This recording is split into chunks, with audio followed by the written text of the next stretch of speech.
Just waiting for it to kick in. Hey, chat. I was probably saying temperatures of every electronic.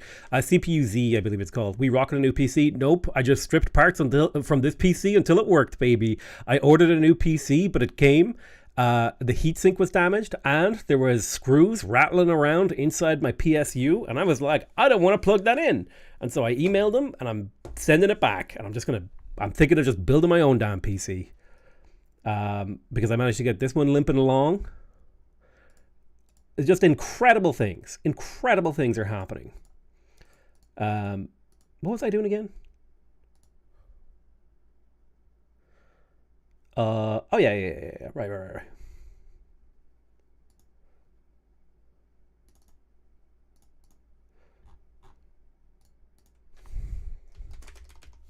Stop auto-prompting me, damn it, YouTube. No! YouTube, stop.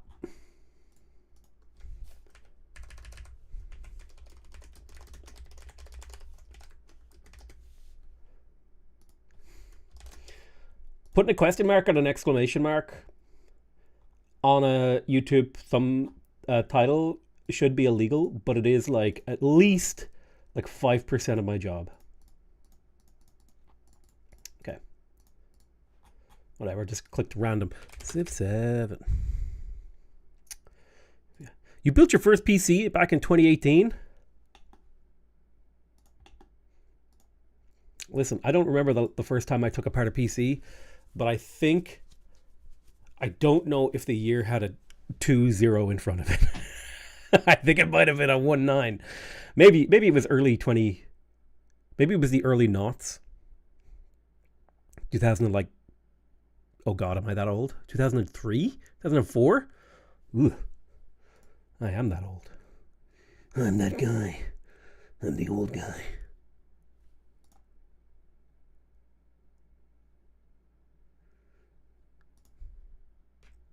Put a dot. Are we allowed to stream this? Yeah, you are, Deltos. Just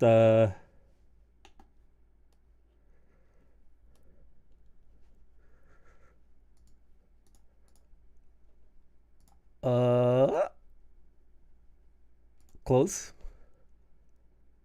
Okay. I just need to double check a couple of things before we get started. Connect your encoder to go live. I'm definitely live. Thank you. Enable monetization to insert ads. Wait, what? Oh yeah, turn that monetization on. Mid-roll ads, automatic, high frequency. Buy YouTube Premium, don't at me. Listen.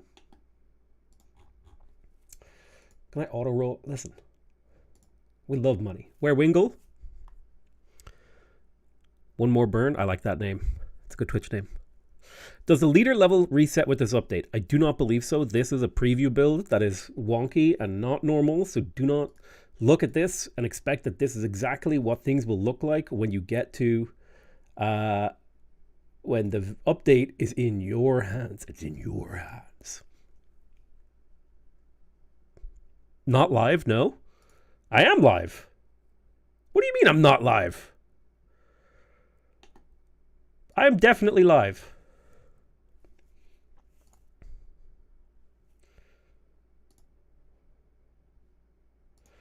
Is there a release date for the update? I don't think there is, but I can't imagine. Okay, let's say they did one in January, one in February, one in March. They might do one in March, maybe April. January, February, March, April, May, June. I would guess June.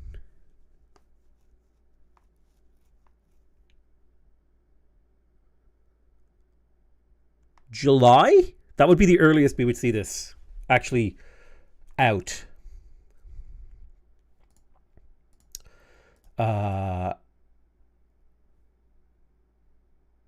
Muted. Stop saying I'm muted.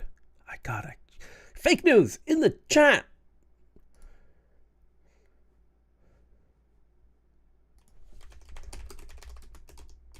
How do I do auto ads on Twitch? I want to be evil. Dashboard settings, partner affiliate ads. Dashboard settings. I don't have that button.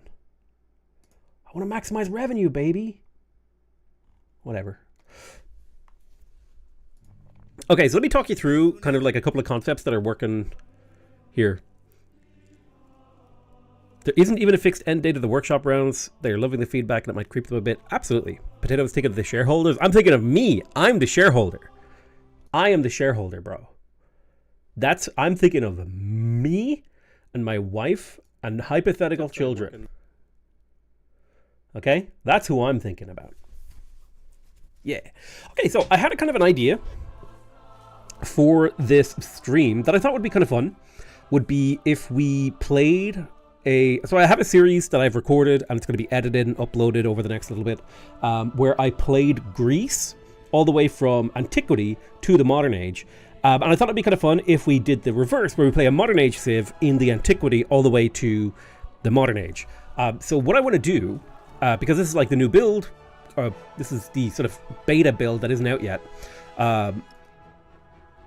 I guess beta, it's a work in progress build, right? It's a Firaxis Feature Workshop 2. So this is a build that is kind of actively being developed and isn't yet ready to be like released. And they're kind of like releasing it out here for feedback and ideas and if people are curious about it.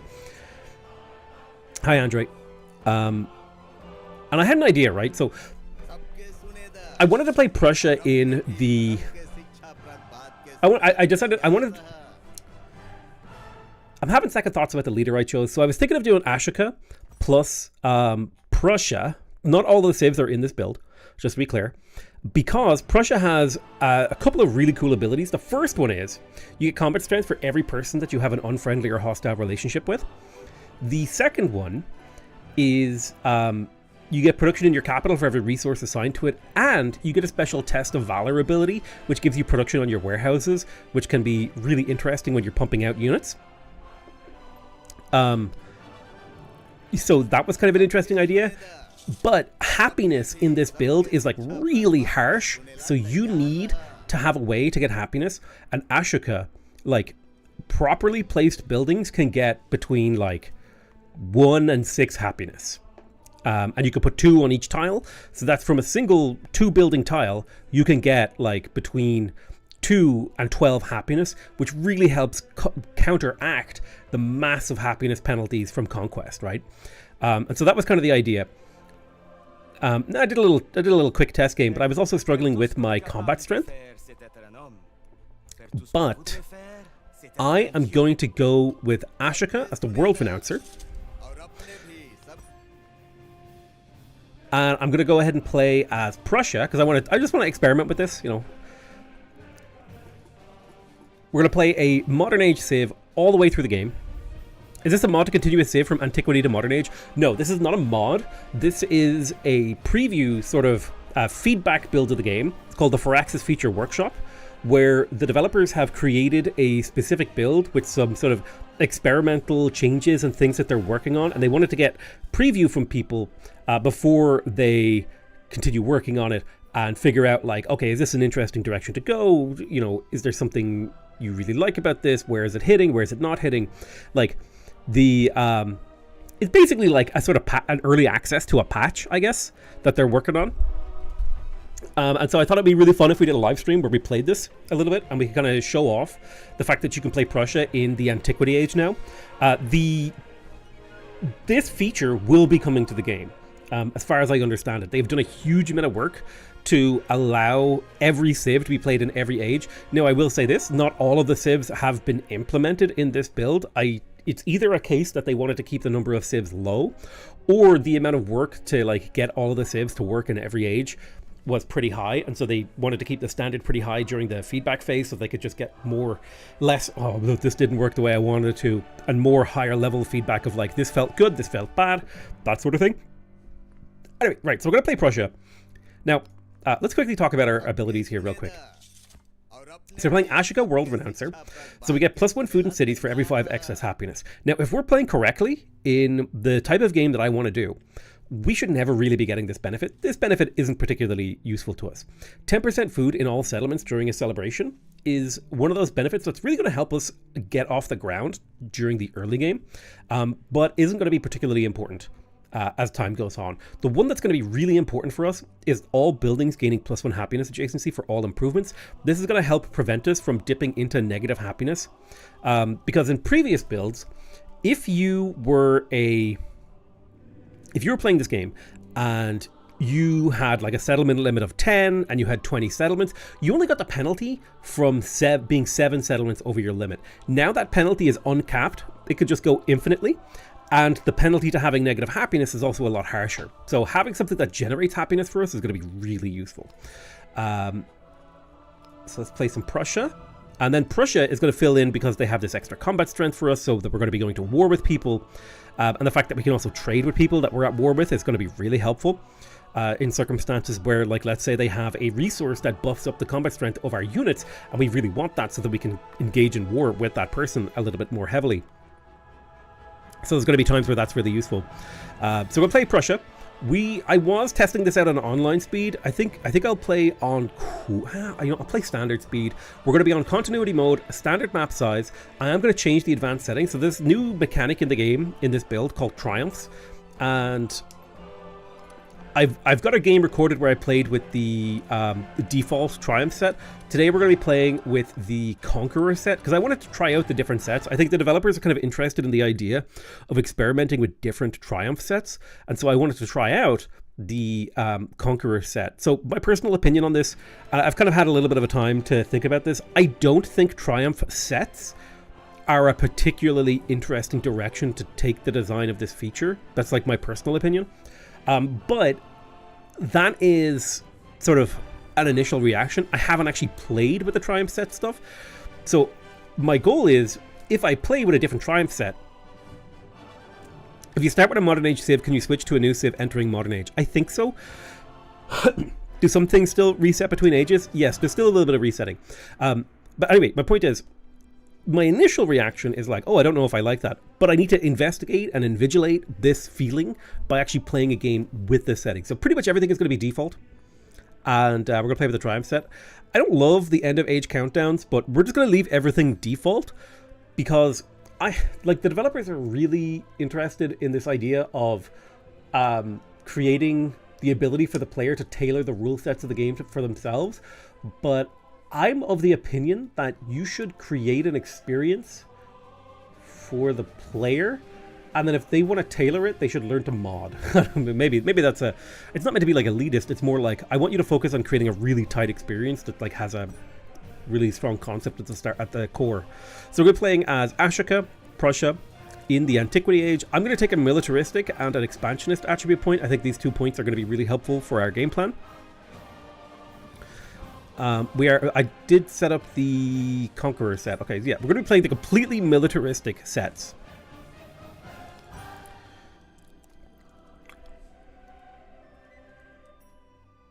Chakravartin Ashoka, the wheel-turning monarch. Your success in war made plain to you its costs. Determined to end the cycle of violence that marked your time. In theory, I can get people invited into this build, but I think since the build closes tomorrow, I think it is, what will I had planned to run a whole bunch of get people in, come on, go check out the build, but my computer crashed on the first day of it last week, so what was I going to do? And we're no longer playing the game on an SSD, so load times are astronomical, although that's not too bad actually. Okay, so let's take a look at our starting location. So the key feature here that we're trying to invigilate, investigate, understand, and interpret here is this major Triumph screen. So yeah, it's not completely finished. There's a couple of things that are coming soon and not quite done, but there are major Triumphs which require a significant investment to get and give you significant dedication bonuses as you transition between the ages. And then there's minor Triumphs which take a little bit of an investment to get, but provide you with a benefit right now. So for example, if I conquer an enemy capital, I'll get a free barracks purchase. I think this is not very good. I think this could be a little bit more interesting, this reward. Like, conquering someone's capital is kind of challenging actually. Be at war with everyone in your homelands. This is really easy, but I also like that it gives you war support. Become suzerain of 3 militaristic city-states. This is actually quite difficult, but I do like that it's flavorful. Disperse 4 independence. Really like this. This is cool. You know, we can track all of these if we want.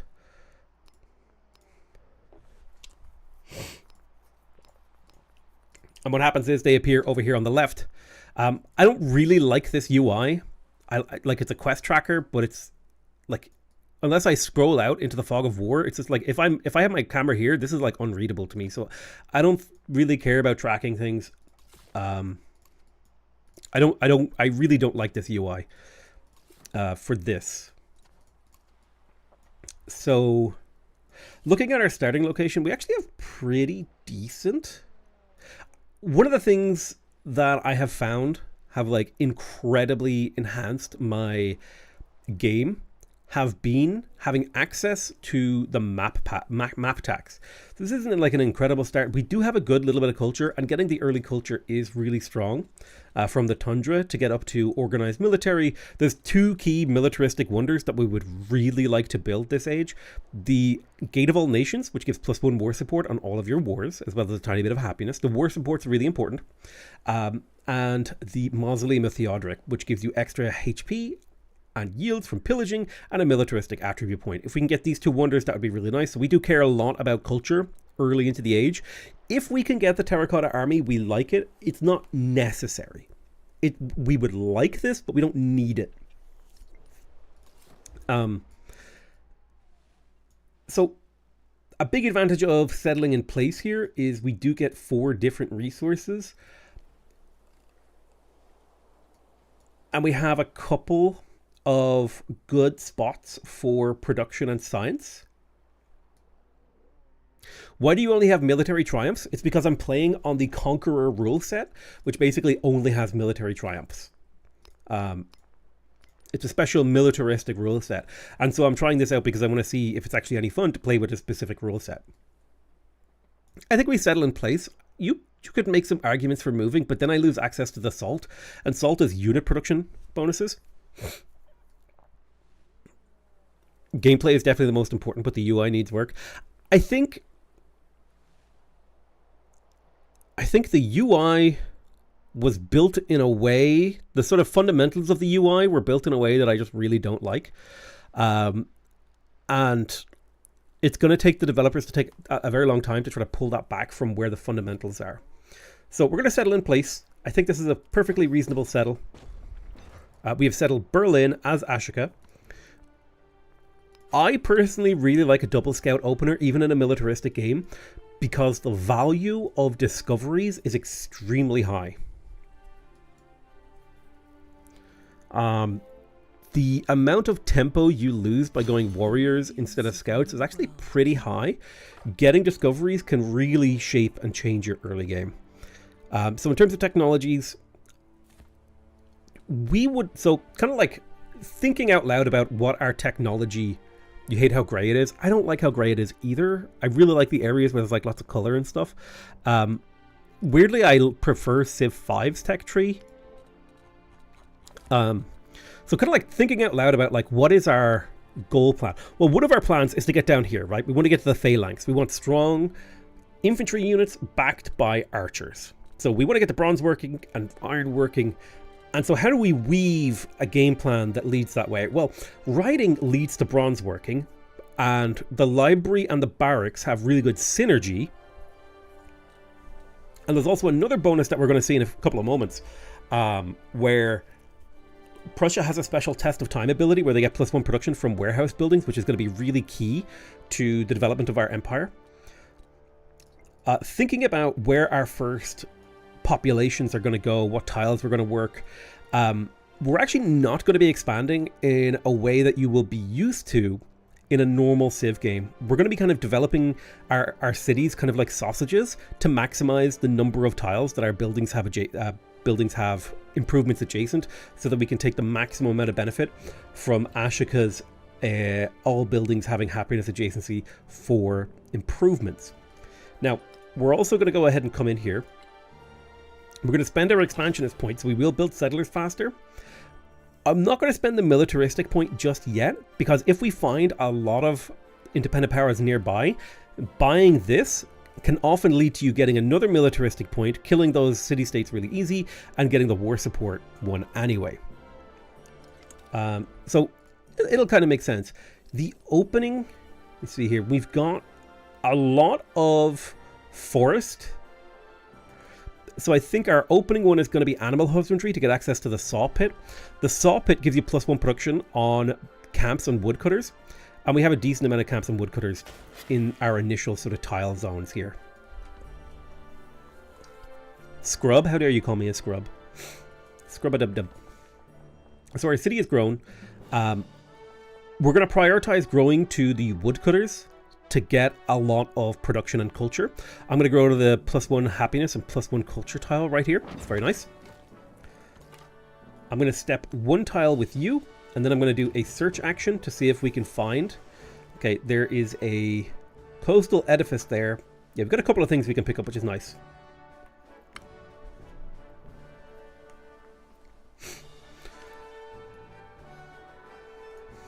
Double salt in the capital is really nice. We would love to pick those up. I wouldn't say that that's key to our strategy. So we can get 75 gold or 15 production to Berlin right now. Early production on this save is so strong that I'm going to get the production to Berlin. I'm going to step 1 tile to the north and do a search. And in the hope... Yeah, okay. Thankfully, this was the end of a peninsula. We've got 3 salts. That is a really great sign. Now, we also see a city-state down here. This could be a game, because we got the production tempo, of a 3rd scout. 3 scouts is kind of risky, because it may not pay off, but I'm going to go for the 3 scout run.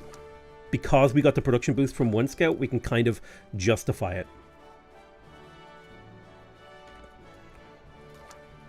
Now, this could absolutely not pay off. Okay, that was a bad tile move.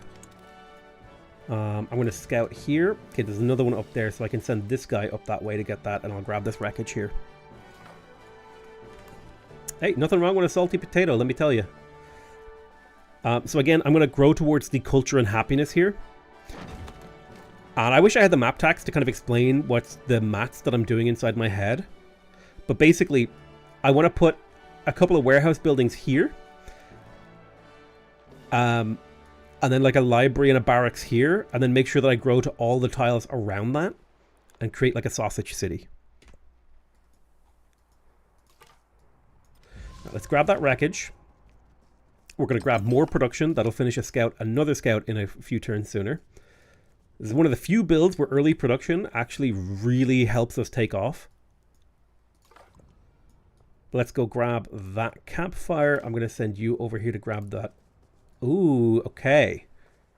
Somebody already picked this up, so it's gone. And we've got Izertu. Now, since Izertu is there, it could be very much so in our favor to invest in early warriors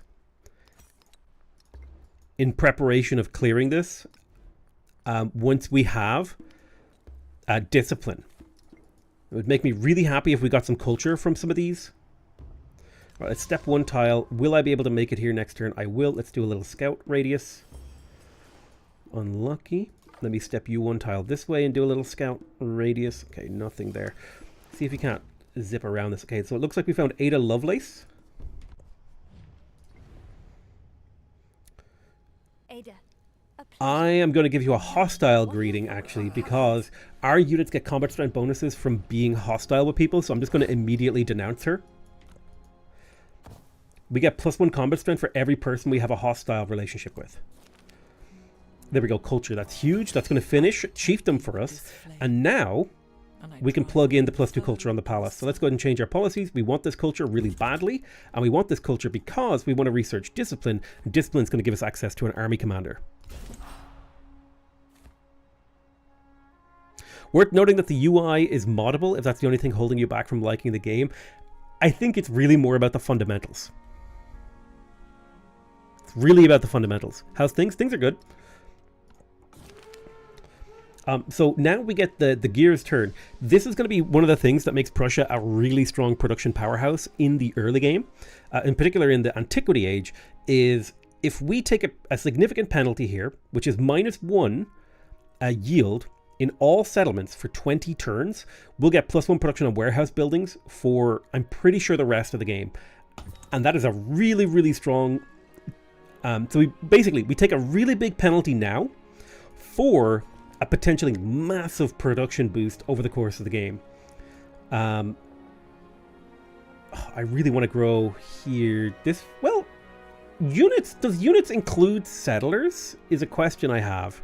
That scout, because if it does, then the salt actually becomes incredibly good and super worth getting. Now, we don't plan to train that much infantry, so I actually think oligarchy here is really strong for us because we want to work as many tiles as possible to get as much happiness as possible. Did you end up upgrading your... basically, I disassembled my computer until it worked. We're going to keep Charismatic Leader in, but we do need to plug in that Test of Valor when we have Discipline.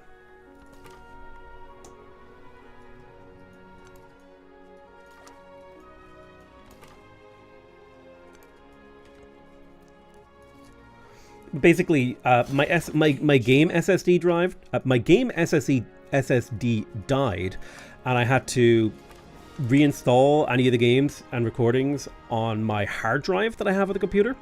My operating system SSD is still functioning.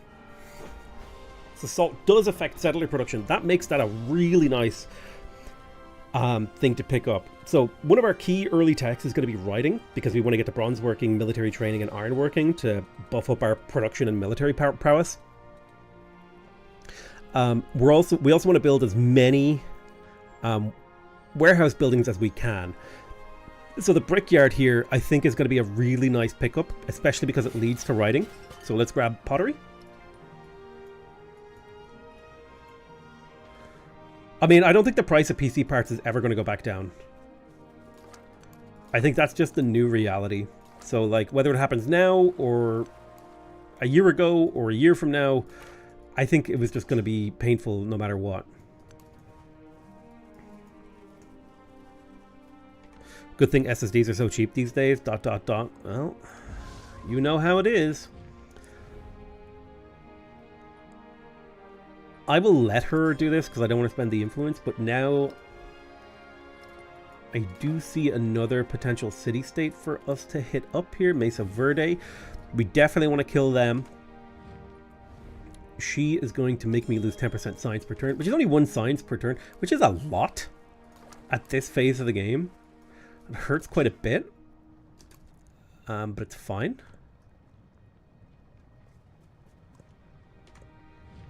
Okay, now she's crushing my culture as well. God, why did she choose violence? I would love to befriend these guys. I'm probably never going to be able to. I know why she chose violence, because I told her to... Alright, there's our 2 warriors. We will use these to clear that. We're going to get our saw pit. I'm kind of thinking about... Oh, that's not where I wanted to put that. I'm going to put the saw pit here because it'll get adjacency from 2 of these tiles. It's going to be worth 3 production and 2 happiness, which is fantastic. And it will get us closer to actually building settlers. Okay, we did find a luxurious encampment. We love that because that gives culture. Who is leading Germany here? That is Ashoka, the world renouncer. It's not Germany, it's Prussia. Those are not the same thing, okay?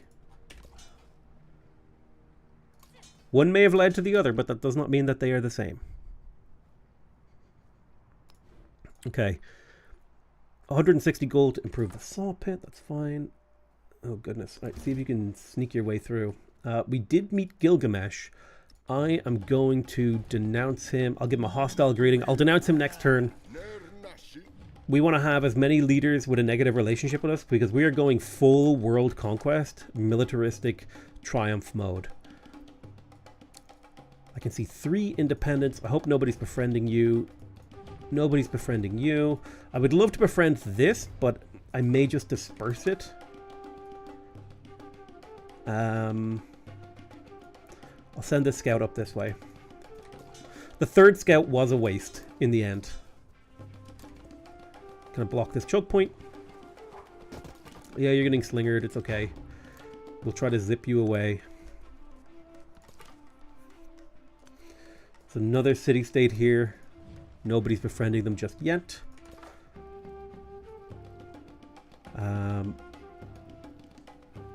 Move you up north. How much gold do we need? Okay, we might be able to purchase this next turn.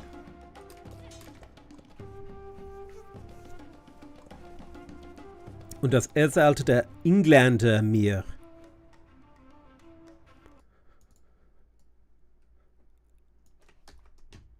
Are you calling me English?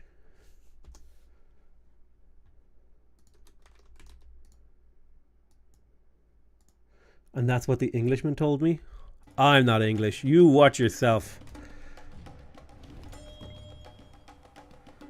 That should be a 24-hour ban. Absolute cheeky you. I will accept this, but then I'm gonna denounce Gilgi. Oh, I can't. I'm already running a denounce. I accept this. Are you intentionally not spending your attribute point? I'm intentionally not spending it because I don't need it yet.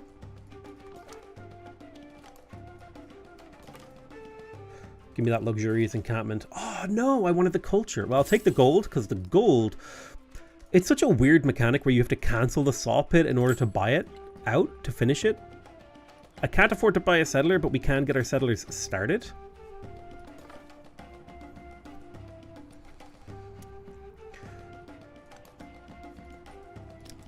And so now we're going to start getting ready to... I don't want to actually hurt... I don't want to waste any combat actions on the city-states until we get experience from them.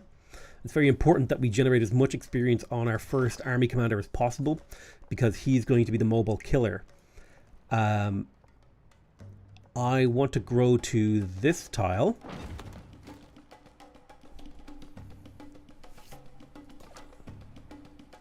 Because it has production on it. I'm going to move you up one tile and do a radar.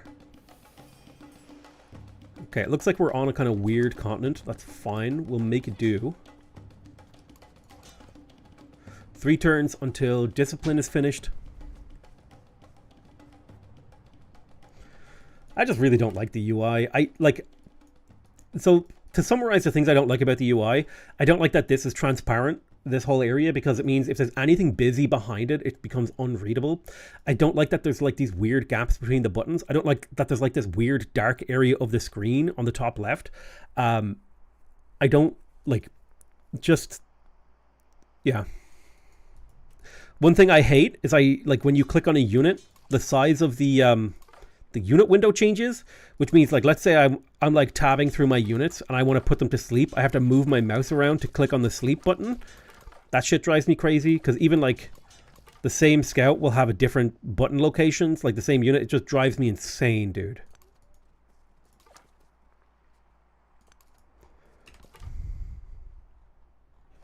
I would try to soothe 2 of the science city-states. That's because you are not used to playing with the Barbarian Hunter Triumph, where you get rewarded for killing them.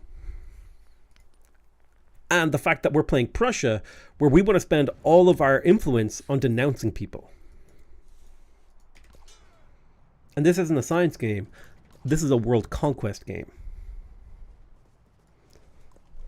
All are made of clay. Okay, so there's brickyards. There's our first settler.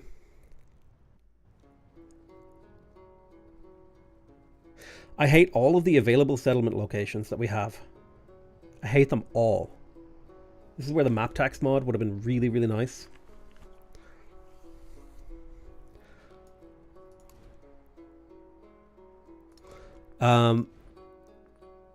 Do I go brickyard or straight into another settler? I think we go straight into another settler. We try to get this. I hate all of these cities. I hate all of these city locations. Now, what we really want to settle for is iron, gold, and silver. Iron, gold, and silver are our like key. Yes, we have to kill these guys to settle this. I'll send this settler down south this way. I'll probably come in and around here. There's a couple of good resources. Let me think. If I settle here, it's not too much overlap with the capital. If I settle here, that's better, I think. Yeah, I'll settle there. It's fine.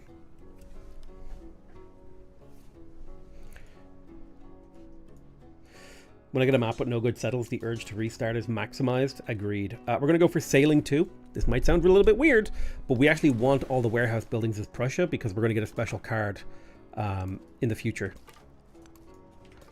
Which, in the current build of the game, warehouse buildings have been heavily nerfed.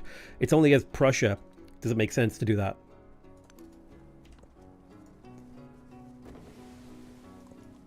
Do nothing which is of no So use. there is discipline. We're going to take out Charismatic Leader. We're going to click in the Test of Valor.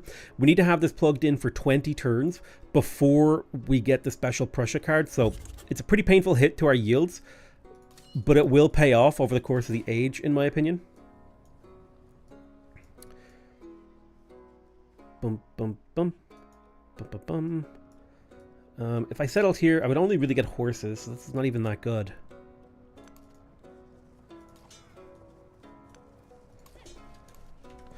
Okay, we're going to choose a civic here. We're going to go for discipline because we want to build the Gate of All Nations if we can. Because it's +1 war support on every single war. I will give you a hostile greeting, Napoleon. We don't necessarily need horses because in this age, horses don't become available until the wheel. And they're also extremely high maintenance. Whereas we could just get by much better with spearmen and archers. As long as we use them like efficiently. We are playing on deity, right? Yeah, we are. Hold on. Deity, okay, got it. Do a little radar over here. Okay, yeah. I really regret going for that third scout. I think that's going to hurt our tempo. We need to kill Azur too.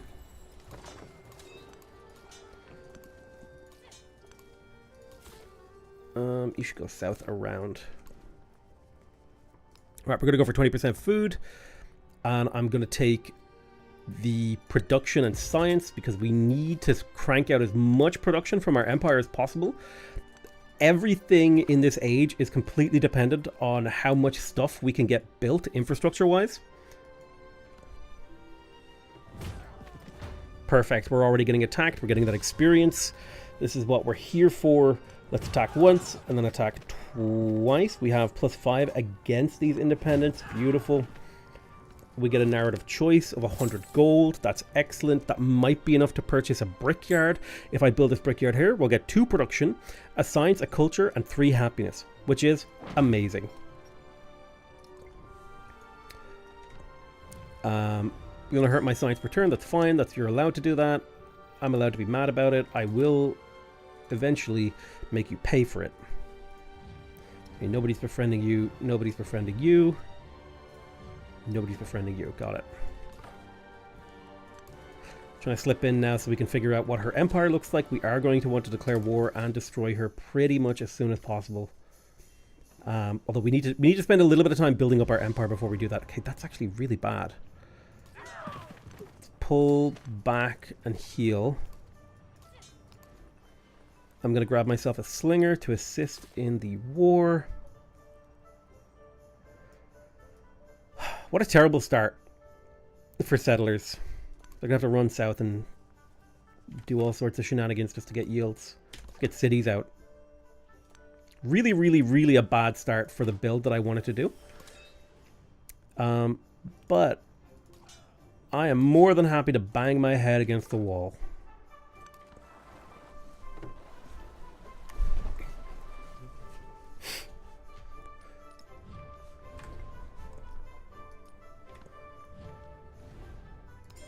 She's crushing my culture and stuff, that's fine. Hadn't really considered that as part of the build, but that's okay.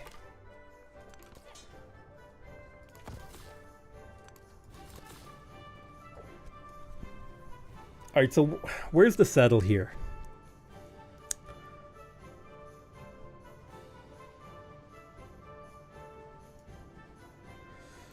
Rubies, jade, gold. The gold is kind of more important than anything. So I'm thinking of settling here, right beside this volcano. It has a good production tile. It gets gold. Gold is really good for empire-wide scaling against domination.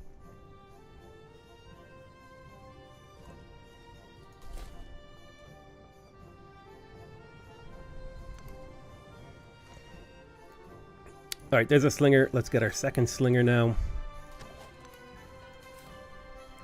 The big advantage of slingers is they can attack without being hurt. They can do damage without taking damage. I might just... We settle here. 1, 2, 3. 1, 2, 3. Go settle by these camels. There.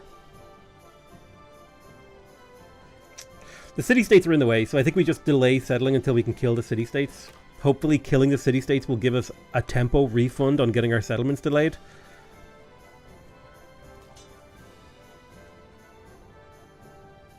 Next turn we'll start moving these guys out. Scoop them up. Head them over. We'll deposit them next turn.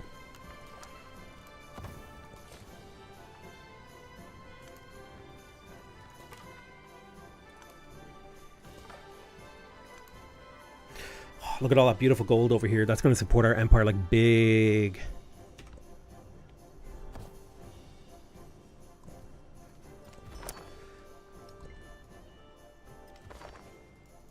Okay. There's a settler in there. Let's deploy you to here. Move you to there. Deploy you to here. And we got another slinger. We would like to get the granary. But we also want to be able to get to water this age. And I'm thinking, where do we want our fishing quay and harbor? If it went right here, it would be adjacent to 2 resources that we already really want. Here's a +2 science tile. So if I were to put a granary there, that's not the worst. No quick movement? Did I not have... Whoops. I thought I had quick movement on.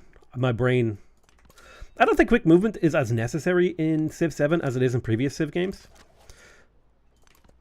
Because units moving don't block you from acting. The fair breeze blew. Okay, perfect. Let's start crushing this. There's our first promotion.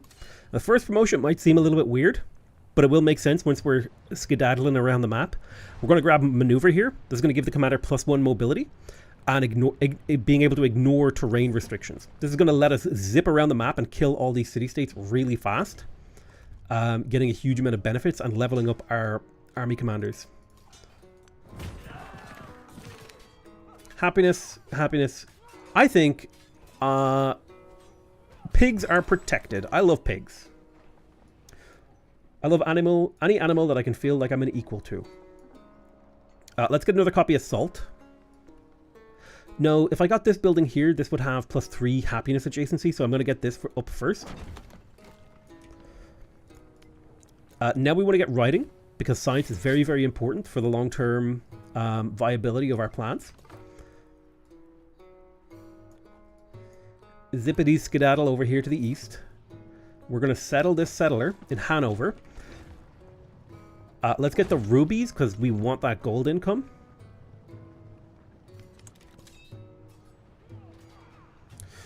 I need to start thinking about where this settler is actually going to go. 1, 2, 3. It would be nice to have those dies. I suppose I could settle just beside this.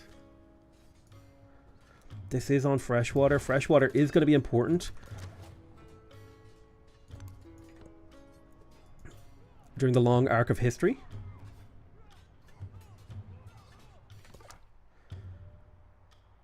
You do a little skedaddle. Settling adjacent to a volcano isn't problematic. It's not that big of a deal. Combat strength against independence. We don't really need that since we're already crushing them. So let's kill them.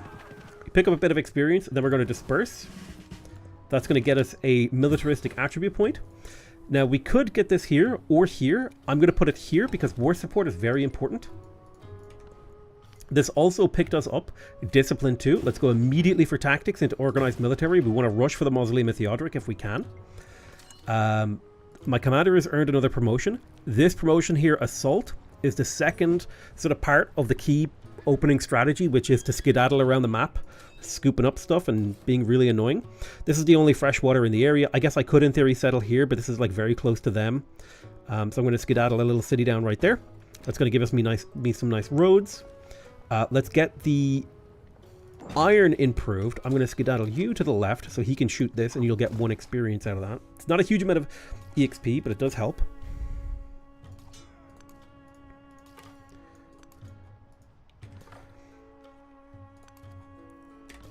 Do a little skedaddling.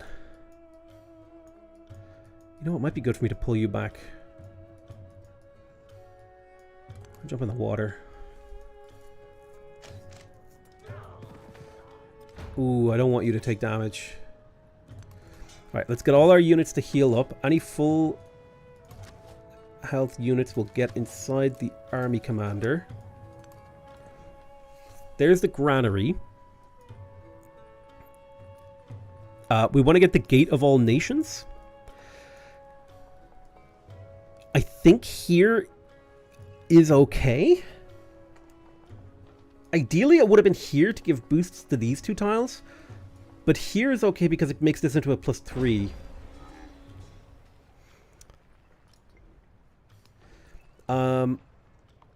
I think the fishing quay and the harbor might be more important, though, with the sort of Prussian tempo that we need to do.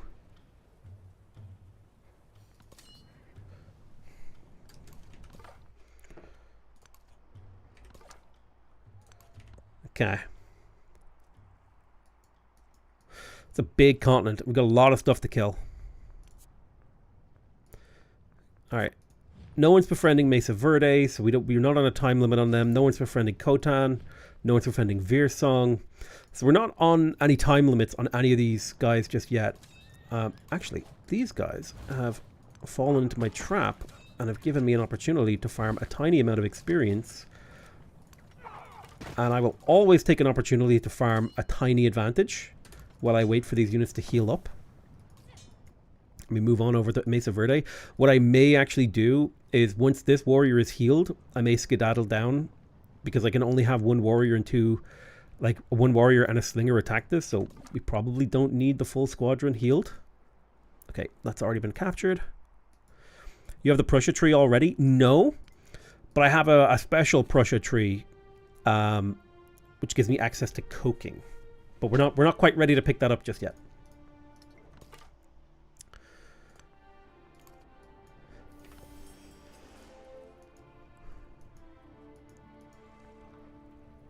Okay, we don't like this. This is potential pillage territory. Let me get a slinger to sling these guys in my capital to slowly deal with them. You need to skedoodle away from those guys. Whimsically skedaddling into the hearts and minds of the people. Right, I need you to get inside the army commander. I need you to get inside the army commander, and you may as well get in as well, and then you're going to zip on down to the south to Mesa Verde so we can clear that. They have a lot of stuff we need to kill. But that's okay, because that's all experience we can earn.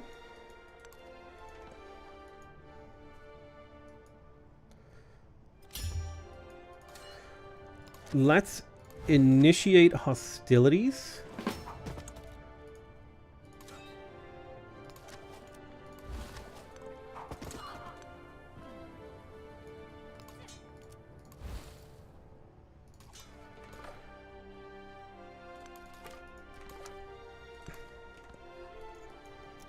And we're here to farm experience, mostly.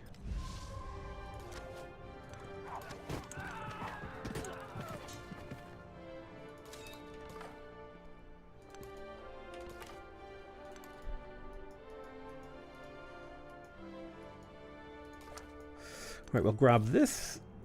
Tile becomes a pearls resource or gold. I think we prefer just getting raw gold right here. Come up over here, see if you can shoot these boats to get them to leave. Well, they'll shoot you. Perfect. So this is what we want to see. We want to see them attacking us.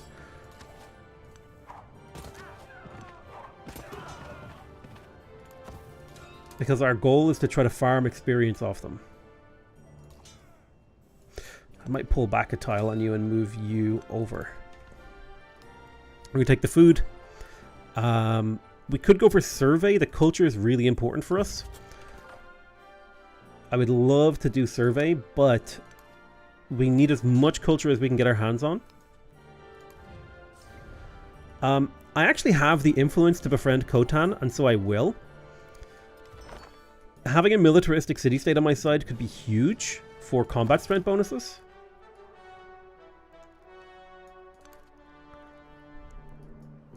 Is it worth to buy for PS5? Purchasing decisions are something that you're going to have to make for yourself. I don't think I can help you with that, I'm afraid. It's your money. You know your financial situation. I don't know how much money you make. I don't know how much money you have. I don't know what your budget is. Like, that's just a decision that, like, I can't make for you.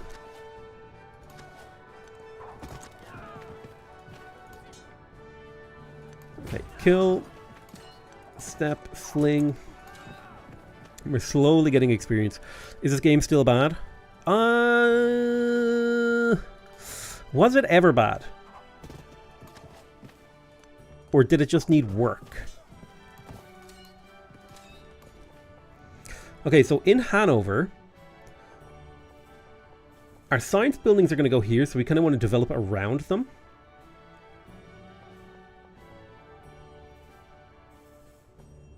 And our production buildings are probably going to go like here, so we want to develop around them like that. So let's go right there.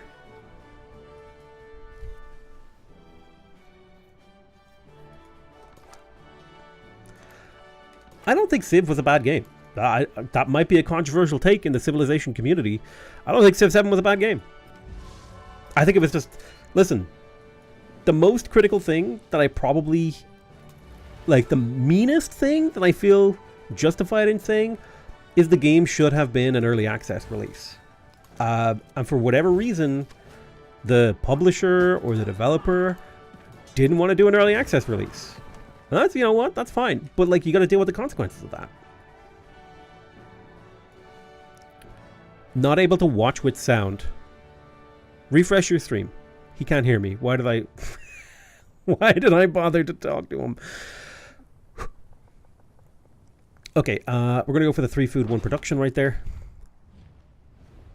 People thought Civ 5 was really bad too. It's true. It's true. Everyone thinks every Civ is bad. I think everyone thinks every Civ is bad on release. I think Civ 7 was uniquely divisive. Uniquely divisive. People... The reaction to this game was so far and away stronger than I had ever seen.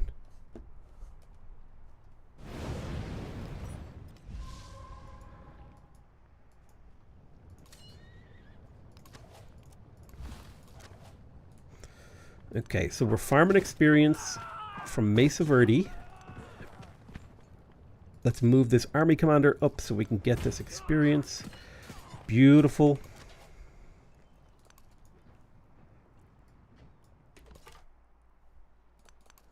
I think the game is really interesting, and I think part of the problem is the game is doing a lot different. It wasn't very polished in terms of its UI and user gameplay flow, and so there were a lot of pain points in the moment-to-moment gameplay experience. Here we go. So this is what we took that huge penalty for. Now we get +1 production on all of our warehouse buildings, which is a massive bonus. It's a huge tradition. We're going to keep that one. That's going to massively jump up our experience, our production in here, and we're going to be using that to build fishing quays and harbors as well. But right now we really want the Gate of All Nations. Our goal isn't necessarily to do a whole lot of combat in this age. Like, we might invade Ada Lovelace a little bit later. Mainly our goal in this age is to actually set our empire up for future domination. I think that's an important mental switch I need to flick in my brain, because I often get caught up in like, oh, I need to start conquering the world and winning the game right now. And I think that can often get me caught in sort of like strategically weak positions when I don't actually need to try and start like closing the game out just yet. Right now I'm in the I am setting up for a future war.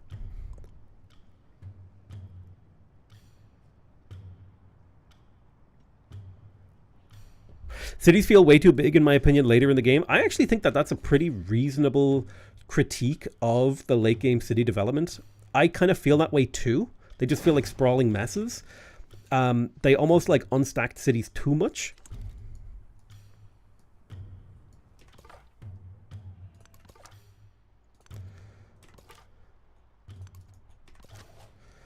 Okay,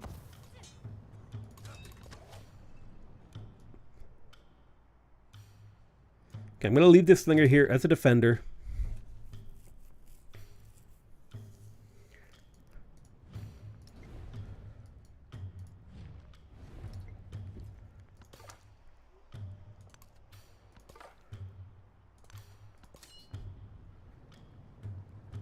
Okay, let's deploy a slinger. We'll step forward one tile. We'll deploy you. And it looks like we might be able to actually clear this turn, which will get us a huge injection of science, finishing the library. It's also going to give us the ability to promote the army commander. I'm a really big fan of doing left side bastion because it allows us to do this sort of grinding warfare against the AI, where you get the +2 combat strength when you're defending, you get the fortification in a single turn, the +3 combat strength from fortifications, and then finally the ability to heal when attacking. And I find this synergizes really, really well with the storm ability, which gives your ranged units +2 combat strength when attacking, in conjunction with the order commendation, which gives you +5 combat strength. Like, you're just able to really whittle down the enemy through attritional warfare with that build. I still think you should be able to settle on resources. I genuinely think that that's one of my biggest pain points about the game. Do we really want monuments? I don't think we necessarily really want to rush towards monuments. I don't think we need monuments. We would really like monuments. But I think far more important to us now is to get up to irrigation and bronze working. Irrigation so we can settle more cities. We need a really, really strong economy. We probably want to settle a ton. Let me look at the settler mode now that we've cleaned up the map a little bit. Like, oh, dude, the freshwater. Like, there's potentially a city here. I don't like how choked it is. I could forward settle hard. That one doesn't feel too bad. I could settle here and here. That brings me up to like a comfy 5 cities. We're not going to kill Khotan. We are going to kill Sayong. And then we can use the small army to counterattack from the back while we move in with our main force. So I'm thinking that's what we might do.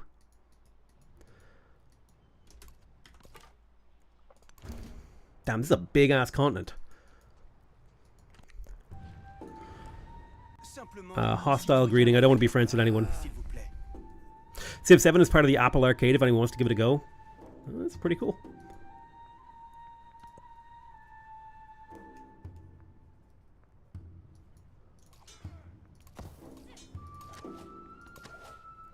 Genuinely, I think Civ 7 has a lot of really cool gameplay mechanics and ideas, but it's just the actual fundamental gameplay feel, like the vibes of playing, like how buttons respond and things click and how information is presented, is like 95% of what holds the game back.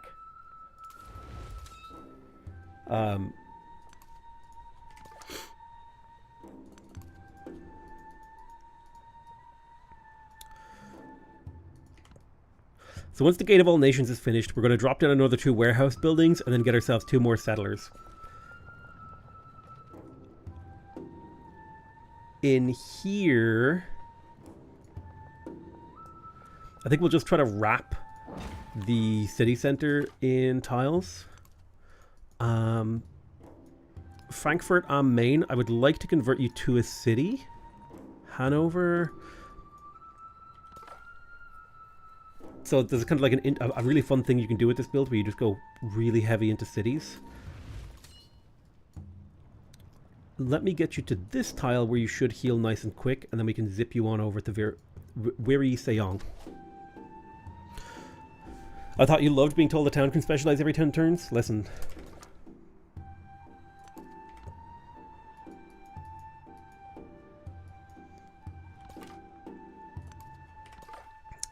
we don't talk about that. It's time to set my scouts to auto-explore. I just don't care enough to micro them. Alright, I'm going to take a moment to heal up with my commander. My commander's pretty high level, level 3. We would like as high level as commander as we can get.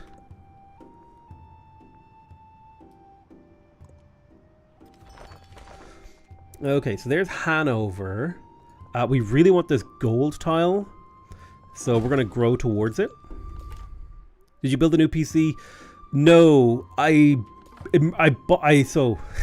emergency bought a pre-built PC from PC Specialists because I was like, they have a 1-day build and a next day delivery type thing, and I need to be able to work.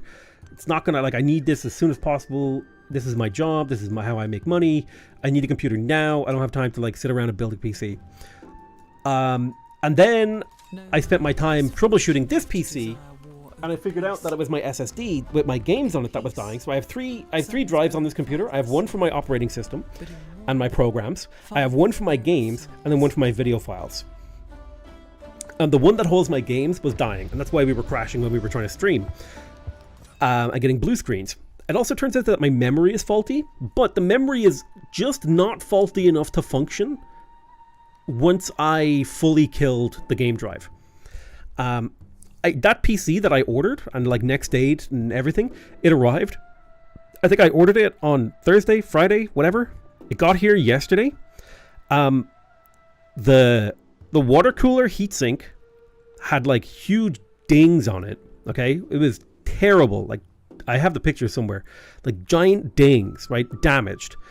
I was like, I don't want to turn this on. I don't know if water's going to leak out of this thing. What the fuck?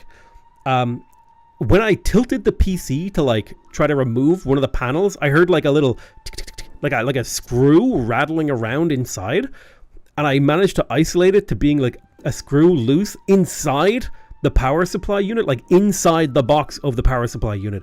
And I was like, okay. There was like a couple of other things wrong with it. I was like, there is no way I am plugging this in, let alone fucking turn it on. So I sent them an email. I was like, what is going on? This thing is fucked. Here's pictures. Here's video. You guys need to make this right. And at this point, I'm like, I'm returning this. Oh, we got the Gate of All Nations, by the way, which is huge. That's +1 war support. That's going to be really good. At this point, I'm like, I'm sending this back. I'm going to build a PC myself. And just like, yeah. Can you get access to the Firaxis feature workshop build, or is it still invite only? It's invite only. I have keys somewhere, but this one's almost over. We'll get you into the next one, okay? So I want to build my fishing key, my harbor, and then 2 more settlers. So fishing key, harbor, 2 more settlers. Screw in power supply is a safety hazard. Yeah, and so is a dented water cooler heatsink, bro. Or like a, you know, the thing that you like strap the fans to? That thing had dings in it. I'm like, water runs through that. I don't think that should have dings in it.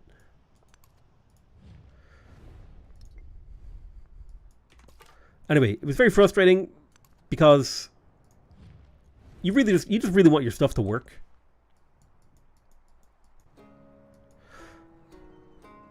Putting Linux in that PC, I wish. It is the time to do it, but I don't know if I'm ready. I don't know if I'm ready. Okay, we got 6 turns to kill this before she gets it.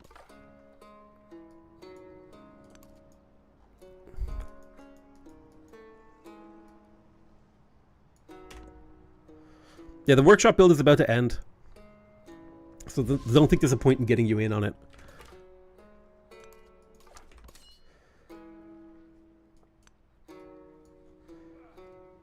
Okay, so here's what we're going to do. We're going to deploy a slinger here. We'll shoot this guy to get hostilities going. We'll deploy a warrior there. Kill the slinger. Deploy a warrior there. And a slinger here. Attack there. Move here. Attack here. I'm going to try and kill this.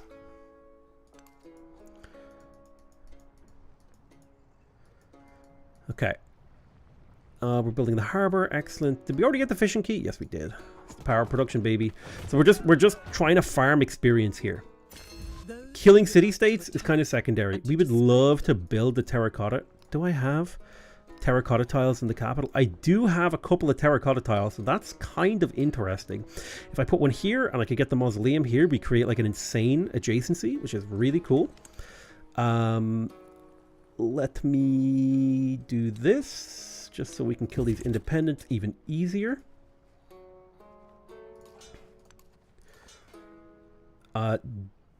Get dispersed. That's going to give us irrigation. Settlement limit, hanging gardens. Attack here. Soften and kill. Beautiful. 15 experience away from our next level. Now, unfortunately, we don't see any more city-states to go kill. We could have killed Khotan, but I decided to keep them. Let's denounce Napoleon.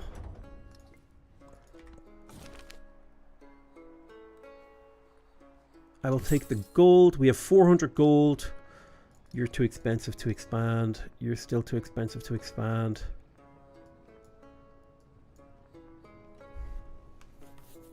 The way you level up your general is weird to me. So I could very quickly explain it. You take maneuver and assault so that you can, when you pack up the commander, you can zip across the map and kill city-states before people can suzerain them. Because you have, not only do you have +1 movement, but you can ignore terrain restrictions, which means your commander becomes like impossibly mobile. And then you take initiative so that you can deploy units from your incredibly mobile, great army commander. So you can just like strike anywhere really fast and you have so much tempo. And then you go for Bastion, you go Steadfast, Bulwark, Defilade, Resolute. You take Steadfast because I'm going to be fighting the AI that has +8 combat strength on deity. So I need to overcome that on the defense. And the best way that I have found to do that is through attritional warfare. So by taking 2 less damage on the defense, I'm less likely to lose, or having +2 combat strength on the defense means I'm less likely to lose units on the defense. Then, being able to build fortifications in one turn is huge, in particular on this patch, because you can be interrupted if you're attacked while building fortifications. Fortifications naturally give you +3 combat strength. So the combination of this plus this is +3 combat strength. +5 combat strength, meaning the AI's deity bonus is only +3 at that point when they're attacking. Then, I take another +3 from Defilade, which means I'm up to a +8 on the defense, meaning the deity AI bonus of +8 combat strength when they're attacking and defending is only 0 and only matters when they're defending. Then I finish this, I get +5 healing whenever I'm attacking, plus I can take the order promotion and get +5 combat strength for all of my units, meaning the AI cannot kill my units when I'm defending, and I can slowly grind them down with archers by picking up the storm promotion.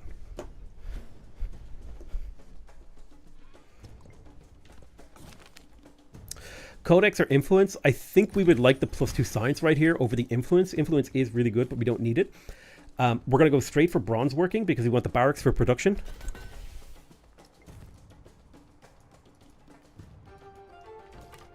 Wait, you can do what?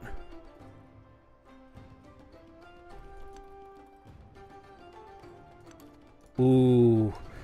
Let me see. It would be hard to get over here, but we could do it. How do you like the workshop build? I quite like it. I assume since launch you can only pick the major one below the tree. No, you can pick any of them. You can pick any of the commendations.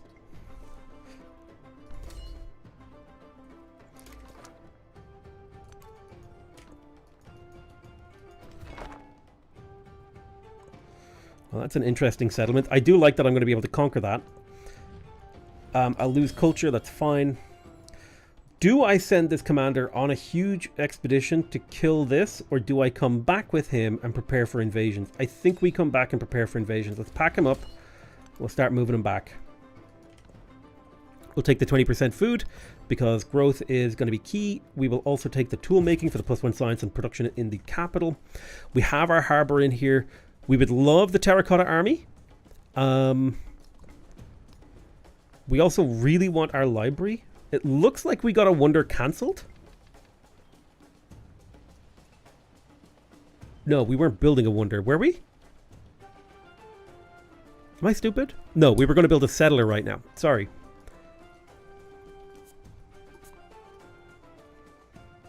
Ooh, there's actually a kind of interesting settlement pattern here. If I settle here, I have a really good science and production tile for unit production. Good coastal water for gold to support my military. 1, 2, 3. And then there's also another decent settlement like right here. So I think we do go double settler here. Okay, I have a strat. I have an idea.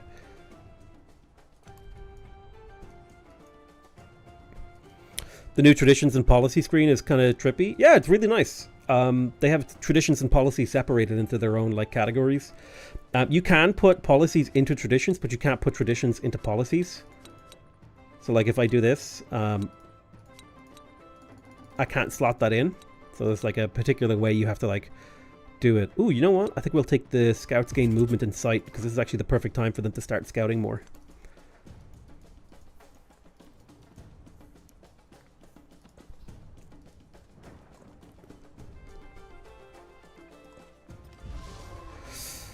Frankfurt am Main. How do you get more tradition slots? Research, quests, and certain areas. They're quite hard to get actually. But your civic tree is going to be your main source if I remember correctly. So we want to grow like this. We are going to turn you into a city now. We're going to start developing you. First things first. We want to get to the water so that we can build a harbor building so we can kind of create the sausage city. So let's get started with a saw pit right here. And we'll grow to that tile. I'm going to cut my happiness by 10%. That's whatever. You're cutting my science by 10%. Fine.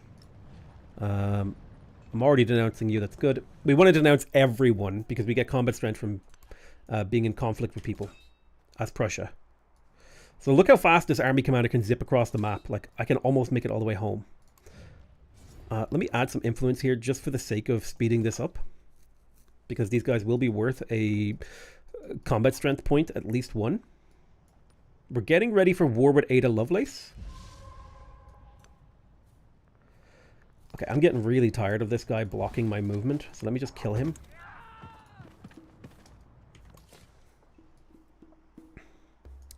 So if I settle right here, 1, 2, 3, I do get that fish, which is kind of an interesting settlement. I still get the horses. 1, 2, 3. And then if I settle here, okay. They're kind of weird settlements, but I think I can justify them.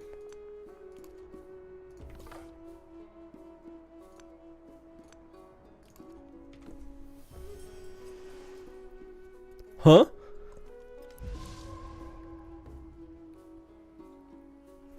Which ones are your favorite? Which one's what? Okay, my capital has grown.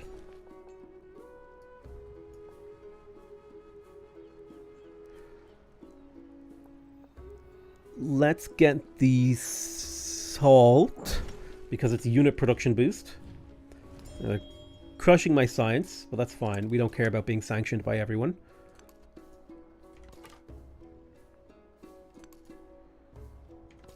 God, this map is so huge. All right. Assemble. Look how fast he is. Now, I'll be a little bit upset if we get hit by another disaster while we're trying to get back into our territory to heal. What are your thoughts on the new Triumph system? I think the Triumphs are interesting. The developers seem really hard set against making them mandatory, which I don't really understand. I don't understand what they mean by mandatory. You don't, like, oh, we don't want to make them mandatory for victory. And I'm like, why not?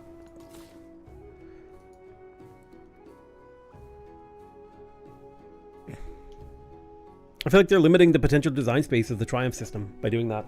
But that's another discussion.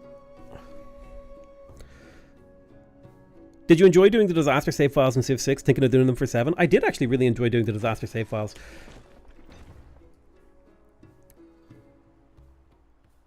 How am I today? I'm pretty good, actually. Okay, we want to kind of settle. We want to kind of create population around Colne.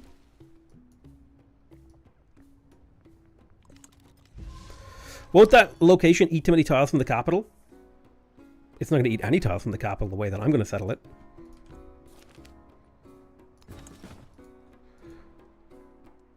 One, two, three. It's going to eat the outer... It's going to eat these. 1, 2, 3, 4. It's going to eat these 4 tiles. That's it. The capital can't even make use of this tile. So there's our second settler. I mean, hanging gardens would be cool, but I think we want the terracotta army more. So let's get started on the terracotta army. Perhaps, though, we build the library first. That's 6 science per turn. It's a really big tile. And it's not a gamble like the terracotta army is. It's guaranteed that we'll get the science. So I think I go for the safer play here. Plus, it gets us to bronze working faster. Then we're going to settle right here.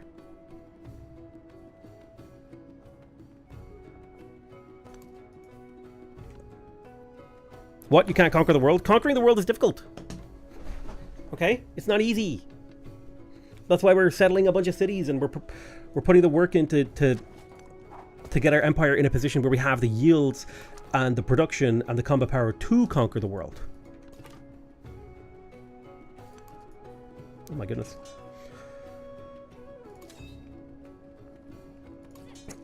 I think I got this warrior from Khotan, right? Yeah, okay. 4 turns until we get control of them. We're not quite ready to declare war. We probably want to start the war around the start of the crisis. That's kind of what I'm aiming for. More expensive military units. I don't give a damn.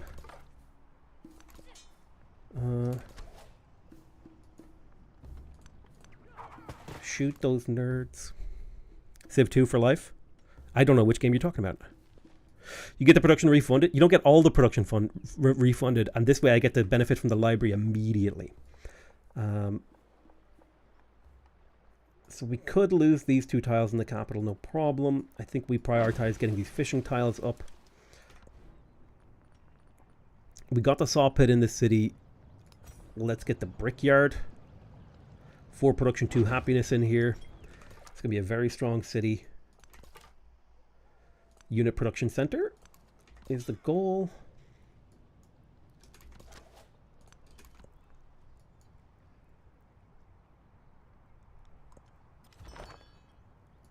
Happiness in Civ 5 is brutal for domination. The game gives you a lot of tools to deal with it.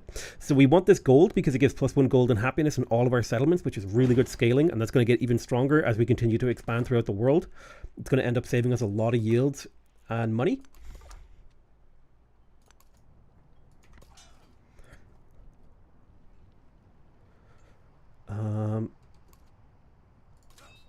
Okay. Shoot that guy. We're not getting experience from that, which makes me sad. We got our library. Do we want our garden? I don't think we do want our garden. What we want... We do like the garden because it's food and happiness, but we're trying to prioritize making sure that we're militarily very strong. So that's kind of like what we're hyper-focused on, setting the groundwork for a strong military. The Terracotta Army will give us an army commander and the ability to gain extra experience on those army commanders. Let's go ahead and settle this city right here in Dusseldorf. Grab those horses. In Colne, I can't afford anything yet. That's fine. I think the ideal location for the harbor and the key is right here because I can surround it in improvements for happiness. Yeah, I'm losing gold. You guys are all crushing my yields. It's fine. I want the +1 war support from this. That's going to make war a lot easier. Plus, we've got a diplomatic point. We want the happiness here. It's going to help us deal with the war exhaustion from being in a bajillion wars. Nobody soothed them. I don't think we care about that, though. We need our Diplo influence for other stuff. So we don't want Ada to think that we're like getting ready to go to war with her just yet. We want to wait for bronze working, and we want to have the money to upgrade these guys. I really want the fishing key here. I'm going to put the fishing key right there. And I also want the harbor in here so I can grow this into a really strong gold production town. We are going to need a certain amount of gold. Let me just go ahead and pop you there with a little lookout. Hull is extremely exposed, which we're looking forward to taking advantage of. Okay, somebody built the Oracle. We don't care about that. Yeah, you're hurting my culture. I don't care. Do a little radar. We don't see anything of use. Oh, run away.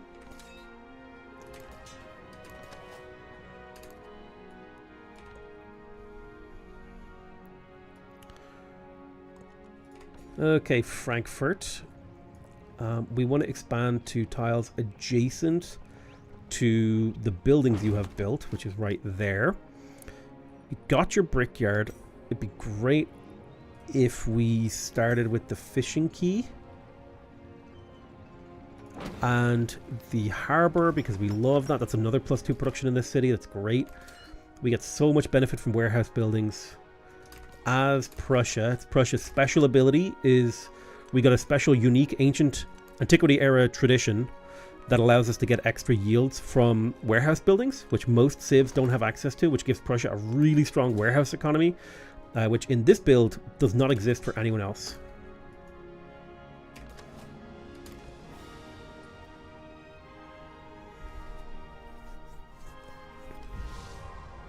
Have you played much early war with the settlement limits? That's why we're in this game, because we have not played much with it.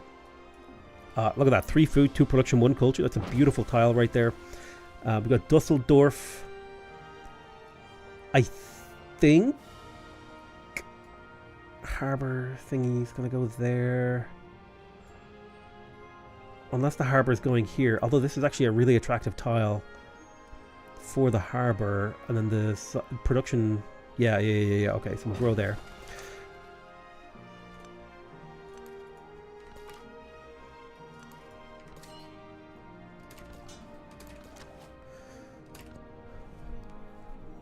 Did they fix the HP bars over cities? I have absolutely no idea.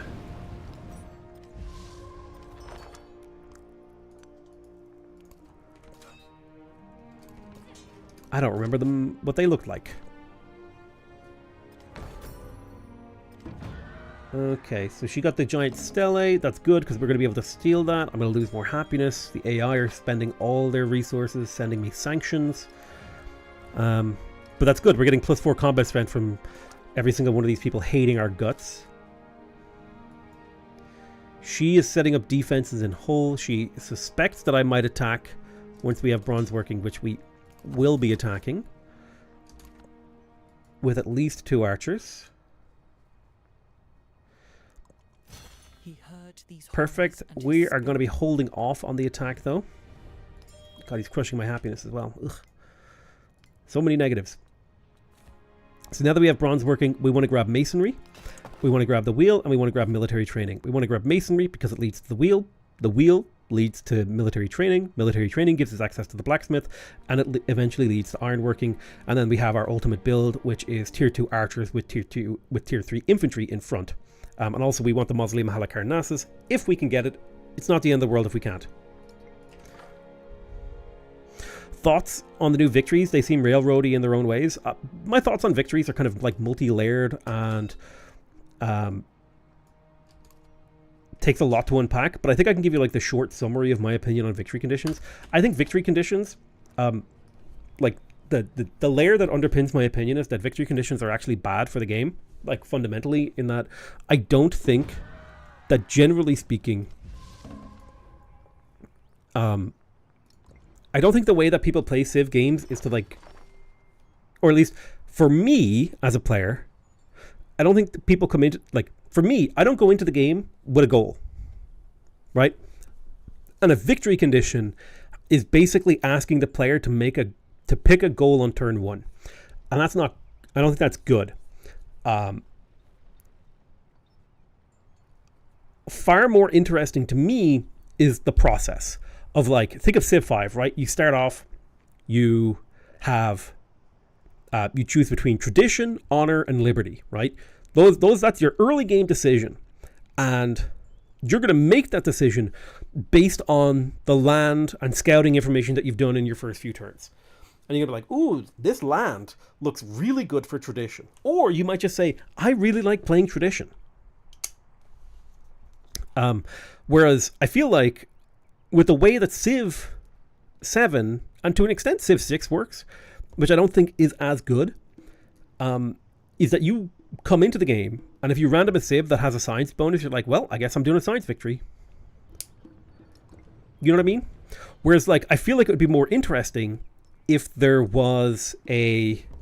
Like, again, you might come into the game and be like, ooh, this is a really good tradition Civ, so I'm going to play tradition this game. Or, this Civ is really good in tradition, but I'm going to do liberty anyway. You know, like, and... Yeah, anyway, I think Civ 5, and to an extent Beyond Earth, actually, got the concept of that early game process really well. And I think bringing victory conditions into the start of the game makes the game worse. So that's like the first layer. The second layer of my opinion that builds upon that is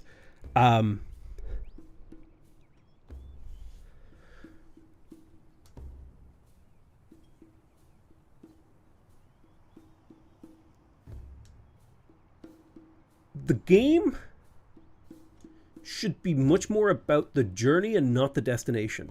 And that victory conditions are a destination. That's like the next layer. And then the third layer is if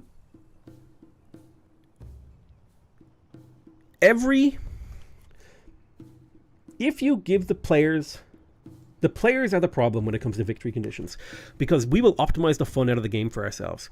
Like, if there's a victory condition that's presented to us on turn 1, and it's like, oh, you need to do this, we're going to beeline that and ignore everything that doesn't get us there. Okay? So it's actually the developer's kind of responsibility to stop us from ruining the game for ourselves and giving us interesting processes and kind of preventing us from beelining the victory. And then the fourth layer is, as a player, you kind of have to just accept that at a certain point, if you're focusing on a victory condition, there is no way to make a victory condition interesting, because the thing that's more interesting is the journey. And so every victory condition that is implemented into the game is eventually going to turn into a churn, especially if you optimize it away where you just have to hit end turn. And that's the way that I think about victory conditions in Civ. I don't think I'm necessarily I don't think I'm the authority here. I had a discussion with one of the Civ developers where he felt like completely differently, where he likes to go into the game with a goal in mind. And I think to a certain extent, I just hadn't thought about the fact that there might be people who play and think about the game that way. But I think it is a completely reasonable and acceptable way to play the game. It's just not captured in the way that I think and play the game. So we're going to go ahead and get our barracks right here. We want that production so we can pump out units.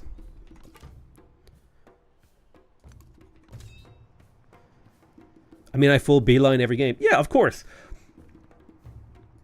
And to a certain extent, I don't think you should design the game around people doing that. Like, if somebody is ruining the game for themselves, that's on them. But on the other hand, to a certain extent, it's also your responsibility as a designer to stop players from ruining the game for themselves. So, I don't know. It's a hard thing. It's a hard thing to say, like, this is exactly what you should or shouldn't do. I want to get this because it has adjacency to 3 buildings, up to 4, which means I'll get up to 5 happiness, including the base yield. Let's get extra food, because we love growth. Let's come in here. We're going to upgrade this archer. We're going to upgrade this archer. We're slowly getting prepared to declare war. Ada is moving on me. I don't know if she's moving on me or just like preparing to defend. But if she declares war on me, that's fine. I have 3 base war support and some influence banked. I'm going to plug in the unit production card because we are getting to that point. Like, I want to delay a little bit because I have units that I still need to upgrade. I'm in the middle of building my terracotta. Now she's maybe going to move on me.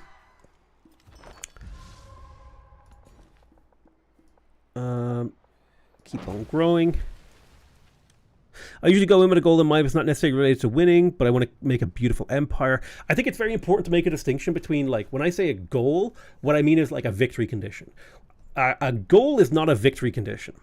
Or rather, a victory condition is not, or like saying I want to make a really pretty empire isn't a victory condition. And I want to make that different. Distinction there.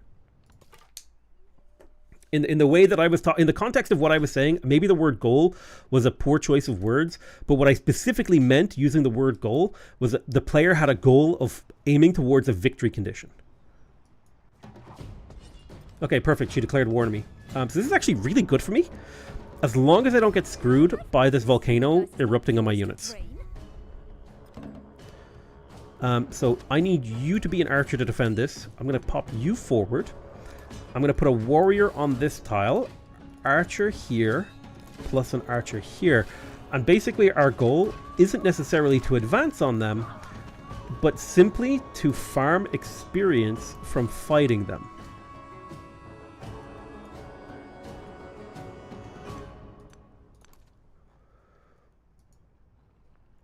About to finish the terracotta.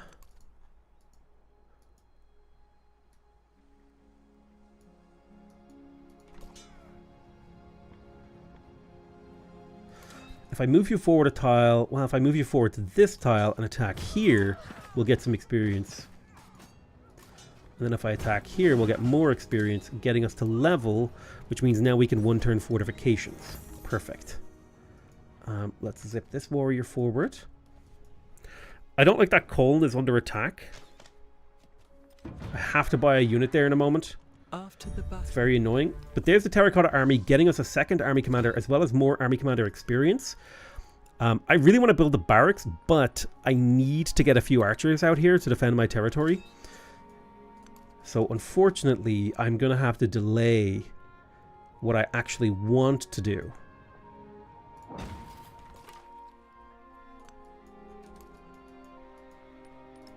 Oh yeah, so we're going to invest all of our influence points into this war and never ever accept peace. Our goal is to use the war support to completely crush her empire and ruin her game. That's like our actual hopes and dreams.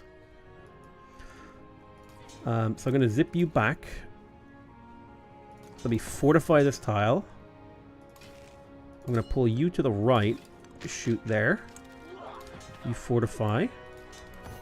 We want her to approach us while we're leveling.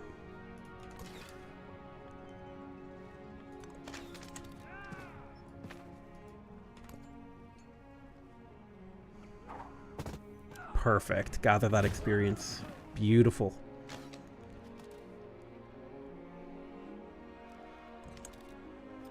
Right, there's an archer. Let's get the army commander in the city to defend it. I would love if the army commander was over here instead of like in this random ass place, but it's fine.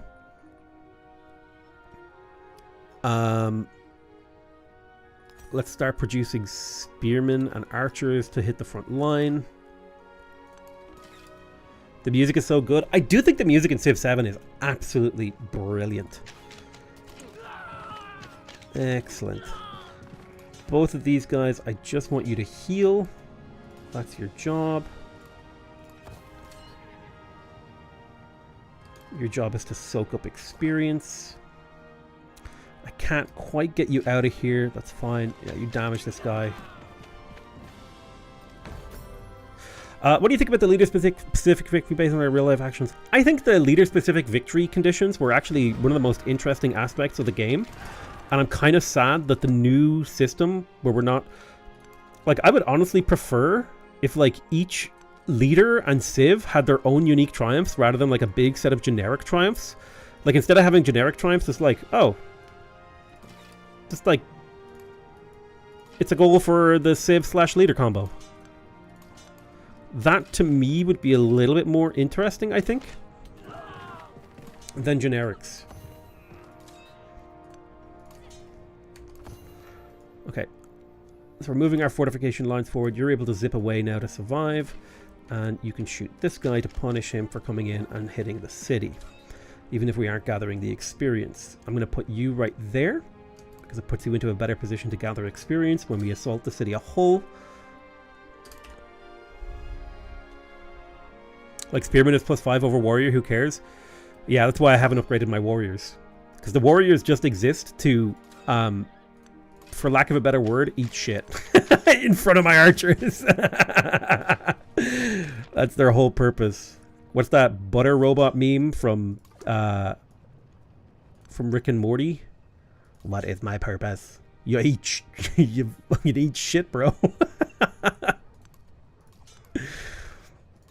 There's probably a more optimal way to do this movement by bouncing in and out of the commander, but I'm lazy. And I can fortify that tile anyway. Oh my god. Okay, so we want to surround our cities in happiness. So that's what we're going to go there. You got your first level up. Let me make sure that we get the thing. Mobility is so important. It's like the most important promotion, in my opinion. I've become mobility pilled.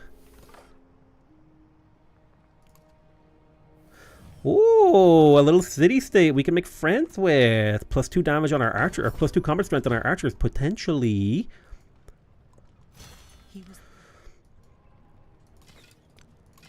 Yeah, let's move up here. We need to start killing these guys. Even if we're not getting experience from it, that's fine. I'm going to leave an archer in this city. I'm going to put an archer in you. Zippity-doo. Zippity-doo. Now you're fully stacked with archers, which is beautiful. Right there.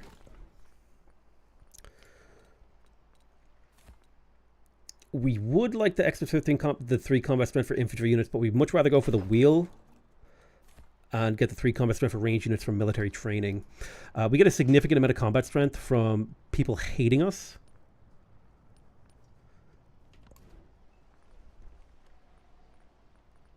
But to eat more shit, the infantry needs more combat strength.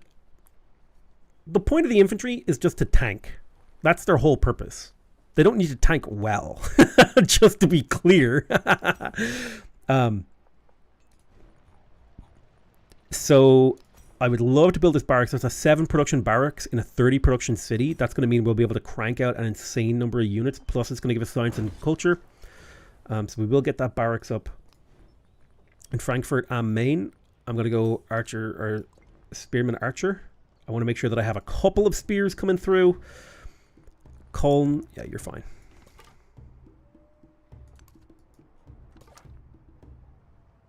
The left versus right path of the assault general tree. I mean, the thing about the assault general tree is that the left path gives them combat strength when attacking. When are you attacking with your infantry? Your infantry are there to tank damage. Now, I can see going for the cavalry if you're relying heavily on cavalry, but in the Antiquity age, first of all, we haven't even unlocked cavalry yet. Second of all, cavalry costs like 3 gold per turn to maintain, whereas archers and spearmen costs 1 gold per turn to maintain. Which means if you get even just a handful of military points, you can basically have free unit maintenance, or if you get to organized military, you have free military maintenance. So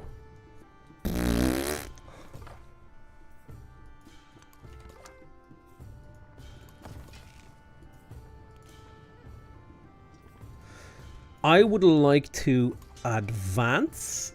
So here's what we're going to do. We're going to scoop up my archers. We're going to do a little maneuver that I like to call the commando bounce. I'm going to put an archer right here on a fortified tile shooting over this. I'm going to pop an archer back out here and he's going to have full movement. He's going to attack here. Perfect. You're going to fortify that tile. Fortify that tile. So now we've got like this big attritional line that they're having to cut their way through if they want to fight us. Somebody gets 2 damaged, I just suction him up into the commander. It's just like the most annoying way to play imaginable. We can attack here. Let's get you into that fortified tile, get you over here. I've got another army commander zipping in. Oh, they're hurting my culture. The nice thing is, the more I kill enemies, the less of them can denounce me and do sanctions on me and hurt my culture. So actually killing other players is actually important to my yields.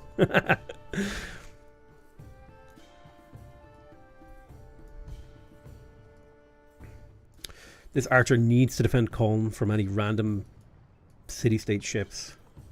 want to come around and make noise. So it might look inefficient here that we're getting attacked on this archer, but remember, the goal right now is not to actually win the war. The goal right now is to farm experience, because we need this commander to get the order promotion, which means he needs 2 more promotions. Once we have the order promotion, that's when we can go on the offensive. So right now, we're occupying this tile essentially just to gain experience. There's another promotion, and so now we're going to be able to get the Defilade promotion, so all of our units will have +3 combat strength from fortifications. Boom. You're not under threat, although I don't like the fact that you're standing next to a volcano. We accept this. You're tanking, that's fine. We'll bring the spearman up to here. This commander, we can start deploying a new line of archers to farm experience with right here. He's crushing my happiness. Thanks very much, bro. Civ 6 still seems like a better game. At least Civ 7 is moving in the right direction. They should remove the age resets and fix mechanics so a real world map is playable. I don't know if they're going to get rid of the age mechanics, bro. I think they're too baked in. I think anybody who thinks they should get rid of the age resets mechanics, that's wishful thinking. You're asking way too much and you're like giving too little. You got to compromise with what the developers were trying to do at least a little bit.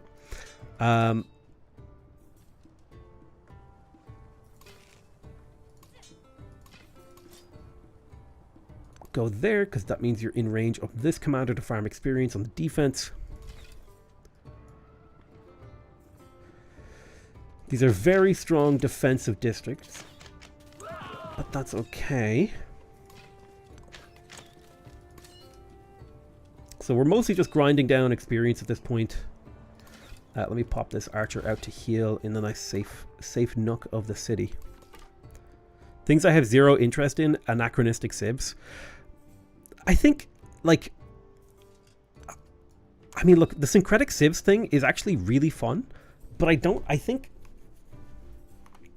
the developers should have just focused on polish. I really do think. I think trying to, like, pump out more content to appease the people who hated Civ 7, like, focus on making the people who like the game happy. I don't know, it's like...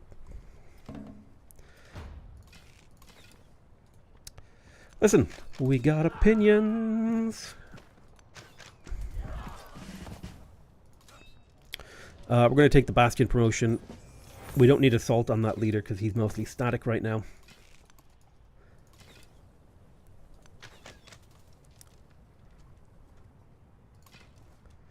None of my friends play Civ 7 anymore.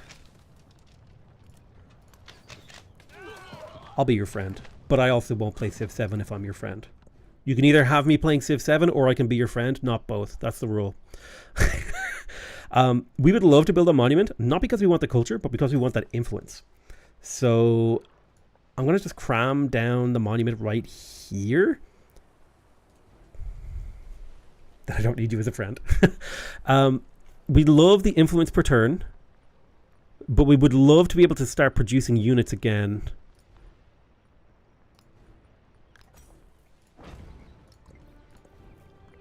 Alright, so we got an archer in here. I would really like to go back to producing infrastructure like granaries and stuff. Let's get the library. Yeah, look at that. That's a nice library.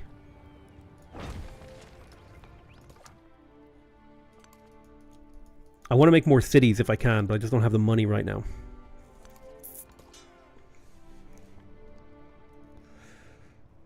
That's a pretty safe attack, actually. Gets us more experience. My friend started saying Civ 7 in the 6-7 voice. I can't stop myself from doing it. I do it all the time, dude. Right, great job. You've tanked a bunch of damage, so I'm going to zip you out of there. Ooh. So I've invested a ridiculous amount of points in making her have like a ton of war exhaustion, so I actually don't want this war to end. I do, however, want to put in conscription so my units are free to maintain. Hanover has grown... Keep growing around there. You have grown. Keep growing around there. Dusseldorf. So now that we have organized military, we can start doing our Prussian civics. So we've got +1 settlement limit right there, which is really nice. It's going to give us access to coking. which is good. And then we'll be able to go and do syncretism.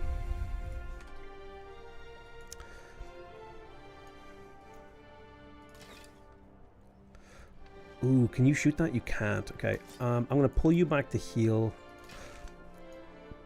Let's do a very gentle poke forward.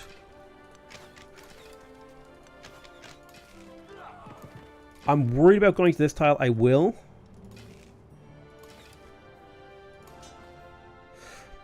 Does that count as experience? It does, because you didn't actually kill him. Perfect.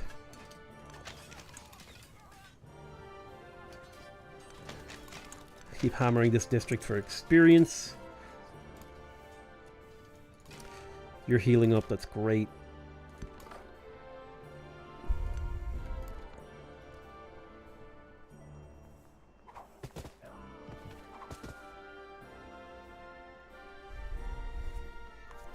Potato will take everything from Ada. No! They're killing my ally! Ah, that's fine. I forgot that they were adjacent to her and that they would be really vulnerable. It's fine. Alright, let's move up. Shoot him. Shoot him if you got him. Move you here, move you here. We would love to pillage this if we can.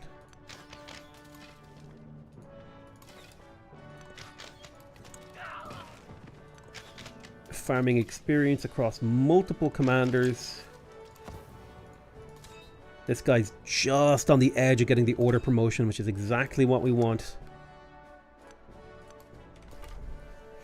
I'm tired of micromanaging you scouts. Go get yourself killed. That's what I feel like. When I press the auto explore button, I feel like I'm telling my scout to go get lost. I'm like, just fucking go. Does anyone else feel that way sometimes?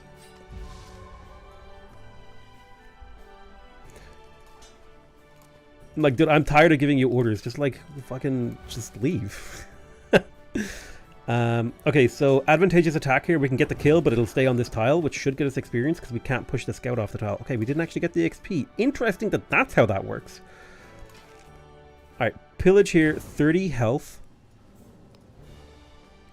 We really want the Mausoleum of Theodoric for two really big reasons. First of all, it's a wonder. Well, there's a few really big reasons, right? It's a wonder, gives us adjacency, makes our production and science better. It gives us a militaristic attribute point and the healed and yield from pillaging. So it all aligns with our war. So we're actually not ready to be in the war. This isn't not. I am not at war. Just to be clear, what I am doing right now is I am farming. Just so that you understand that I am not fighting the AI. The AI declared war on me, and I used this opportunity to gain experience on my commanders.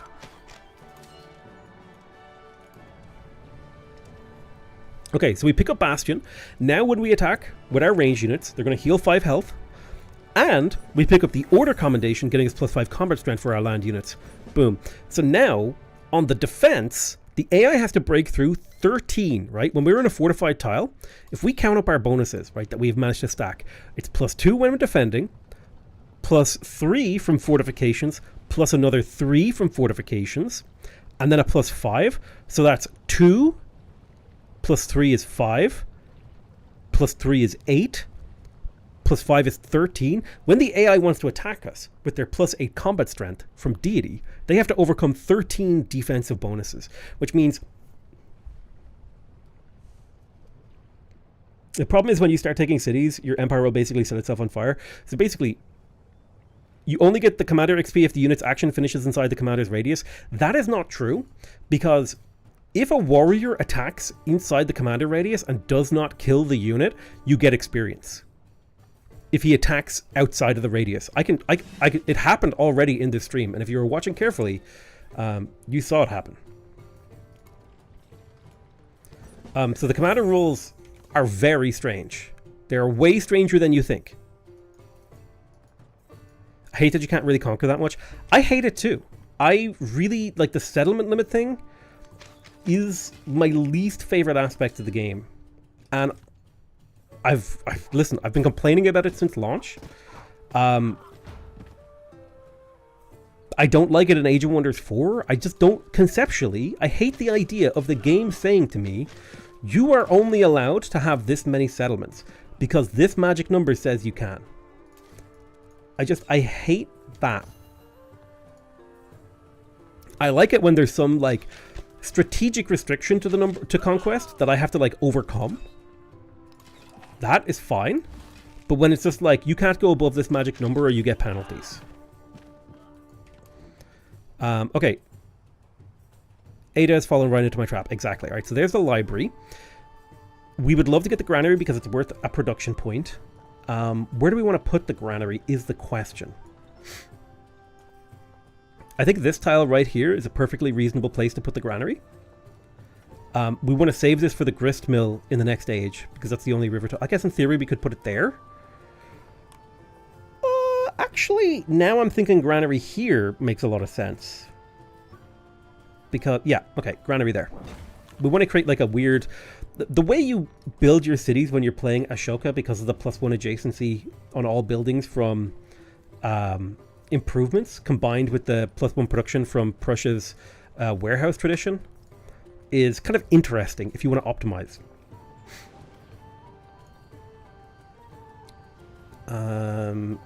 So let's grab that tile right there. Civ 6 basically had no limit. There was no limit in Civ 6, but there were definitely downsides to expanding, right?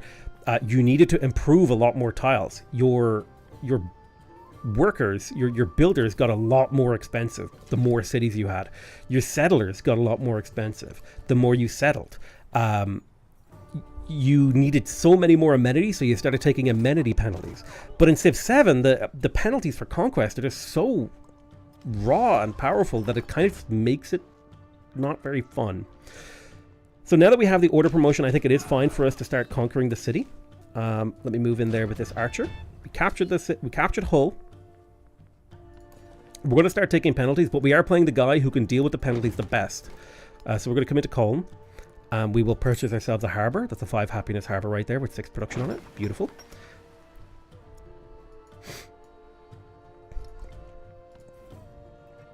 We're going to keep the settlement of Hull. So you have to raise all cities. I'm going to try not to raise too many cities because the military victory in this build is having more cities, more settlements than any other player. Capitals are worth 8. So if you kill someone's capital, it's worth 2 settlements. So again, I have not actually initiated the war. Taking this city is effectively me screwing around. I just really want to be clear that I have not started to conquer the map yet. I am still in the I need to build up my economy phase of the game. I'm still trying to build up my economy. I'm building wonders and granaries. I'm purchasing buildings in Colne.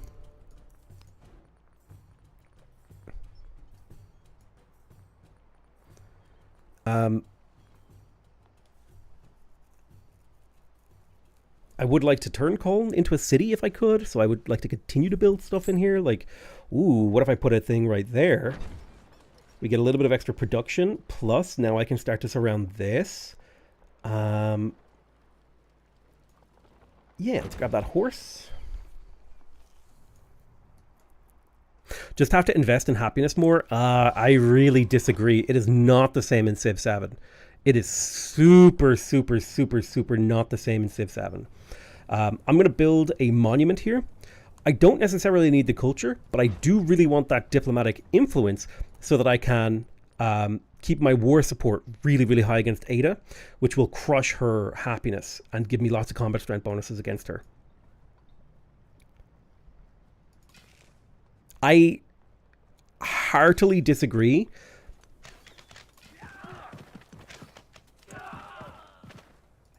with the idea of the thing that you said. Right, jump in there. And then we'll deploy a warrior here. So watch, okay? The claim was that anything that happens outside of the commander radius will not give experience, okay? I'm going to use this warrior that is inside the commander radius to attack this slinger that is outside the commander radius. And because the warrior is not killing the slinger, I am going to get experience for it. Watch. I attack. plus 5 XP. However, if that warrior had killed that unit, I would not have gotten experience for it. It's a weird little anachronism. But here's the thing. The thing I was wondering about earlier was that there was a slinger standing on top of a scout. So I was wondering if I kill the slinger, right, and the scout prevents me from stepping into their tile, does that mean I then get the experience? So that's the thing that I was trying to do earlier. That's what I was trying to science that. And it turns out you don't. Napoleon is playing France. Napoleon is playing the French Empire. You're playing Greece. You can still transition. You can transition if you want to. It's just you don't have to. That's the key point there. The complaint is no XP on death. It's not a complaint. It was just science. I was just trying to figure out what are the, like, because the assumption is, okay, what is the triggering thing that causes the experience to be given to the unit? Is it the fact that the unit moves onto the tile causing the experience to be lost? And it's no. It's like weirder than that. Because that seems logical to me that it, like, the fact that killing a unit, because like if an archer shoots a unit and kills it, you get the experience. But for some reason, if a warrior attacks and kills a unit outside this, like, right? Like, does that make sense? I feel like I'm making a lot of sense here.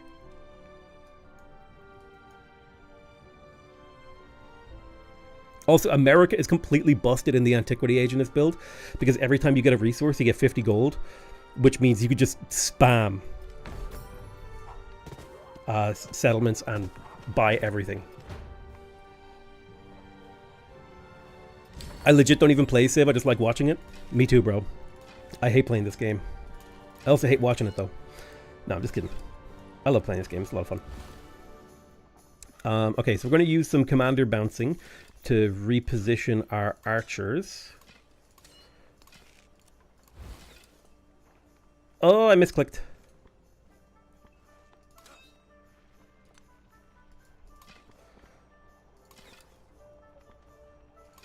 Like, yeah, I know. I know, gameplay mechanics are weird when you try to science them. Like, this guy's attacking outside the zone, but I get experience for it? Like, what? Why?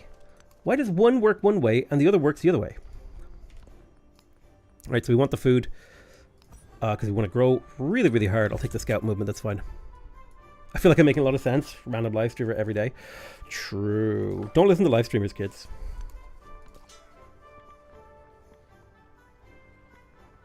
Fortify that tile so you can tank for these guys. You fortify this tile so you make that slinger more defensible. Fortify that tile for me. Bring the spearman up to assist. Ooh, that was a little bit more damage than I was hoping for, but he did... No, he didn't survive. Okay. We lost an archer, but that's okay. Ideally, we don't want to be losing units. This is the weaker general. Let me deploy an archer to here instead. Attack. Put you on that hill. As a Civ 5 Lect mod enjoyer, I hope Civ 7 becomes the platform of that kind of gameplay. I think Civ 7 could be... Here's the thing. I had the opinion that Civ 7 could have been, and could still be, the forever Civ, where they build gameplay mechanics and ideas where, you know, this game is just updated forever. But I think they went in a direction with the fundamental gameplay that is a little bit too different from normal Civ games to really make that work, unfortunately. I don't know. Maybe they can still pull it off. I could be wrong. I've been wrong about things before. Sometimes. Let's grab the camel. Partially because this is also going to give us +2 happiness because it's adjacent to 2 buildings. Are you excited to play as bunny rabbits in the upcoming Age of Wonders 4 DLC? Pretty much after tomorrow, when the Firaxis Feature Workshop ends, I'm going to start playing Age of Wonders 4 obsessively. The other reason I am not playing it right now is because the Firaxis Feature Workshop is, like, here, right now. So yes, I'm looking forward to playing as carnivorous bunnies. Games of a service idea. Bro, they're their publisher is 2K. They already thought about, like, the dream for Civ 7, as far as I understood it, right, like, was that because of the way the age system works, you could put every single Civ in this game, every single age of history. You could literally make up ages. Like, you could have a thing where you literally delete the whole map, and now it's like you're colonizing Mars, right? You could have done. There's so much potential with Civ 7, but because the reception wasn't nearly as strong as maybe they expected or wanted to be, I wonder if they're trimming back on the potential.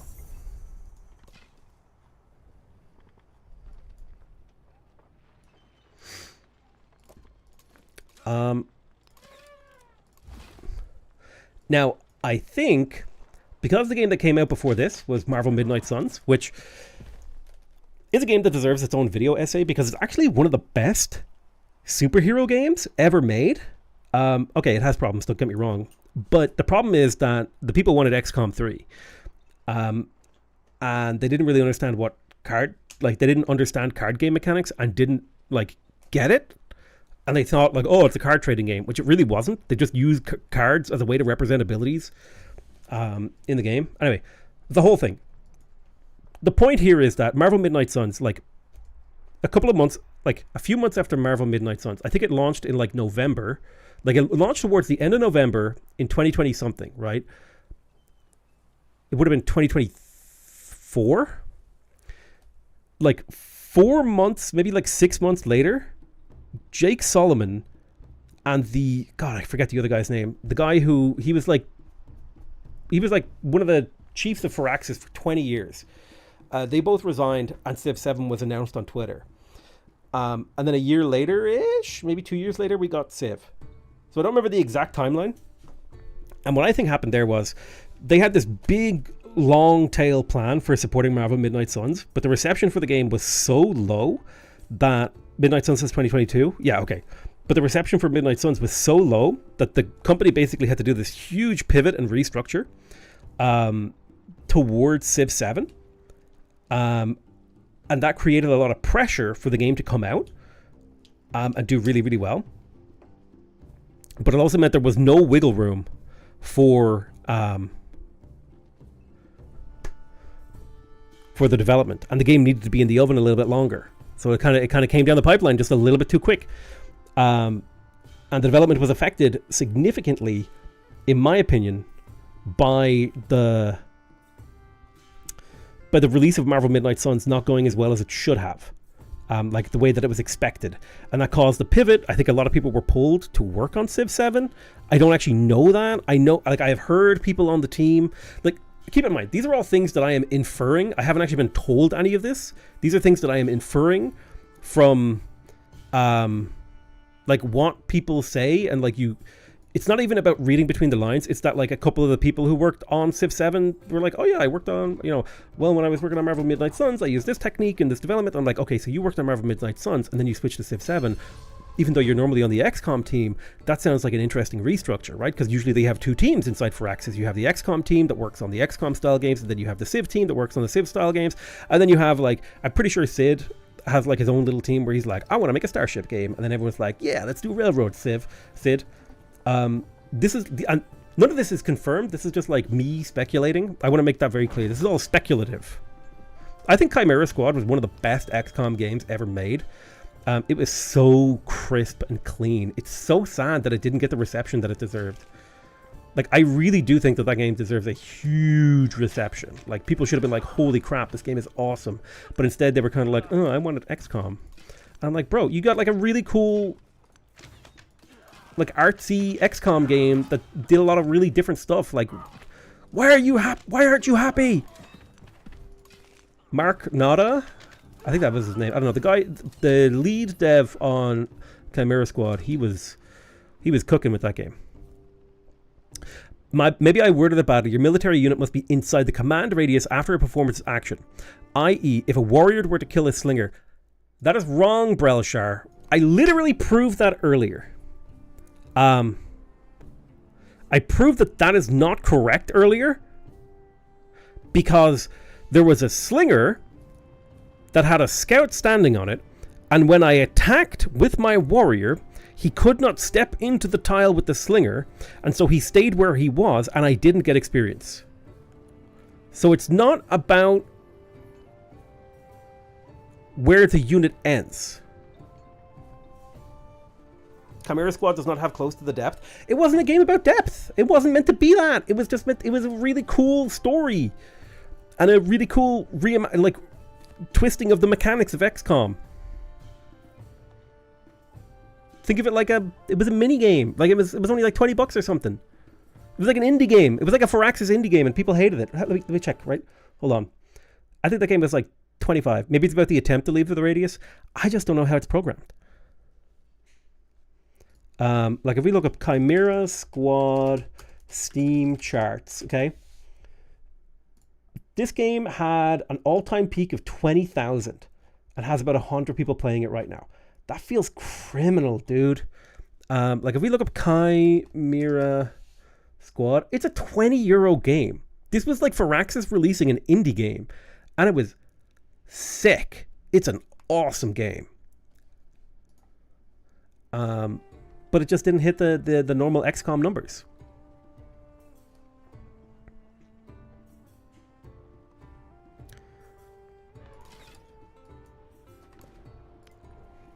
It didn't get the critical reception. It didn't like... I mean, 20,000 things are really good. Let's see. Gold from Endeavors, training commanders, +1 every gold for every unit command. We would like the settlement limit, but we want the syncretism first. What are your thoughts on Humankind? I think Humankind is a really good game, but it needed a lot more time.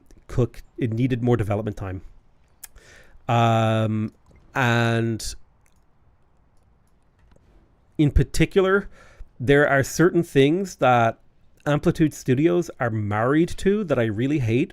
Simultaneous turns being one of them, where like the AI moves around during your turn, and like I really don't like that, where like I'm like, okay, I'm gonna attack this guy, let me just move over here, or like, okay, I need to, like, having to like first move an AI, I had to be like, oh god, I need to move this unit out of here or I'm gonna get killed. And it's just or like sieging a city and then not having enough time to click I want to assault, and then the AI comes out and assaults you, and then you're in a bad position. It's like, no, I'm assaulting you, you don't get to make, you know. Listen, Humankind, it's a doozy. Are they still updating Humankind? I actually don't know. I haven't checked in on it. Okay, so now that we have our monument, we can start kind of poking towards going into more of a war machine direction. So one thing we consider is, do we want to build any galleys to support our war effort, or do we want to focus entirely on land units? Personally, I think we're going to focus entirely on land units here. So I'm just going to start spamming like 4 more archers. Maybe, you know what, maybe I'm going to do 3 archers and a spearman. I think that's a good ratio. 1 melee unit for every 3 ranged you have feels like a decent ratio. Feels like Chimera Squad could have got more casual players into it, but instead it only had less hardcore players and didn't draw many new ones in. Like before you have settlements...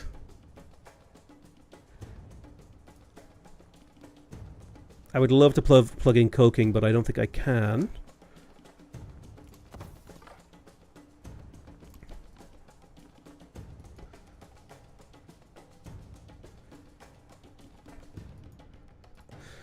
So we're not really looking to expand much more than like 1 or 2 settlements over our limit.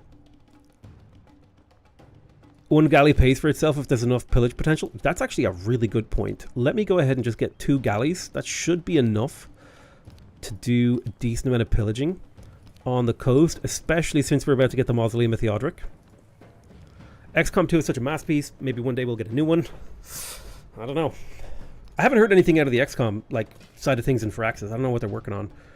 To me, it sounds like the XCOM team, after Midnight Suns didn't do so great, they got pulled onto Civ 6. It was kind of an all hands on, or Civ 7. It was kind of like a Civ 7. It was kind of an all hands on deck sort of moment. So I don't know if they're really working on anything. I think we attack into Bristol and then into London. Manchester just looks so ass to attack into with 3 mountains. I think we just leave it. Like maybe we leave an archer here to defend Hull. We just make our way up here.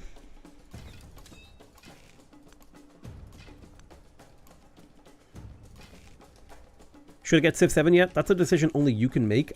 Don't give me control over your wallet, because I'm just going to tell you to buy Twitch Prime or like donate to me. You shouldn't buy Civ 7. Give me your money, okay?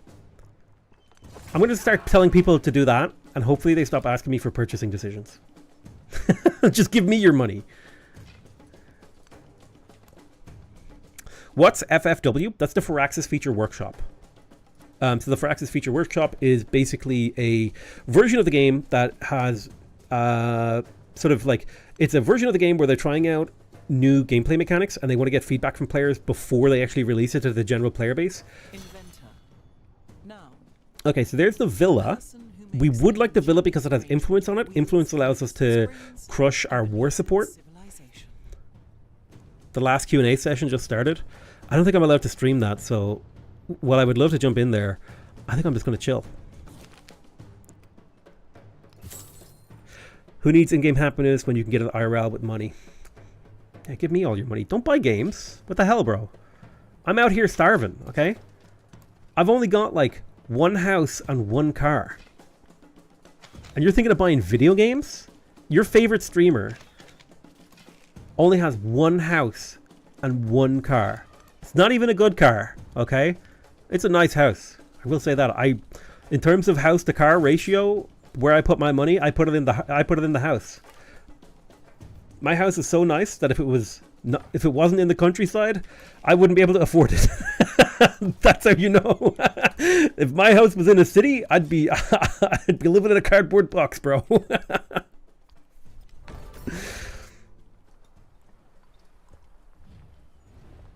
No, I don't know what piece.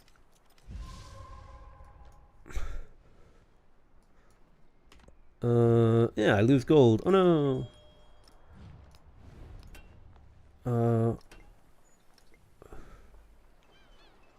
The Irish housing market. I like legitimately. So, first of all, here's how fucked up it is to be a homeowner in Ireland, or to try and be a homeowner as a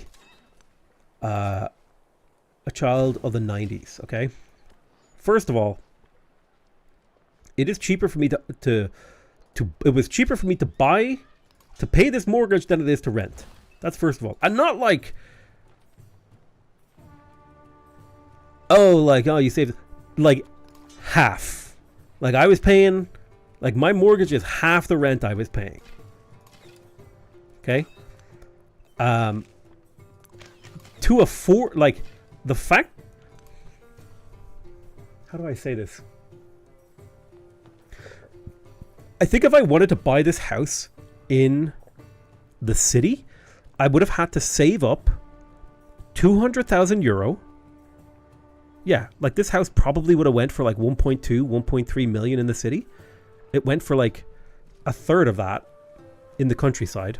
I'm giving you imprecise numbers, okay? I would have had to have made nearly 400 grand a year alone to be able to get a mortgage on this house in a city. Like this nice of a house in Dublin. It is crazy. Because of the mortgage limits. Wait, it's times 4? No, I would need to make 300 grand a year, which is absurd.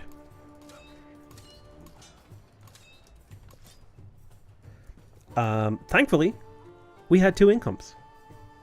We bought a house together. Made it way easier. Well, buying a house together also has its own complications. You gotta listen to someone else's opinion. Am I right, guys? Am I right? Am I right, fellas? Alright, there's the Mausoleum of Theodoric. God, they're just crushing my yields. Oh, yes. Give me that militaristic. So, the happiness penalty from unrest in captured settlements is nice. You're getting a little bit too wounded. Would you fall back to heal? Renting is a scam. Renting actually isn't a scam. In a properly functioning market, right? If you actually do the analysis, in terms of,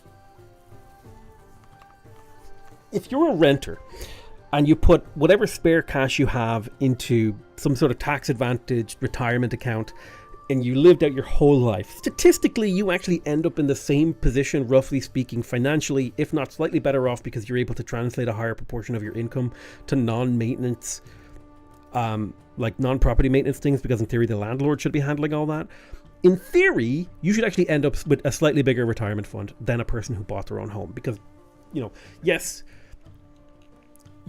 owning a home, the mortgage is a lot cheaper than rent, but then you have to take into account that you're probably paying somewhere between 1 and 4% of the home's value per year in maintenance, right? On average, that's the recommended amounts, depending on the age of the home. You're subsidizing someone else's mortgage by renting. Yes, but the point here is, right, in a properly functioning market, it should be true that you can rent and actually end up financially in a better position than a person that bought their own home. But the problem is the market isn't functioning correctly as it currently stands. For certain segments of the economy, it's not working. When you rent an apartment, you don't need to come up with 100k cash in for a down payment. Absolutely. Or be responsible for your own repairs. Exactly. And the other advantage is, like, if your neighborhood goes to hell, you just, like, I'm out, bro. You can downsize your home in retirement age to get the money back out, theoretically, if you own it. My mortgage payments are 26% less than my last and hopefully final rental. Yeah, but are you also taking into account the maintenance cost of your property, right? Because you have to pay the recommended rate of maintenance spending on a property is somewhere between 1 and 4% depending on the age of the property. Older properties requiring more maintenance. So if you are, let's say you were paying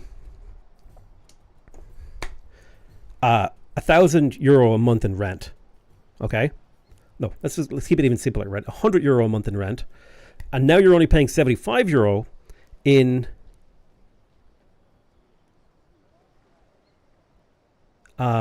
mortgage. That 26, your property value has to be extremely low for the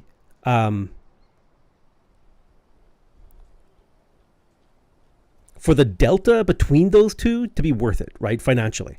Now, you might put a financial, a non-financial value on the peace of mind of being a homeowner, right? Like some people say, like, oh, the peace of mind, like, nobody can tell me what to do. It's my own home. I can do whatever I want in it, yada, yada, blah, blah, blah. My landlords have always done the bare minimum, tried to charge me for whatever they've done. Yeah, I mean, well, look, we should talk to Lenin if you want to know how to deal with that.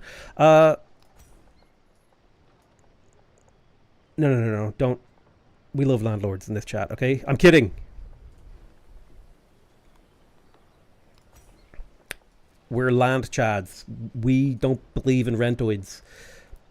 Okay, villa. I kind of want to build a villa. I don't need the villa, but I really want the diplomatic influence. But I can live without the diplomatic influence. What I can't live without, though, is a little bit more military. I'm going to grab myself an army commander. I think the point is that 100k you have to build up the cash account with low interest over time. If you had stuck it in the stock market instead, you continue to rent after 3 years, you'd be in about the same position. Correct. The appreciation of home value, like your net worth as a homeowner, will be similar to someone who rented and properly invested into their retirement fund. Like you will have similar net worths. Like the system works like there's no magic arbitrage to home ownership. But there is magic peace of mind. But anyway, you have maintenance issue, insurance, taxes, possibly exactly, HOA fees, etc. There's a lot of downsides to being a homeowner. I am actually resident association pilled. I actually think resident associations are really, really good, but they have to have the right culture and the right goals. And a residents association needs to be about like cooperating and working together and making the place that you live a nicer place, and not about telling people what to do.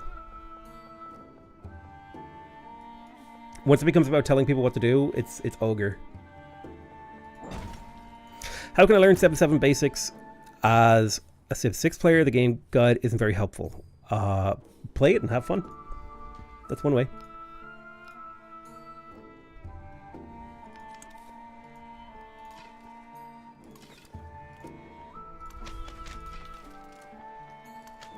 All right, we're shooting. So like where I'm from, resident associations can actually get grants from the government to do stuff like environmental projects, like you can do like rewilding or pollinator projects and stuff like that. The government has grants specifically for that.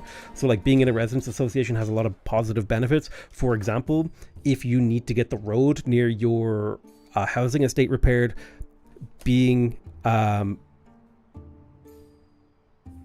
in a residents association is actually really useful, because you can go to the council as a residents association rather than an individual, and going to the council as like a group of 100 homes or 50 homes or whatever, and being saying like, hey, our road to access our properties is like super messed up, you guys need to fix that. That actually has a lot of pressure, because that's going to affect the local elections and all this sort of stuff. So local politics, I think, good. Homeowners associations, bad.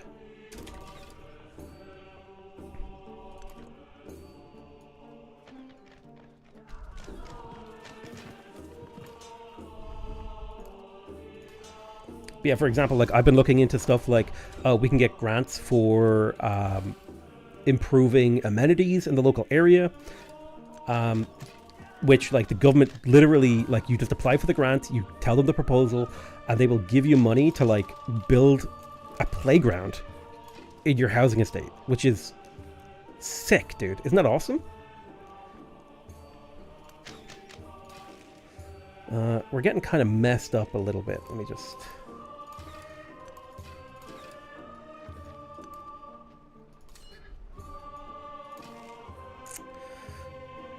Let me fortify on that tile for a turn. So the crisis is beginning. There'll be a ton of independent powers spawning on the map, like Kushan. We cannot befriend them. We can incite a raid on Ada Lovelace if we want to be annoying, but we care more about getting combat strength against her. Is the early settler spam still a thing in Civ 7? No. You do want to get your settlers early, but it's not about spamming them. So coming into Dusseldorf, we would love to get a granary right here, because we want to put our science buildings there. So let's get the granary. We also want to get the brickyard. Love it.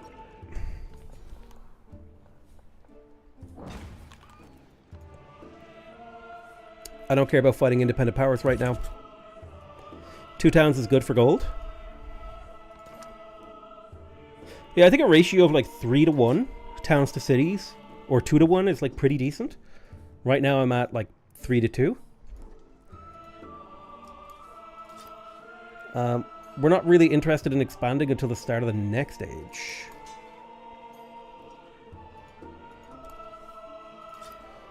Let me fortify that tile. You're fortified, aren't you? Yeah, okay.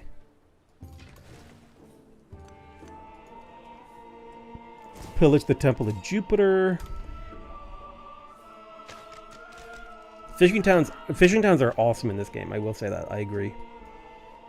Do you think every 2 or 3 specialists you should be allowed another building on said tile? I kind of think that that would be a really cool idea. I don't like how sprawly the cities are in Civ 7.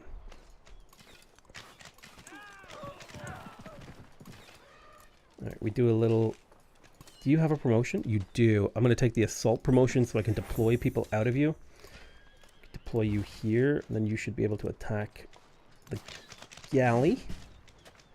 And then you got yourself another promotion on this tree.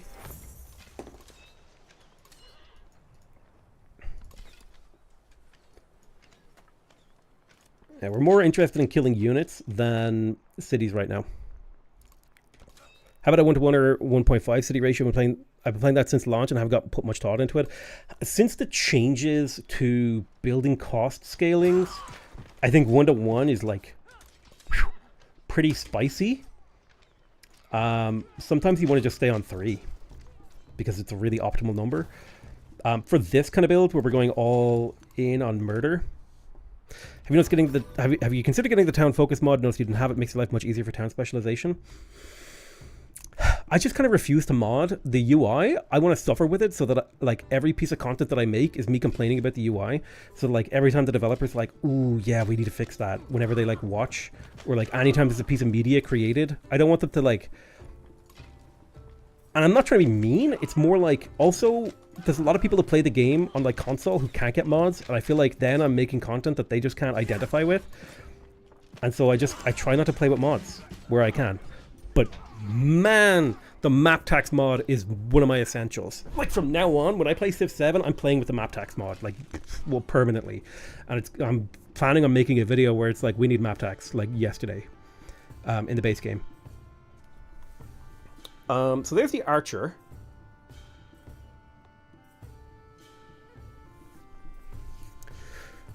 We are getting towards the end of the age. We have plenty of happiness to play around with. Let me just double check all my cities. Okay, the only city that's at risk of going unhappy is Hull. Let me just quickly repair this. So we can capture another city without going negative on happiness. And we really don't want to go negative on happiness because we're still in the process of building our snowball. Let's make another round of archers and spearmen.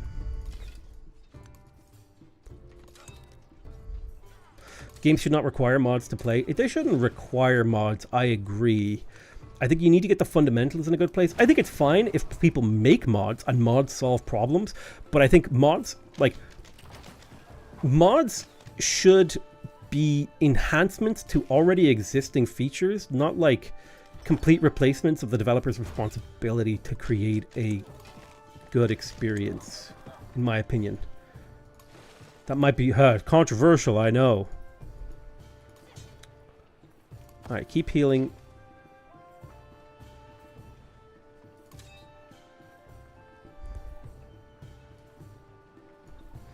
I kind of want to move you one tile to the right. So I will. Can I bounce an archer through you? Yeah, but it's risky.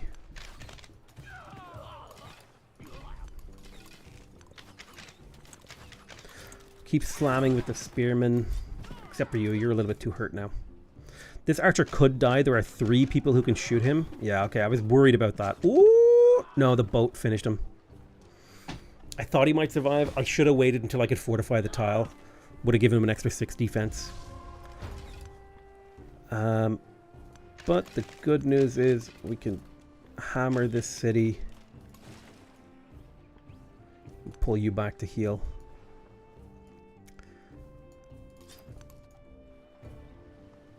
What DLC is the Diplo Quarter? I don't remember.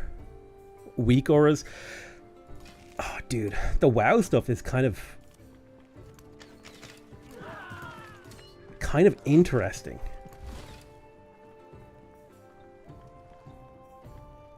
I am super interested in what they're doing there. I just haven't had time to play WoW.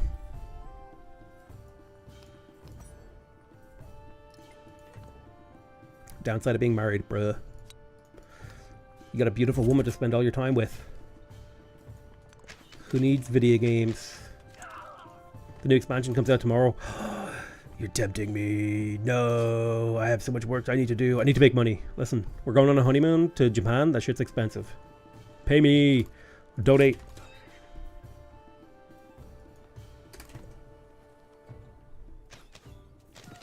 I spend time playing WoW with my girlfriend. If I got my girlfriend into WoW, or my wife into WoW, not my girlfriend. Almost got there.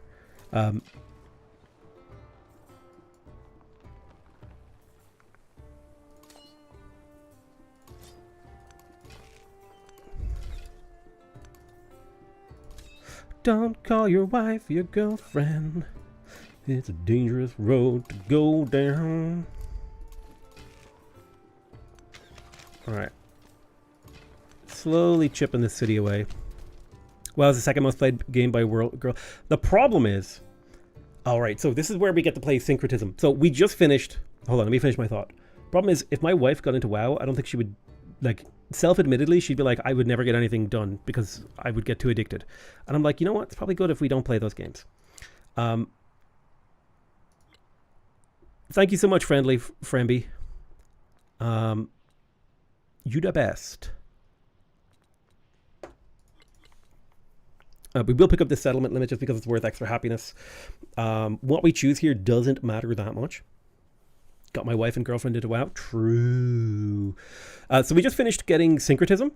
which is the new test of time way of getting access to new abilities. So we could, for example, get the Legion, which would give us +1 combat strength for every tradition. Or we could get the unique cavalry units. We could get the Matha. Let's see. Roman unique quarter, gold, influence, buildings and wonders.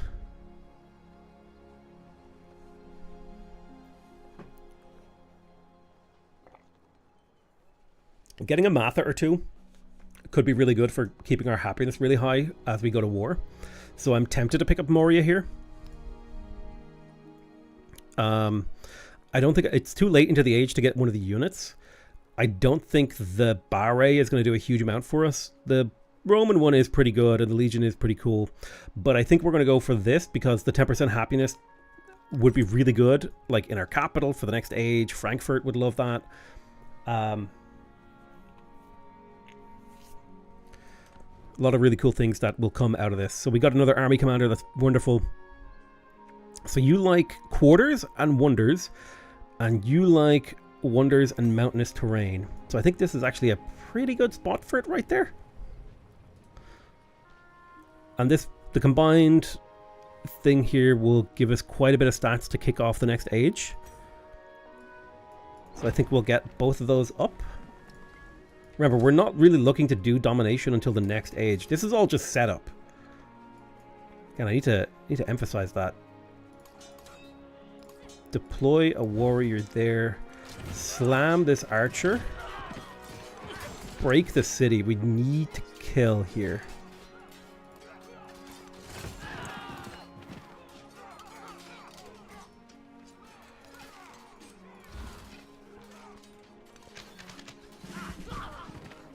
Alright, cool. You just got your 6th promotion, which means the order promotion. Order commendations, that's +5 combat strength. Excellent.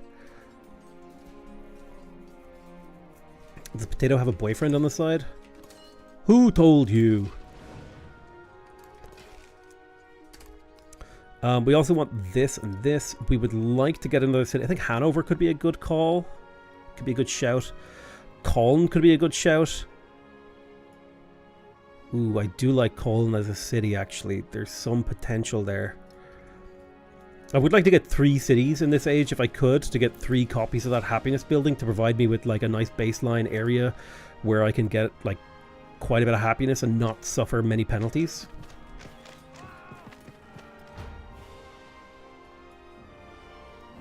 Okay, we just need to bombard the hell out of Bristol so that we can take this tile. Let's get started with this archer. Ooh, I don't like that this archer is behind me. Okay, he's been cleaned up. Go on and get that kill. Lovely. Alright, 1 shot. 2 shots. 3 shots. 4 shots. Slam. Slam. Thank you, ma'am. Now we just need to take this tile as well. Hey, Raminator. First time chatter. Good to see you, bud. We want to take this tile because it's adjacent to 4 buildings, which means it's a lot of happiness.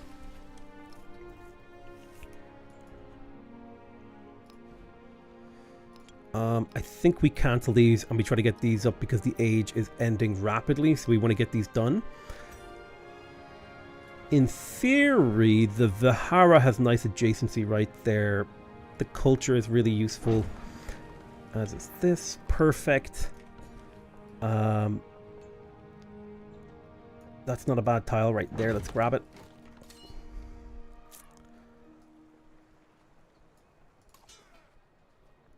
Let's scoop you up. Scoopity scoopity. Zip zop zoopity. Nice. Just a slow grinding assault. Almost all of our energy is going to be focused on conquering our own continent in the Exploration Age. Thanks for getting me into Age of Wonders 4, Old World, and Against the Storm. Lots of fun and hours spent. Honestly, those are like 3 out of 4 of the best games I have.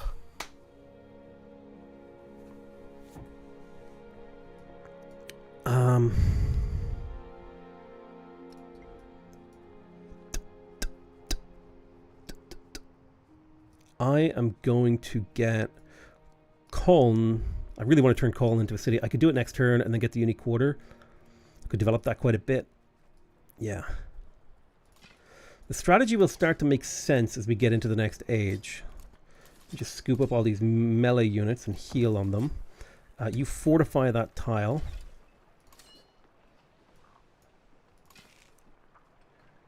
Let me use this army commander to reposition an archer here. Shoot that archer in the water. Shoot this guy. Step forward. Shoot this guy. Scoop him up. Do a commander bounce through him to here. Shoot the guy behind, although you should have fortified that tile as well. Fine, you go to there. You're healing.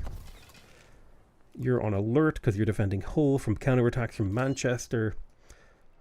You stay right there to heal for a turn. You're coming up on the flank to be the melee. I've got another army commander to come up here to absorb experience. Kill that boat, please. Thank you for defending Colne. Do you think Civ 7 is up to Civ 6 levels after the update? No.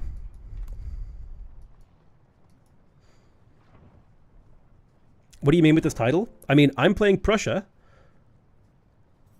in the Antiquity age. No. I want to stay at war with her. I want this war to burn forever because it's basically burning her empire to the ground. She's generating 0 science right now. Feels good, man. Okay. There's an archer in the water. That's actually a free kill. So let's shoot you there. We need to deal with the spearman. Can I move you there? Yes, I can. Can I move you here? Yes, I can. Can you deploy an archer on this side? Deploy a warrior here. Fortify that warrior. Can you fortify this tile as well? It's already fortified. Excellent. Shoot.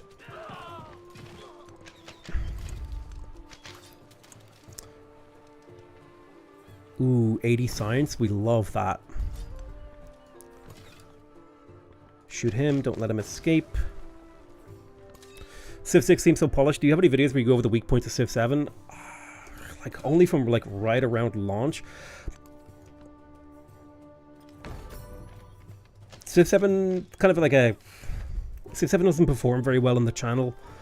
And I kind of lost the spark for playing it most of last year, so I didn't have a huge amount of... I don't have or had a huge amount of content on it. Let's deploy this archer here on this fortified tile. Yes, he's low on health, but that's fine. Alright, scoop up that spearman, move you forward, move you forward. We can start getting more shots on this district. You go there, you go there. Can you deploy a spearman? Perfect, Bristol is ours. Hanover has grown. Do I want Cologne or Dusseldorf or Hanover to be a city? Hanover will be a really strong city eventually, so I think Hanover could be a really good pick here to be a city. But it requires a little bit more investment.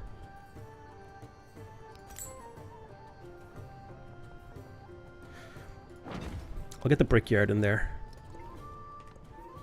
We are going to keep... Gilgamesh likes me too much. Let's go ahead and denounce him. We want everyone to hate me so that we get plus combat strength because we're playing Prussia. 6-7. I need the rubies to go into the capital. And the cotton. And the game. Beautiful.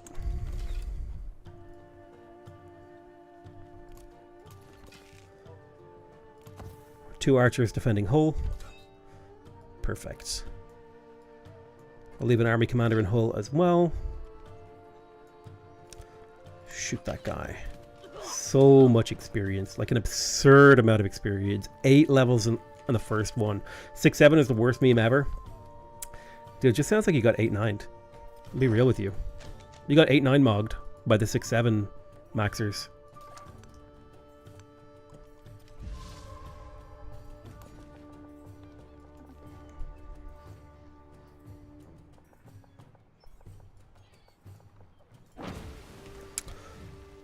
10% happiness, don't care. I've seen what makes you cheer. Okay, we attack. We attack. That is a fortified district, so there's not much we can do. We will fortify that tile. Let's kill this archer. I think it would be nice to continue to move on London. Let me vomit out some units so they can get themselves healing. I will keep one unit inside the commander so that he can take advantage of the maneuver mobility promotion. He does have a promotion point. I don't know if we care about getting another do we have to rush for another commendation? Wouldn't be better off like getting logistics? Being able to heal more inside enemy and neutral territory is like super good. I think we go for the extra commendation. I think it's good. Civ 6 was my first Civ game, but I only have 200 hours in it. I joined late, found it overbearing. 1,500 hours in which there was a deity++. I think I understand Civ 6 Plus. I'll be super cheap to get all the expansions now. I think, here's the thing. Fundamentally, each Civ game isn't and shouldn't be for everyone. Each Civ game should like have its own unique audience, and they can coexist with each other just fine. I think it's a mistake to try and be like, everyone has to like the game that I like or whatever. Like, nah, like just let them be different, bro. Right? We love diversity in this channel.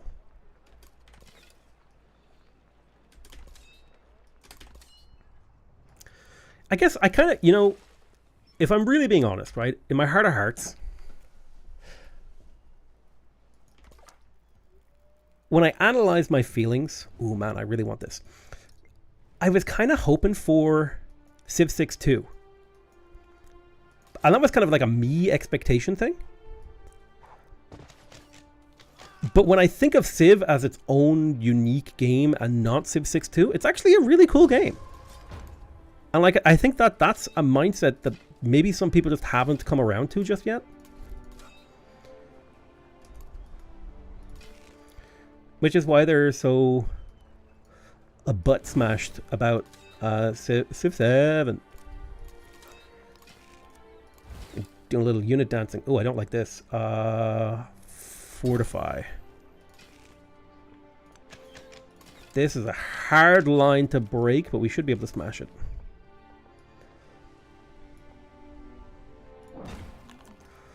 Düsseldorf. 600 gold. Damn.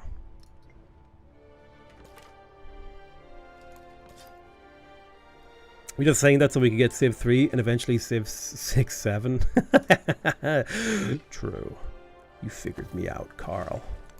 How dare you. I still, like, my hot take is, I don't think they should make these big, sweeping Civ game that is for everyone. They should make a bunch of smaller Civ games. Like, if you broke, I don't know how many people actually worked on this game, but like, if you had like 2, 3 Civ teams that were all like bouncing ideas off each other, making cool, like, $30 Civ games with like maybe 1 or 2 expansions, I think that would be a really cool space for gaming. That'd be really cool. But alas, we get one big Civ game every decade these days.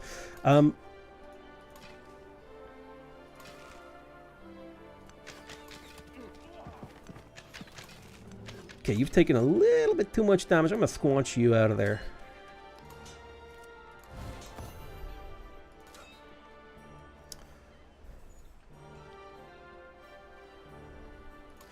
Put my boat right here. I'm going to put my army commander right here.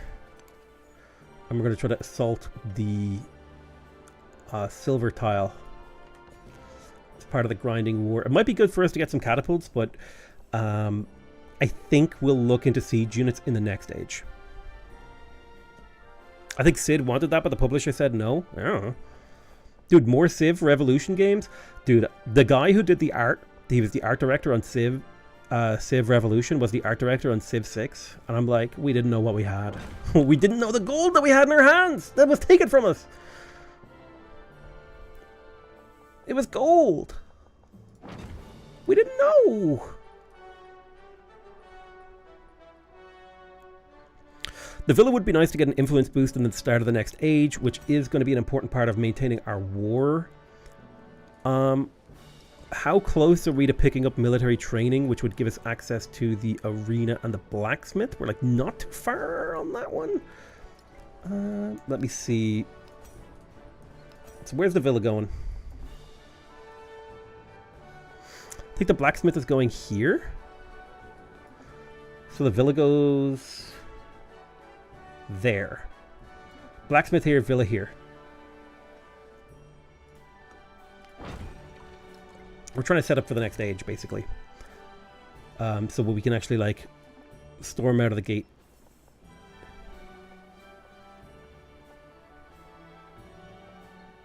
Civ 7. The cow will be milked dry until killed.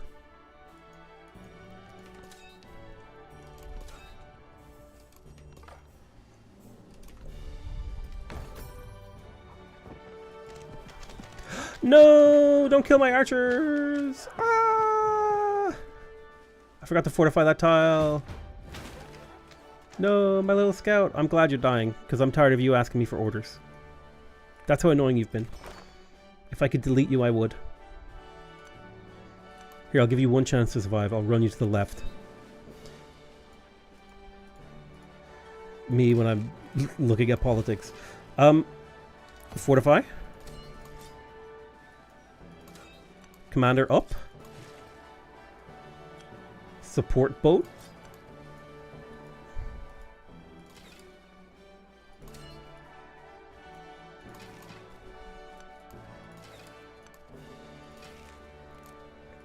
I think it's time we pulled back a little bit. And just chip. This district is causing a problem, so we're just going to chip away at it. Maybe we need more boats. We'll fart around with possibilities here. You vegetarian. What button do you use? So I use Z because my finger just naturally rests on Z. My left ring finger naturally rests on Z, so I just press Z a lot. Oh, we're under attack from Napoleon. Oh, bonjour. My name is Napoleon. I am here to steal your baguettes. I am short and I love Josephine. He probably wasn't even that short, bro. Okay. So Napoleon, who's all the way over here, has declared war on us. This should be pretty defensible with just like an archer. These are tier 2 immortals.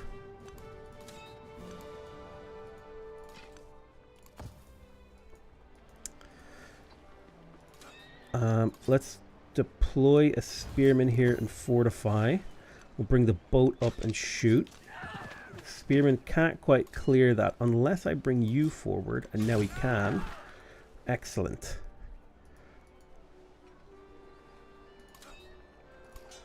Bling, bling, bling, bling. I just want to keep my units alive because at the start of the next age, we're going to get a tech reset where all units are going to be of the same caliber, basically.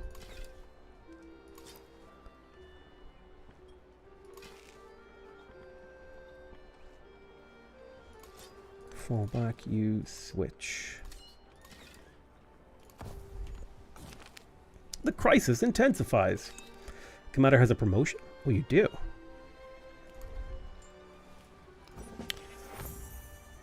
Command range. I like range.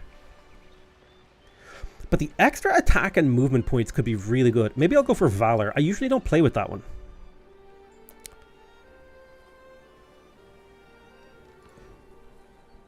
We just click a random civic. We don't care about plugging these in. We're fine. Crisis. None of our towns have specialization, so decentralization does nothing to us. You survived. Good job. You may actually be useful in the next age.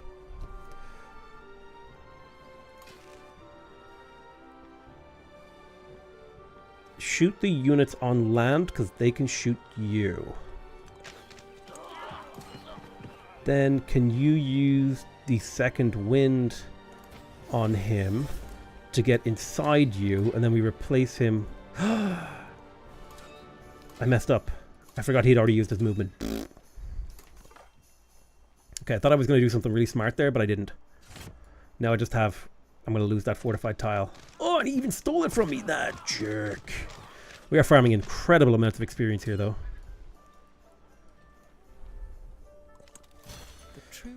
Okay, so we would like to get the arena and the blacksmith down so that we have a good kickstart on production in the next age.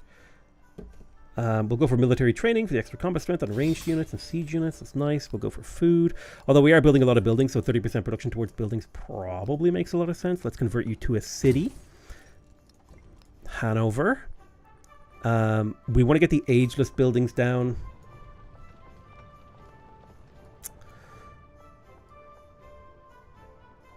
I would like to put it here, so let's do the saw pit right there first.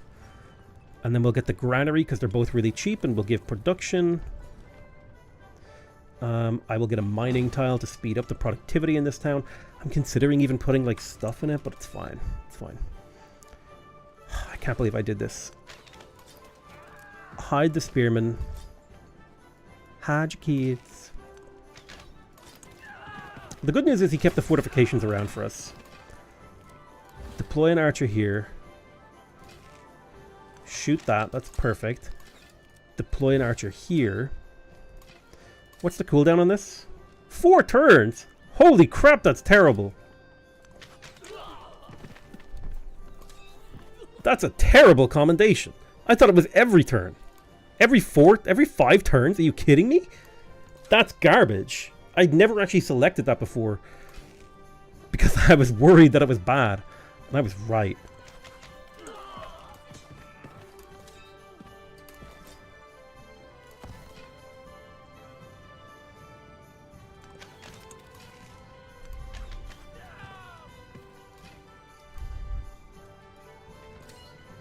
Yeah, I always recommend starting on a low difficulty when you're playing Civ games. There's no point playing on a high difficulty. If you don't know what you're doing, you're just going to torture yourself for no reason. No! I forgot to fortify! I keep forgetting to fortify! I'm bad at the game. Once we kill this, though, things become a lot easier.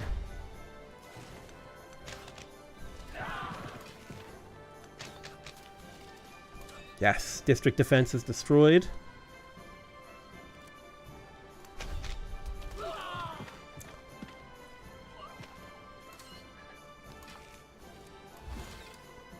Deploy our archer chads against the beta archers of the enemy. What's that one meme? It's like our LLM versus their LLM. Oh. Well, that's not good. We might need some units here. It's fine.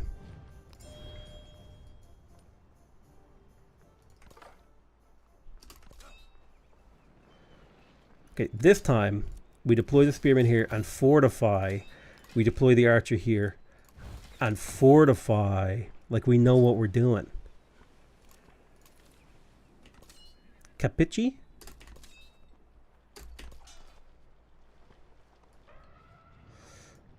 I need you to come back and get promoted and protect Hull.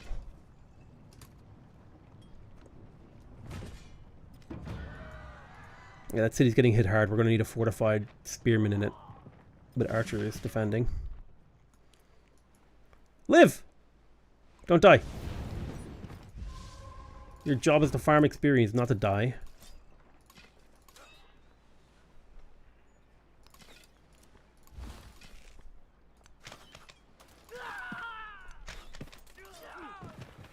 Pillage for health. Perfect.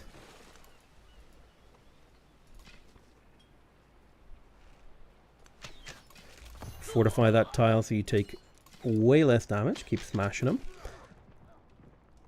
them. You go there. Pull you in to protect the city.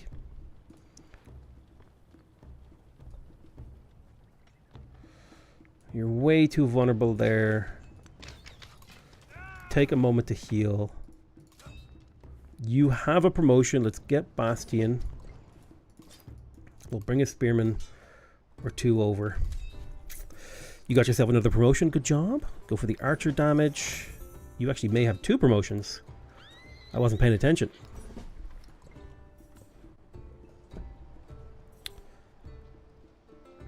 Okay. So there's the villa.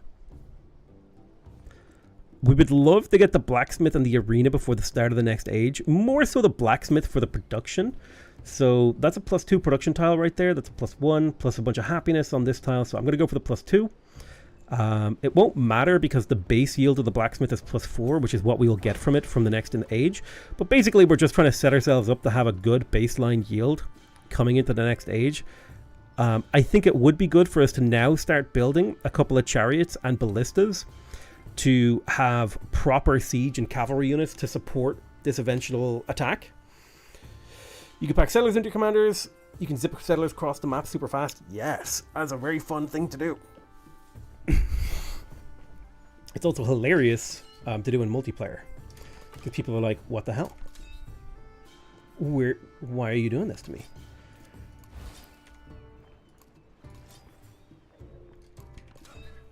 Okay.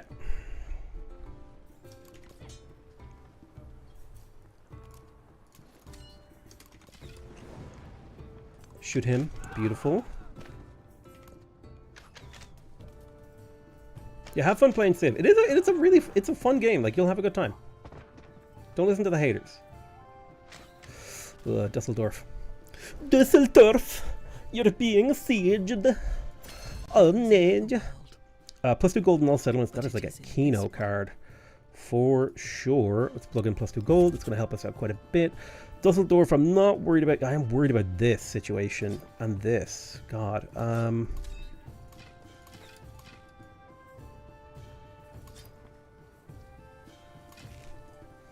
If I swap these 2 units, I can get some focus fire and farm some XP, fall back to heal, bring you up to here, promote you so you can step into this tile. I hate that I'm promoting units right before the age. Hopefully I get the benefit immediately. Yeah, +1 happiness in all settlements. I wish that was permanent. I don't know if it is. We'll just go for entertainment for settlement limit. I don't think we want to get anything here. We're not going to be building any altars, so I'm just going to pick one at random. Food on monuments, science on monuments. I'll take influence on monuments. We do like influence. Let me just go ahead and support this war with Napoleon. We're up to +5. Excellent. This archer.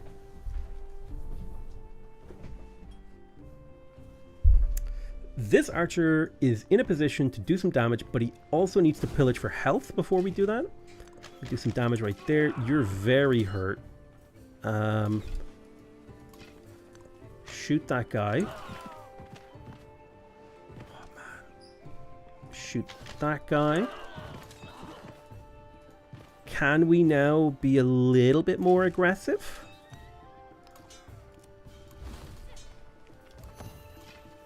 Maybe.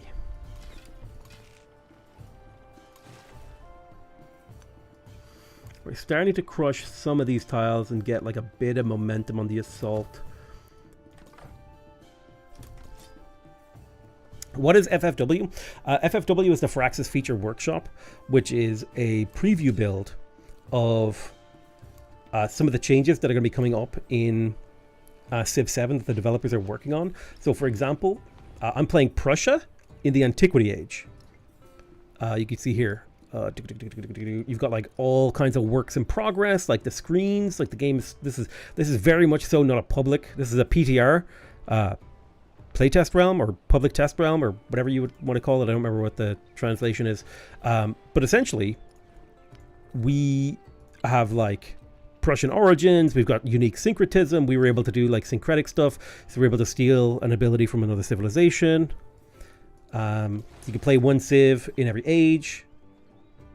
Ooh. Pillage that lighthouse for gold. That's actually so nice.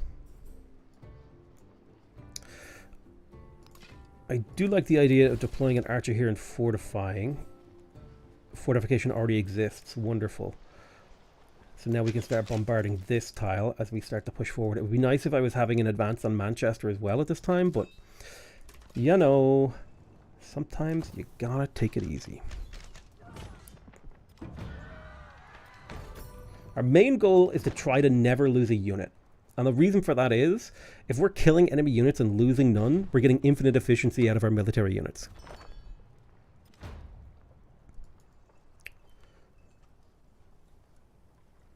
Okay. So Frankfurt am Main. So I think the build that I went with wasn't very good at actually conquering cities, but it was, like, if we could get London before the end of the age, that would be sick. Because, I mean, if we had gotten Pax Imperatoria, that would have been sick too. Oh, to fell a giant. Lose a bunch of war weariness. I hadn't noticed that. But the level 10, what a Gaius. We definitely want the level 10 army commander. Getting an army commander with 4 free infantry units is like sick. Oh, 12 walls of fortifications. Ooh, plus 4 combat strength against independence. Have 3 commanders with at least 5 promotions each. Plus 1 production and plus 1 culture, but minus 1 gold. Ooh. Powerful nobles. That's a really interesting one. We're not going to complete any/many of these. I would have really liked to get Pax Imperatoria. I think we can get Wada Gaius and maybe powerful nobles, depending on how much experience we can squeeze into this commander over here. He is currently level 1. And we're sending chariots over. So we might be able to get some levels in him. It would be sick if we could. You can't take all those into the next age. That's correct. You can only pick 3 of these major triumphs to bring you to the next age. So if I could bring the army commander and the extra production and culture in the capital for commander promotions, that would be really, really cool. I want Civ 7. Is it worth getting without the DLCs? Honestly, that's a decision you have to kind of make for yourself. I don't really know. What you should do with your money is donate to me. Okay? Give me your money. We're going to take this district so they can't use it anymore. We're starting to close the noose on our enemies. We still are being quite greedy, building infrastructure rather than other things, but that's okay. Greed. Repeat after me. Greed is good.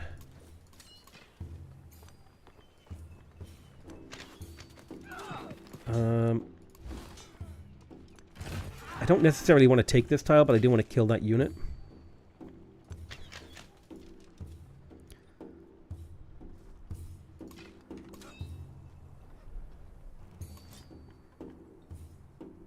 Yeah, screw buying games. Give me your money. I love money. What do you need games for, bro? Are you even a gamer? Blackbeard is fun. I think, honestly, I would say get the base game, try it out. Like, if you want my actual advice, right? Get the base game, try it out, and if you like it, you kind of, you know, watch a few videos, think about if you want to buy the rest. You just, you know, that's what I do. Ooh, don't kill my archer. No! Lost a unit. Look how little damage we take. Isn't it magic? On these, like, super souped up defensive warlord guys. Okay, so I'll move this archer forward. I'll shoot here. I want to move the army commander down left a tile so that we can get experience from attacking this guy. Might have got us a promotion. It did. Let's take mobility so we can move him around easier. And then I'm going to put this wounded unit inside him to give him that mobility so we can gather experience. I'm going to bring this archer up to support the experience gathering. You're fine where you are for now. Why don't you go here? Let's get this spearman into this guy so we can use the bounce action. Move there. Then we have a nice fortified location. You can damage this to gather experience. We really want to kill this slinger tile.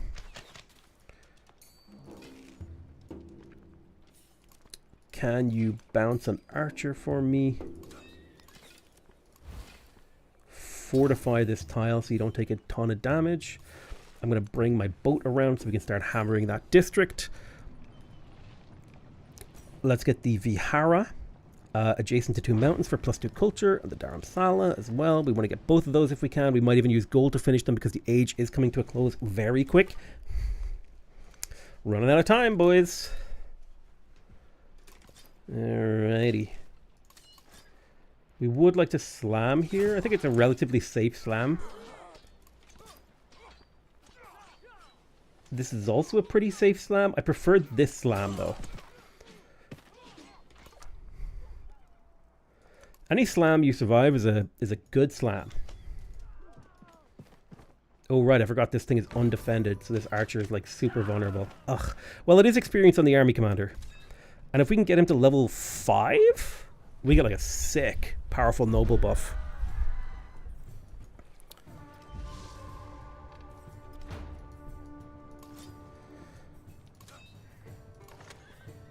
Okay, move you here. You step into that commander, you step there. I will deploy you there. You come forward. Let's get the kill with you.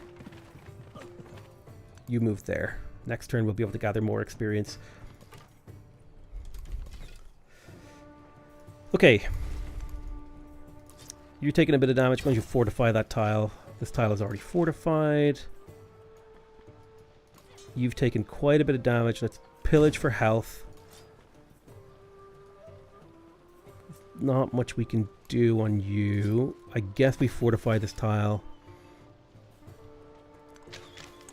We want to clear this tile. You can't hit it, but you can hit this one for experience at least.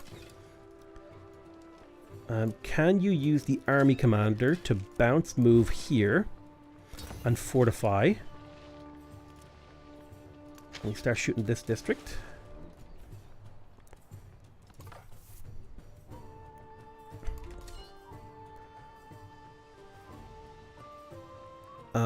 Give an extra action to this spearman. We can use him to clean this tile and take it. Can I get the commander to that tile? No, not this turn. So we're closing the noose. Bring this archer up. Take a moment to heal. We've got another chariot coming in to assist. Excellent. That's going to be a horseman at the start of the next age. How long do you think? How far do you think we get into the game this stream? Probably a little bit into the exploration era, exploration age, and not too much more than that. It's already pretty late. I started my stream pretty late today. All right, so we got the blacksmith in. We're up to 61 production in here. That's what we love to see. The arena isn't quite as important or good, but it is decent. I think we could squeak out an extra army commander, and that is really strong. Like, I love getting out of army commanders is really, really powerful here. The earlier we start building them, the earlier they start earning experience, the earlier we start benefiting from that experience that they're gathering. Okay, damage that district. They recaptured this, but that's not a big deal because we can use this. Damage, reclaim. Let me move the commander.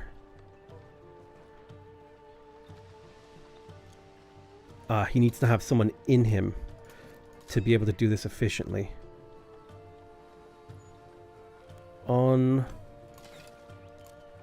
Unlucky. We'll do a little repositioning here.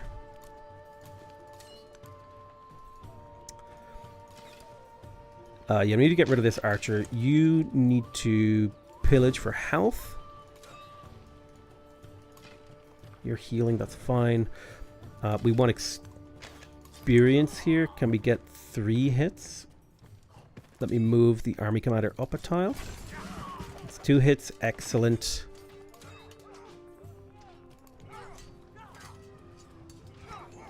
land units complete fortifications. I'm going to take the assault tree because it just gives you a lot of flexibility and mobility.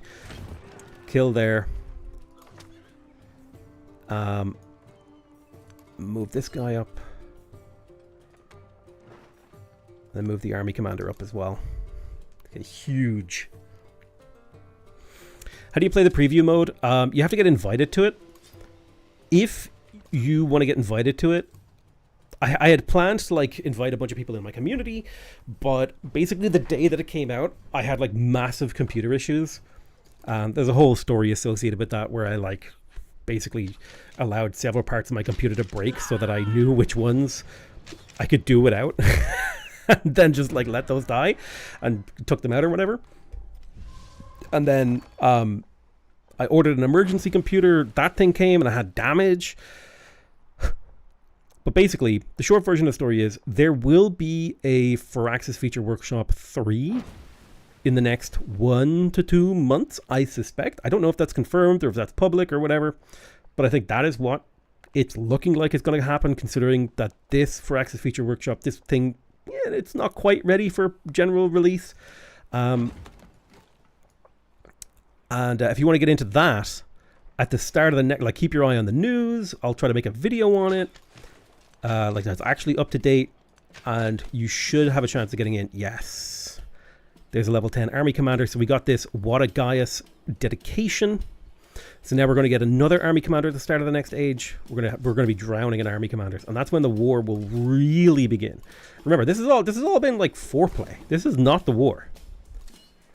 This is me screwing around. I really cannot emphasize that enough.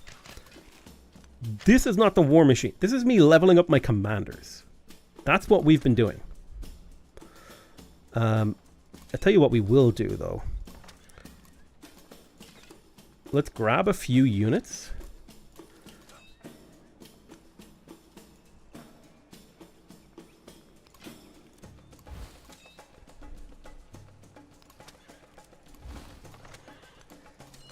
And maybe we can zip around here.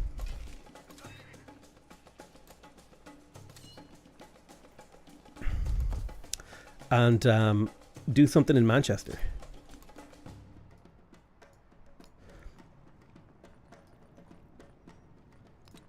I will purchase an archer in Hull.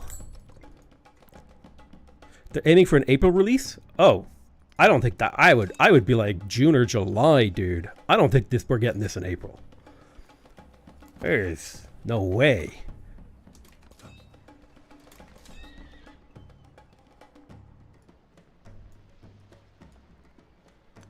You crazy if you think we're getting this in April. I'm gonna just say that right now. I would be shocked. All right, we're fortifying. War of attrition. Beautiful. First siege unit is online. Let's go ahead and send him to this commander.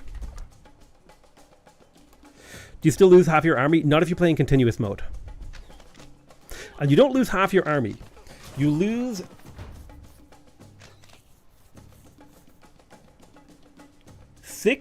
any units you have that is above 6 plus 4 times the number of army commanders you have. So if you have 1 army commander, you kept 10 units. If you had 5 army commanders, you kept 26 units. So it was based on how many army commanders you had. It wasn't just like an arbitrary number.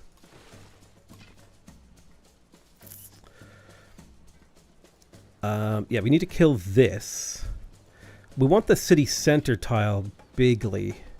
You're on a fortified tile. You can attack. You're a little bit vulnerable.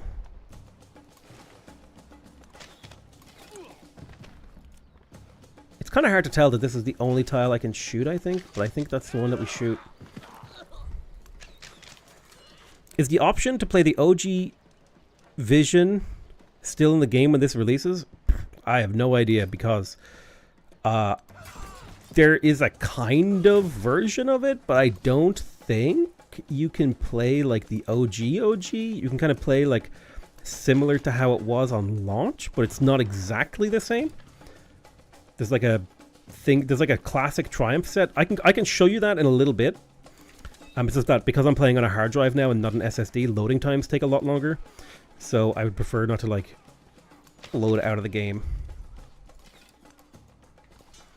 But I can show you that near the end of the stream. There's like a classic Triumph set that they're like building to try to keep that classic feel of the original launch, I think. Okay, I was kind of hoping that he could only be hit by a single archer. The fact that he was hit by 2 makes me mad. It's fine. Dusseldorf is being hit. I'm going to have to buy an archer in there to keep it safe. The truly brave. Okay, my ranged units are now stronger. Let me grab the archer here. Okay, perfect. Grinding our way through.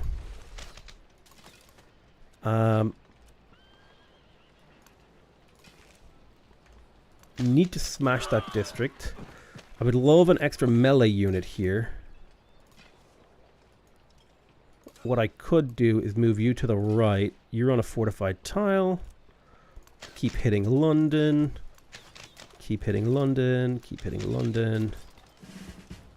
Pillage for health. Pillage for culture. That'll get us public life. Somebody's already built the oracle, so we don't necessarily care about that. We'll go for ironworking. We're never going to get it. I guess we could justify bronzeworking and give us a little bit of combat strength on our infantry units before the age ends. We will go for building construction because we're pretty deep into the age. Repair a woodcutter. Why, yes. Do repair a woodcutter that got erupted. Another level 10 commander. Yes, let's take the assault tree, and then I'm going to take the +1 command radius so that he can apply his bonuses to a bigger area. Sounds fun. I preferred the original vision.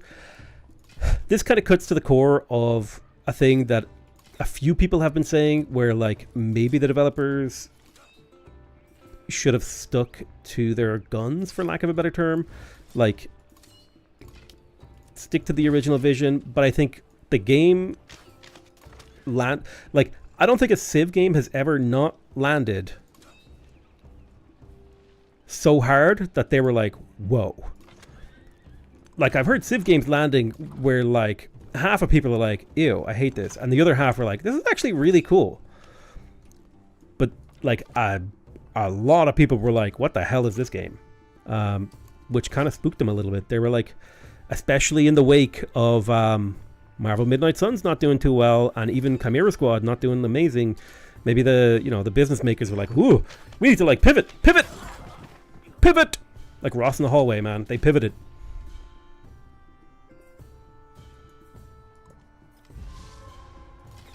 I know, and I want to be clear. That's speculation. I don't know anything. I don't have any insider info. That's complete speculation from me, okay? Just to be 100% squeaky clear. I don't have any special insight. I just know, like, the general order of events.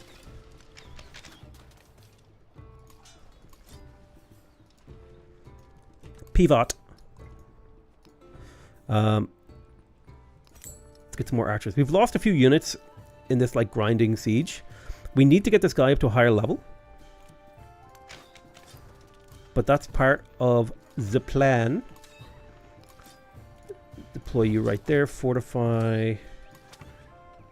We need the experience as fast as possible. We need to get this guy to level 5 before the age ends, basically. Deductive reasoning. Yeah, what that guy said. That guy, like, I looked at all the things that happened and I said, well, this seems likely. Like, this looks like what happened to me. But I just want to be really clear. I don't have, like, insider info. Let's build a blacksmith. Because that's going to give us base production at the start of the next age, if we can get it finished.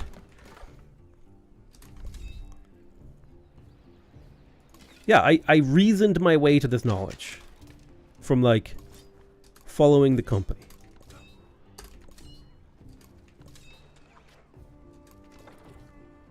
And it's like, it's not even hard to logic this, right? The day that, the director of XCOM and, like, I can't remember what he was, like, COO or whatever, the day that they resigned, resigned, I think it was It might have been a little bit more than they just walked out. Maybe they staked their careers on Marvel Midnight Suns and then they had to walk, right? But the day that they were leaving was the day that Civ 7 was announced on Twitter, or the day they announced their resignation. And like, I felt really bad because I was flown over to do a sort of like trip, I guess, to, I think it was we did the Civ 6 live stream thing. We did like a live stream from Firax's office. It was super fun. It was super awesome. But it was the same day that Jake Solomon, I almost said died there. He did not die. He had to leave. He resigned, right? And I felt so bad about that, man. I was like, especially because I had planned to do so much content on Marvel Midnight Suns, but I had felt like I was pretty like down around the time that the game came out. So I just didn't have it in me, and it didn't perform very well on the channel anyway. So it was all that, right? And I just felt like, I felt so bad about it, dude. Because that guy poured his heart and soul into that game, and it didn't do well. And like, that's heartbreaking. You know, he was the guy who, I guess, for lack of a better term, like him and his team, they revived XCOM. They brought it back from the 90s pixel graphics, clunky ass game. Although now Menace is like, let's go back to that clunky ass gameplay, but with like modern graphics.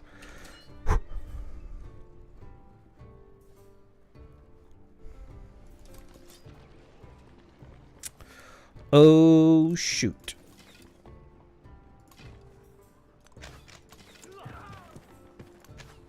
Yeah, I guess I felt like I had let him down. You know? I'd let the whole team down.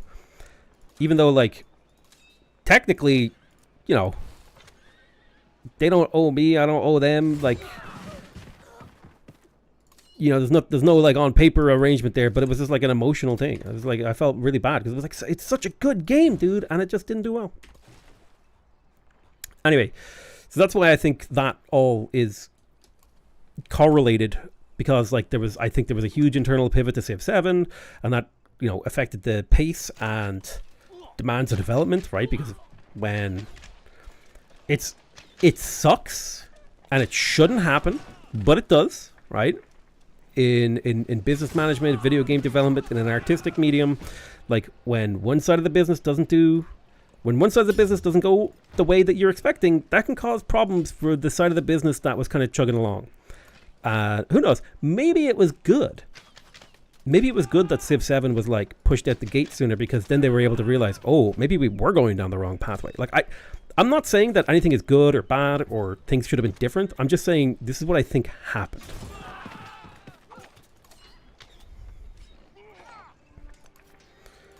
Let's be clear. Let me be crystal clear. Okay, so we got an army commander. Perfect. So the age ends in like 14 turns. We've done incredible. We have so many army commanders. Question. Yeah, we need at least another promotion or two. Let's start cranking out units. It might be good for us to start cranking out galleys. A, for exploration awards, and B, for conquest. Although I think it might be better if we just start cranking out real units. Like chariots, archers, chariot, archer, chariot, archer. So I'll just start doing chariots and archers. We're going to choose a crisis policy here. I have no suzerainties. Oof. I'm going to take banditry because I'm not importing anything. So this lets me like sneak my way through this. Again, here's the thing though. Like, I intentionally try to position myself to have as little actual insider knowledge of what goes on inside most, if not all, game companies that I do any sort of like, I have any relationship with. Because once I have like insider knowledge, the obligation to not share things and not talk about things with the audience starts to shift, and I don't like that. I like being able to speculate and give my opinion. And once I have like too much insider knowledge and I'm too close, like there's a lot of people at the Firaxis studio that I 100% love them. They're beautiful people, would consider them like friends, but I don't know if I would consider them like there's a little bit of a wall there where I don't want to know too much about what their work is. Like Brian, he's on like the content team, amazing, lovely guy. Carl is lovely. Ed is really cool. Sarah, all of them are lovely, cool people. But you gotta have like a little. I gotta have that just a little bit of a squeak back so that I can also maintain the credibility and honesty that I have cultivated with my audience, right? Like, so that's a... Listen.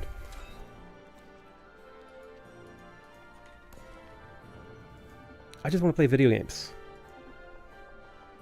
I tried Ashes of the Singularity. There's not a whole lot going on. It is a demo. I actually think there's a lot of potential with that game. I just don't think it is realizing a whole lot of it just yet. But I'm hopeful that if they continue to develop it, something cool will shake out of the woodwork. I kind of agree with you a little bit right now. There's not a whole lot going on in the game, but it's also very early. Like, it's called a demo, but I would consider that like alpha, beta, early access type stuff. It's like it's very new. There's a lot of things I would do differently. Oh yeah, let's pillage for that game. Haven't played a game since Civ 5 and looks so chaotic and busy. I kind of agree. Like, if I were to redesign, where's my paint? Hold on, I don't want a Lakari moment. What was the last thing I painted? It's a blank screen. Okay.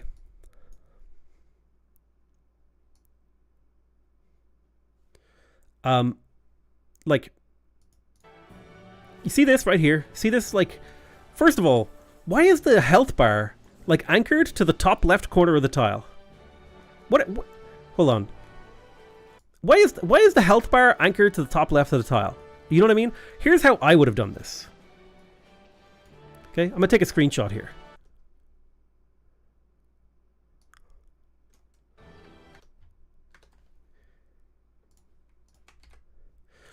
But you see this health bar? Right? It doesn't need to be there.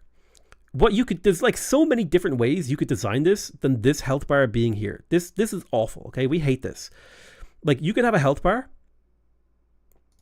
that is like this.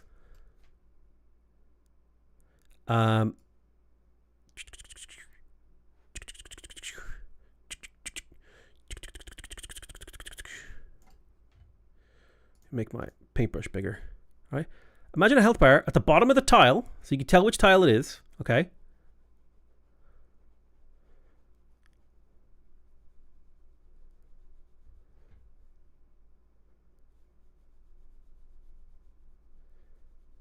And you've got like, it's green up to here.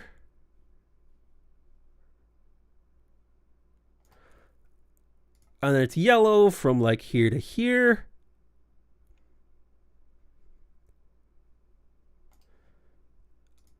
And then it's like, I don't know, orange from here to here. And like, and then it goes red, right? And I'm not like, it would only show one of these colors at a time.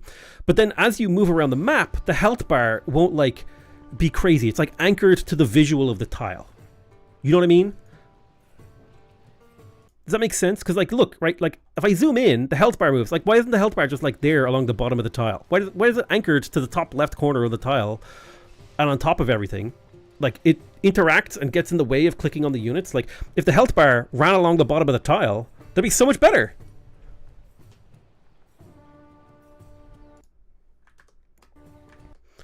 Like, I just think this is better, and all you gotta do is take this health bar and like transform it down there.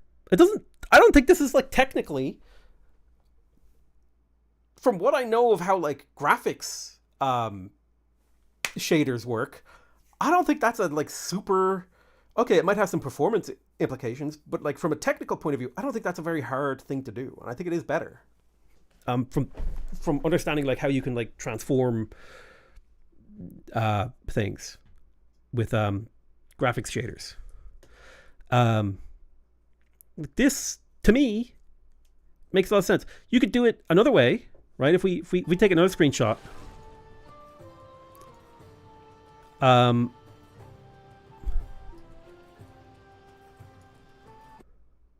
don't know. It's just like this. I hate this. This, like, what is this thing? What is this? Please no tile shaders. Listen. Like you take this bar, you pin this bit of the bar to here, the middle to here, and this to here, and boom. Now you've got like a it sticks to things, it doesn't move around. Another thing that drives me crazy, okay. Here, fucking you guys are about to get my UI complaints, okay. See this unit icon, okay. Another way I zoom out and it gets bigger. As I zoom out, I want it to move down slightly to be in the center of the tile that it's in. Because right now it's not in the center. I want it to be like centered on the tile, like an old strategy. Like I want it to just go down. I want this to go down like another 40 pixels, maybe 60 pixels, right? And how would it work if you turn the camera? You know? That's a really niche edge case. How does this work when I turn the camera? Oh, that's fucking great. Oh, that's so much better. Oh, look, we can actually make it. Look, the health bars are on the bottom of the tile. That's so much better. That's so much better. You could even, okay. You could even, all right. You could even just be like, the whole bottom triangle of this tile is health bar. You could be like, you could make it a triangular health bar. You could make the health bar go from this point to this point. You could get rid of this whole under section. Maybe you don't need that. You just have like, but there's so many better ways. The problem is, right, a lot of the features in Civ 7, a lot of the features feel like someone was like, okay, I just need to get this into the game. And then they never, and it just feels like they never iterated on it. This is like, it's in the game. Yeah, I don't know. But who turns the camera? You're not turning the camera to be like, oh, let me, because you have to hold down Alt. Like, this is such an edge case. It's not actually gameplay revel. Oh, yeah. So, like, here's another thing that really irks me is, like, see the way this unit right here is on this tile, okay? But if I move my camera, if he's, like, over here and I glance up at him, it's kind of hard to tell which tile he's actually on because he's, like, in between two tiles. So, in my opinion, when you zoom out, I just think that, like, so look here, right? He's like in the center of the tile. And then I move him over to the left. See the way he drifts off to the left? I just wish the unit icons would anchor slightly more in the center of the tile. I just wish they would anchor to the center of the tile so they didn't do this like weird drifting thing off to the side of the camera. YouTube is malfunctioning. Your mom is malfunctioning. Let me have a look at YouTube. Here. I just wish the unit icons would anchor slightly more in the center. It looks fine. I don't know. I'm not saying you're doing a great job, but you're doing the same thing. Listen, I'm not a game developer, okay? I can tell you that something is bad. I might not be able to come up with a good solution. But I can tell you something's bad, or not good enough, at least. Anyway.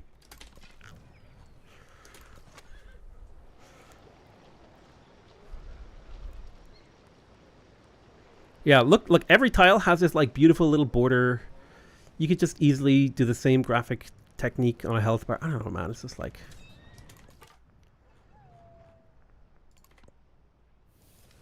Do I really need to know the health of a district as well? Maybe you just show it to me visually. Take away the health bar. I just let, like, I tell based on whether or not the walls are pillaged.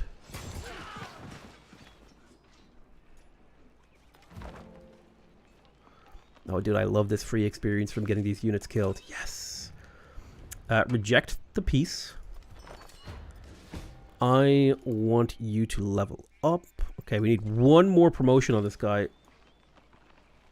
I'm going to pillage here. Shoot. Shoot. We're growing in the capital and we want to grow adjacent to tiles. Excellent. I might actually be interested in the game if I can play one civ in every age. Well, you can. That is a thing that they have done in this preview patch thing. Okay, yeah, I want this +3 adjacency barracks tile. I want the production going into the next, or the, I want the base production going into the next age. Let me grow adjacent to existing buildings because that's how our civ gains happiness, or how Ashika gains happiness at least. Hide health bar when it's at 100% or 0. Yeah, I guess. I just, you could literally have, I don't know, I don't like the way the UI is presented.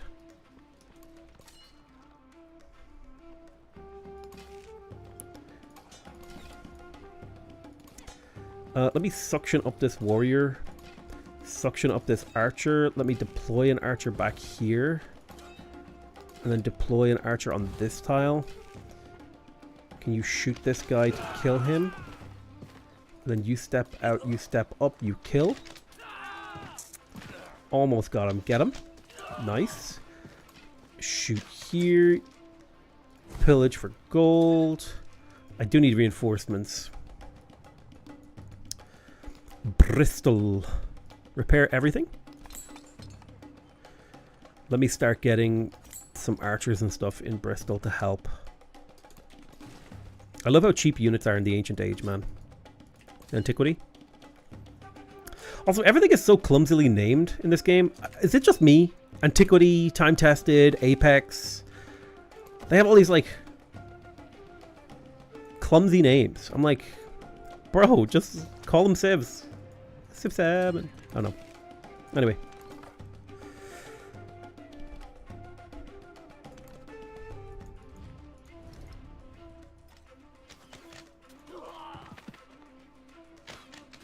Yes. Yes! Okay, so we got the powerful nobles dedication. Well, we can kind of pack up and zip out of here, because this is the only reason we attacked here was to get the powerful nobles thing. He heard these horrors and his... Let me deploy a spearman right there. Then let me suction up these units and Zoidberg away.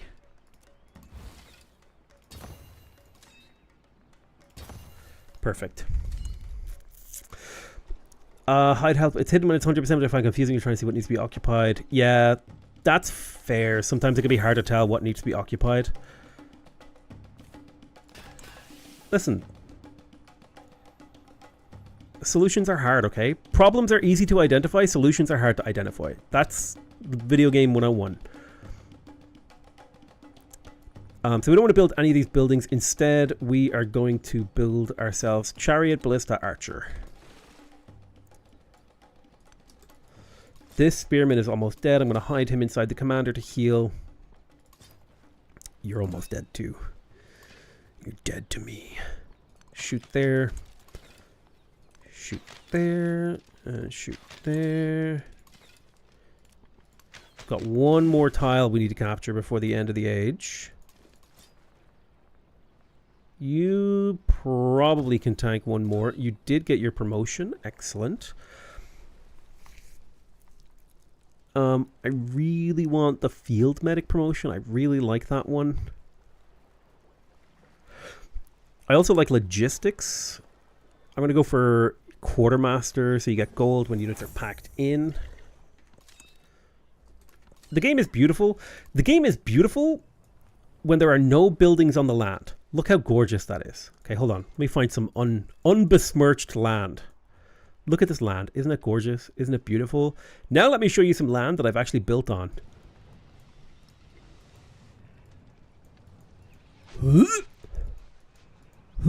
Like, if you only look at the farm, it looks beautiful. If you look at everything else, it's like so busy and so much happening. Whereas like Civ 6 was so clean and simple. Like even the lumber mill. Which tiles are lumber mills? It's these ones. Where are the trees? Look at these trees. Okay. So many trees. Look at these trees. There's like nothing there. Incredible. I like it more. Ew. I love the art style of Civ 7. There's just a lot of like issues with execution, in my opinion.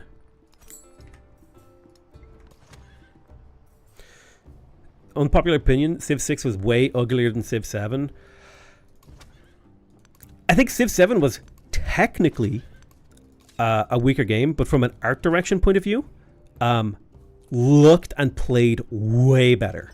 From an art direction point of view, the game played so much better. But on a technical level, you're true. The game is uglier in the sense that it has less pixels and stuff, and less polygons. But like where it matters, it was Kino.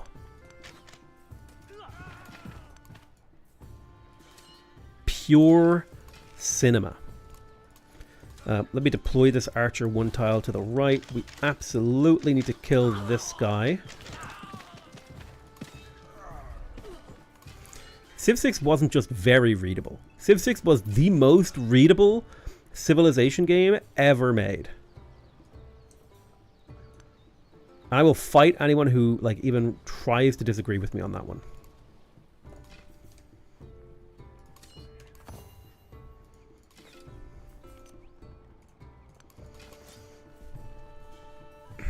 Anyone have an extra invite? I think I have some invites somewhere, but I'm not. It ends tomorrow, so we'll get you on the next round, okay? No promises, though, because I'm forgetful.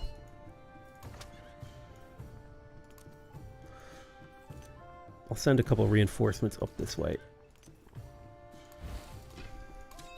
6 turns, that feels like a lot more than what it should actually take. Oh, it ends tomorrow? Yeah. Otherwise, I would put the effort in to maybe get you in. But I don't even know where my keys are, because my computer crashed on the first day.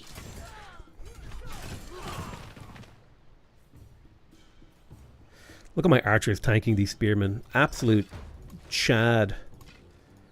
Chad Chaddington behavior. Right, kill.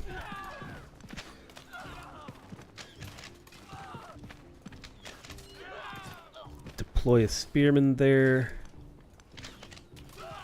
Can we deploy a spearman here and capture London before the age ends? Yes, we can. A free barracks purchase. Damn it. I was building a barracks like a pleb. I could have purchased it for free. Do I have enough time to get the blacksmith in? I've got 9 turns. We can get the blacksmith in, which will give us a little production kickstart to the next stage.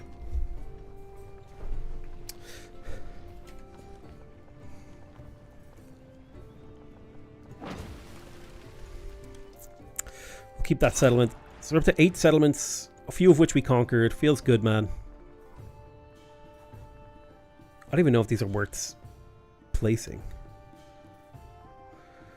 This is what we love to see. Big happiness. We are so well set up for conquest in the next age. Yeah, our yields are kind of crap, but our army and setup is like solid.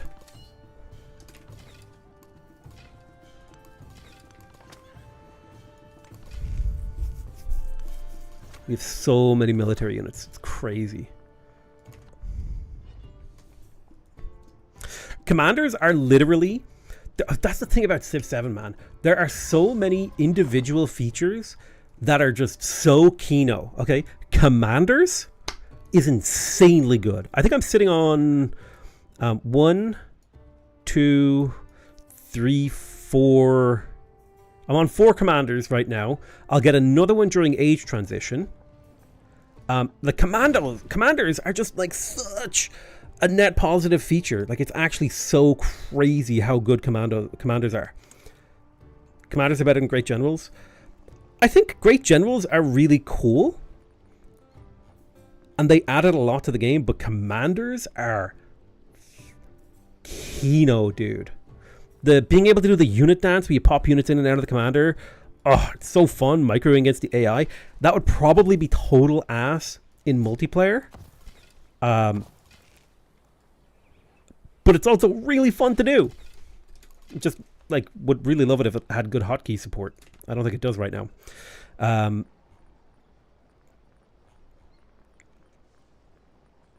think we just keep building the units. So these are our killer units. We don't need any more infrastructure. Heal up. We'll send some reinforcements up to the north. We'll think about invading Manchester. I don't think... Do we want to continue? I like map pins. There's so many little things about this game, man, that could have been like absolutely... The game was... I feel... This is the thing about Civ 7. I feel like... Okay. This game was like a few features, a few decisions away from ushering in like the golden age of civilization. Like the art style is incredible. The graphical fidelity, like look at these mountains. Like the landscapes they did are incredible. I kind of hate how the tile improvements look. I hate how urban sprawl looks. It's like, but damn, the actual individual buildings are so nice. Like they're so gorgeous.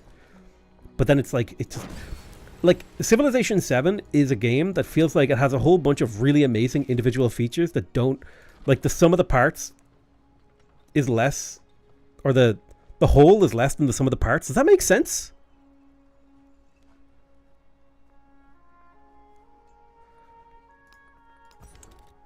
It's like somehow they put together a whole bunch of like really innovative features that don't quite make a whole that's bigger than the sum of the parts or whatever. You know what I mean? Like it just...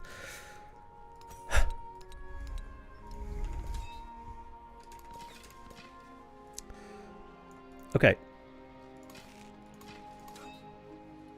Let's pull our wounded units back.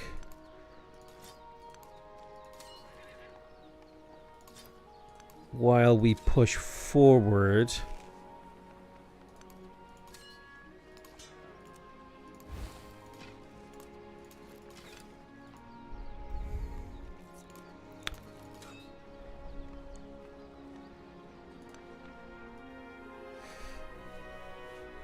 Yeah, let's move in on Leeds.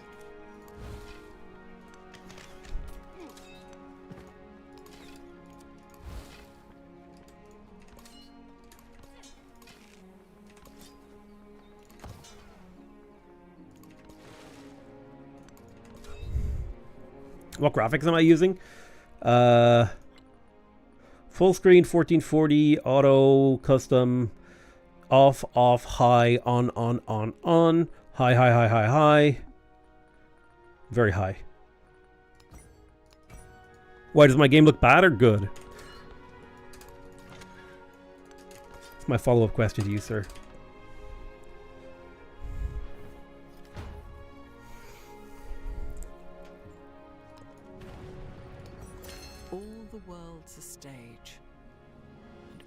+2 happiness in all settlements.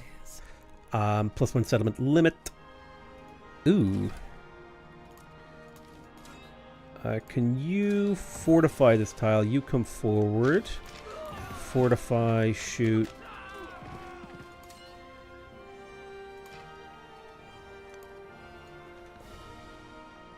Just click on any old thing.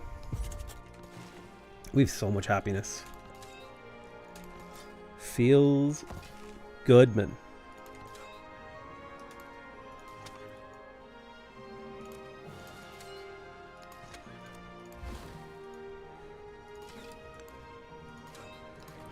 I think we're going to start advancing gently.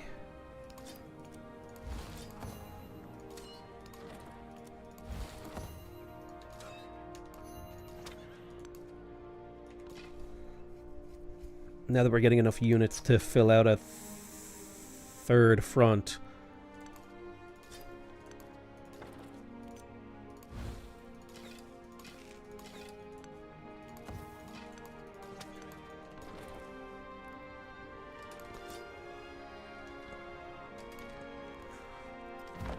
Would Civ 6 be your go-to recommendation for a 4X then? Ooh, that's hard. I don't know what to go to. It depends on what the person's looking for. Do you want like a scientific one? Do you want like a space one? Do you want one that's like Civ? Do you want one that's more like Humankind? I think like recommendations are so hard, and I get asked them all the time. But the recommendation is almost as important to understand the person that you're making the recommendation for as it is to understand the thing that you recommend for them. And that's why I don't trust people who give advice to strangers. Because I'm like, you don't know that person. You don't know what the hell will work for them.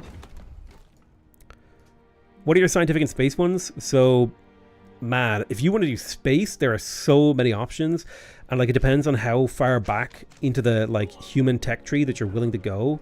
And by that I mean, like, are you willing to play Moo? Do you want endless space? Do you want, like, there are so many options when you start dredging the back catalogs, right? Stellaris is an option. Like, there's so many choices you can make. So you've got like Master of Orion. There's a Master of Orion. There's like an open source free to play Master of Orion called Something of the Revenants. There's Endless Space 2. You've got Stars and Shadow if you want like a pixel art Master of Orion remake. You've got Stellaris if you want a grand strategy 4X feel with a very sandboxy kind of like any 4X games on only Earth. Terra Invicta if you're looking for an alien invasion. All the Civilization games, there's a ton of them that I can't even come, you know what I mean? Like, it's just like, are you willing to play Beyond Earth? Beyond Earth is actually so fucking good, dude. I'm coming around to Beyond Earth should be and is a cult classic. I think Beyond Earth was snubbed for its time. There is another world. Beyond Earth, okay, we're playing a multiplayer game of Beyond Earth with the with some of the people from Yogscast. That game in multiplayer, if everyone's on the same skill level, is actually so fun.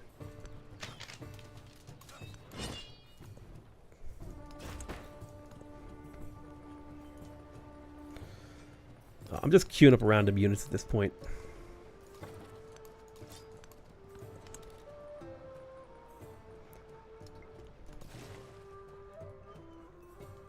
Seven and Beyond Earth were peak, and they ditched Beyond Earth, and they're rushing to upend 7 entirely. It's very strange. I think it's a problem when I think a dev team gets really big, where, oh, can we just like straight up not attack this? Oh, well, all right then. It's not what I was expecting. Yeah, it's like, here's the thing. If Civ 7 was an art project, okay, and this is the problem when you commercialize art, it's like my hot take. This is why I actually think, here's an idea I had, and it's a seed of a germinating of the beginning of a twinkle in the apple of my eye. Like, what if we all got together, okay, and we collectively pooled our resources, and we bought a game company, and we just said, like, your shareholders just want cool games.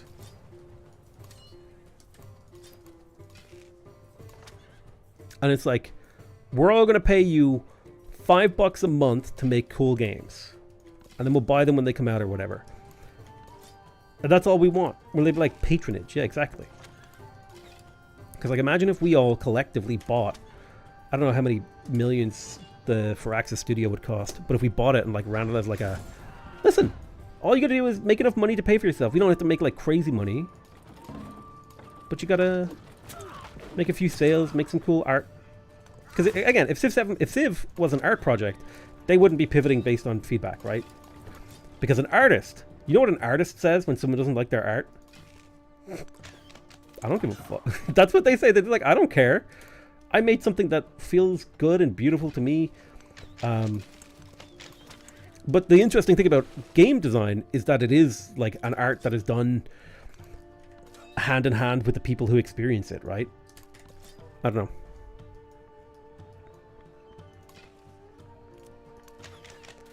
Who knows?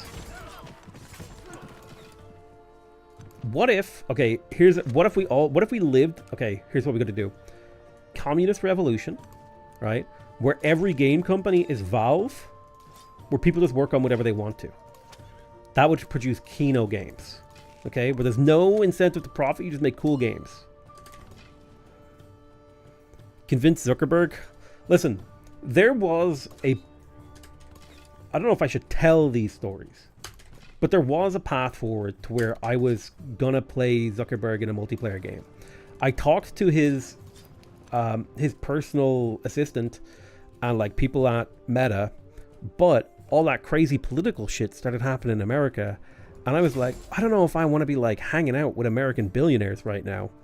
Like, this was at the start of 2025, and I just, like, as cool as it would be, I'm also like, I don't know if I should. And so I didn't.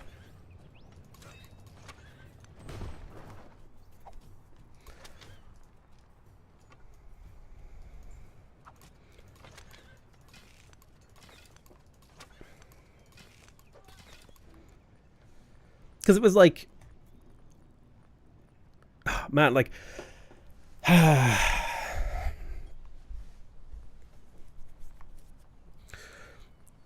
do I want to be, like, yeah, it would have been really cool, right? It would have been a feather in my career cap to play a game with Mark Zuckerberg. I probably would have got into, like, Irish news media, okay? And then the second half of that is, I don't want that kind of attention in my life. So that was another reason. And then the second thing is, like, do I want to be part of, like, the rebranding and image whitewashing of a dude whose company does, like, not good things? And, like, I get that Mark, like, to be fair to Mark, okay? To be fair to the billionaires, he has over the years tried to, like, rehabilitate his image by doing the right thing, and people just relentlessly shit on him constantly. He's actually literally complained about this. It's like, I tried to do the right thing and everyone still shits on me, and I tried to, like, support LGBT and this, that, the other, and, like, we tried to do all the right things and people still relentlessly crap on me. Which is kind of part of the whole, like, hard pivot towards, like, being subservient to the pedophilocracy in the White House. Feels bad, man. We lost the billionaires in the culture war. God help us. You're too old to play with a billionaire anyway? Whew. Listen. I look pretty young. Jesus.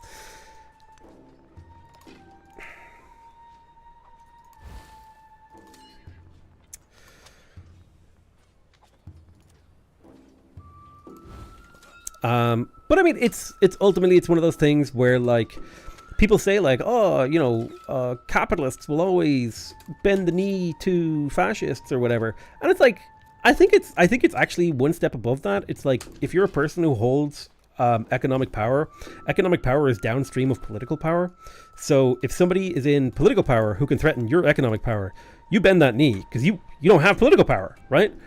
Now, the billionaires are constantly trying to spend money and get influence and turn their economic power into political power, because political power is how you get economic power, right? Think of all the people in Russia or whatever who, after the fall of the Soviet Union, became billionaires because they were sold state assets for pennies on the ruble.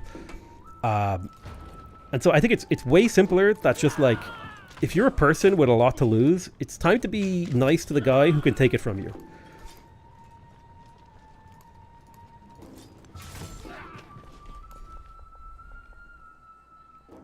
You didn't realize it was actually live? Nothing is live, dude. You're living in a simulation. Don't look at your hand too closely. You'll regret it. Alright, +2 unit slots.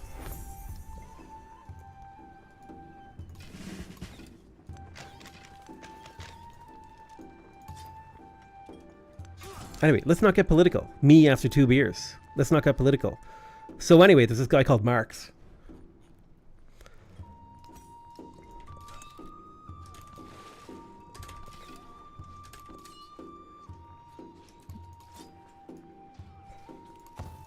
You guys want to start a commune with me on the internet? What if we put our communes right next to each other? Haha, just kidding, but what if? Isn't it better just to raise the city, conquer, and settle optimal ones later? Yeah, but I'm lazy, bro. It is technically optimal to do that, but that requires me to fucking settle another city, and then I don't want to do that.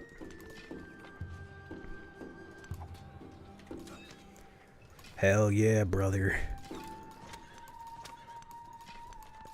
God, wouldn't it be so funny if it was like the rural farmers who were commies and like the urbanites who were like capitalists? That would make so much more sense somehow to me.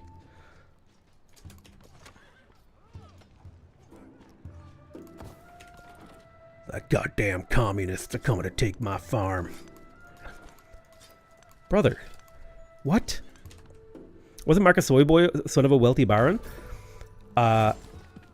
Eminem is a white guy and he still makes bomb-ass rap, okay? You don't have to be a worker to write bomb-ass literature about the worker, okay? I rest my case.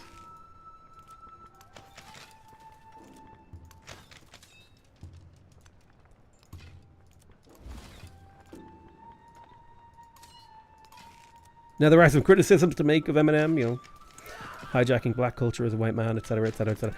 But the point stands. He still made really good rap music. That's the key point there.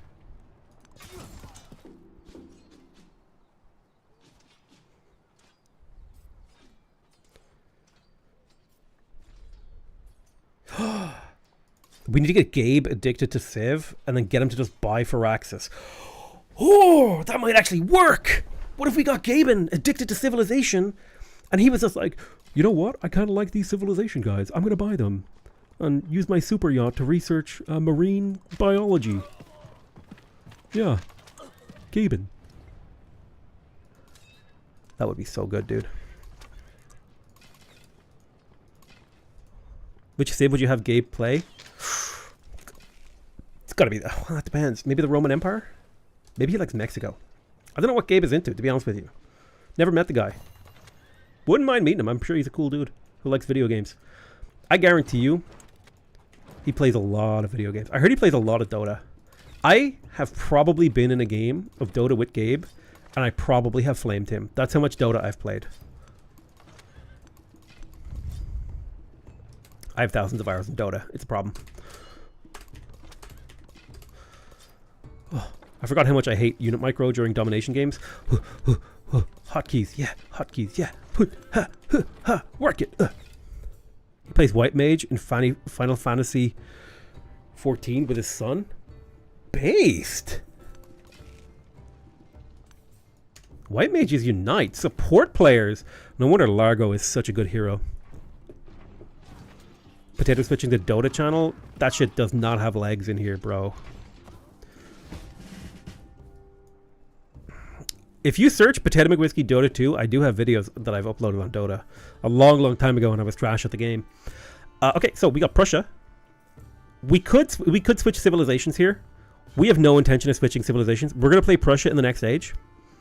I'm going to get myself another militaristic and an expansionist and a militaristic point. Boom. So that's the end of it. Potato Deadlock channel. Fuck, I need to install Deadlock when I get my new P. Dude, there's too many games. There's too many games. God, I need to become one of those like trash streamers that just plays whatever new game that comes out.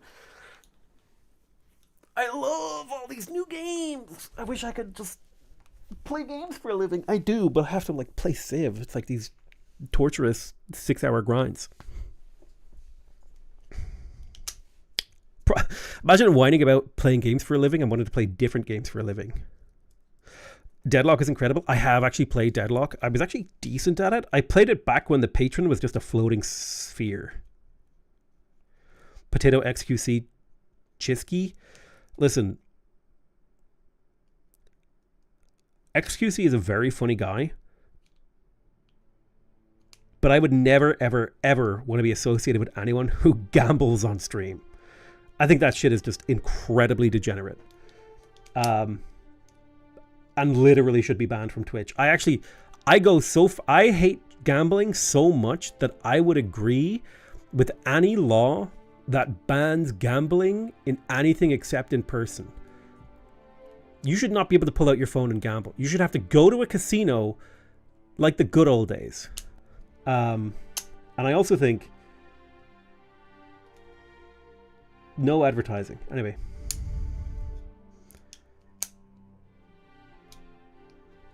Gambling is like, it's one of those evils that people forget and it comes back every now and again.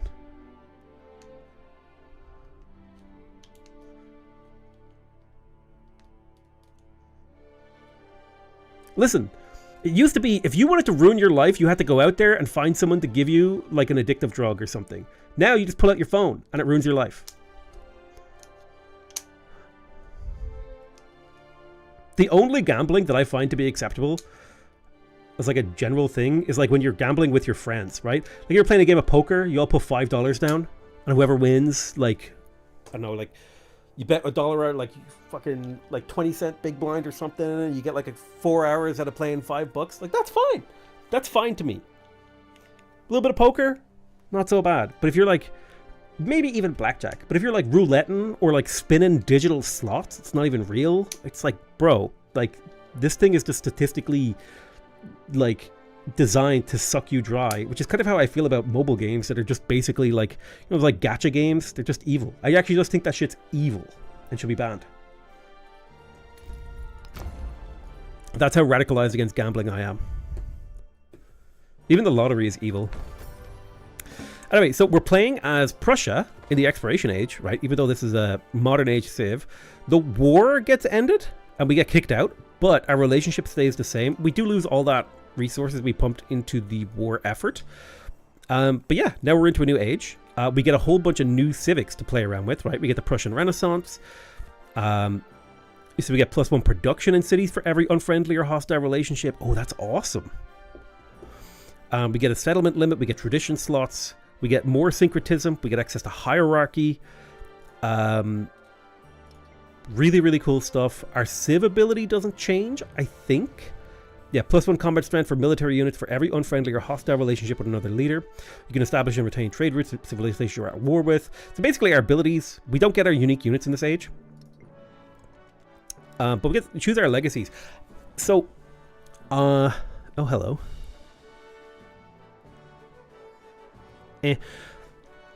I quite like structural repairs here. It saves you a little bit of money. So all of our cities are going to stay. I love getting a free commander. And I love the production and culture for commander promotions. We have a ton of them. So let's confirm those legacies. And so now we have 1, 2, 3 cities right on turn 1. We are losing some gold. We will need to deal with that. Like the fact that our army just got upgraded. Think of all this time and energy we put into producing these armies, right? And now we're ready. Like this is the whole point of this build. We can get ourselves a cog or two and explore the ocean, find other players, denounce them, and then we can get up to like +7 combat strength and just start tearing up the world. Is there no way to get more legacy points? Yeah, no, they set it to 3 for now. They're not really sure what they should do with it. But like, if we conquer a capital, we get extra military victory points. If we get suzerainty, let's see here, conquer and hold 6 settlements. This is definitely, we're going to go for Pax Mongolica. We're playing with the war-based ones, or should I say the based war ones. So we're going to use this absolutely gigantic army to grind down Ada Lovelace's empire. And then we're going to like just sit back and chill and sim up in our back cities. So let's start with picking our tech. I think it's going to be pretty important for us to get observatories up. We're going to need some science this game. We basically need science and production. So let's get the observatory. We're going to want to get them up early. In Berlin, we want to get our sim up. So the stonecutter is awesome. If I put it there, it has really good adjacencies. How bizarre. Blue, blue, blue, blue, blue, blue, blue, blue, blue. How bizarre. That's a nice one right there. 9 gold. We would love the money. We can do some merchanting. We don't actually want to kill Ada though, right? We want to keep her alive and angry with us for the buffs. So, yes, kind of. We don't want to kill her. The problem is though, she'll keep on using sanctions on us. And her constantly using sanctions on us, like she can take away 10% of her science, 10% of our culture with her sanctions, which is devastating. So if we can wipe her out, we no longer deal with that. Yeah, we have 1 less combat strength, but then we have her whole empire backing us up. So let's start by declaring war on Ada. And then we're going to do the War of the Tundra. We're just going to invest in this. And we will take our expansionist point here. I think food per age on warehouse buildings is pretty based. That helps us grow quite a bit on the militaristic side of things. The settlement limit is good. I would also love the gold maintenance would be really good. I'm going to go for the settlement limit first because the commanders getting a free promotion is really sick. Okay. Left side is just insane with the town yield. Yeah. She thinks we pay for the sanctions. True!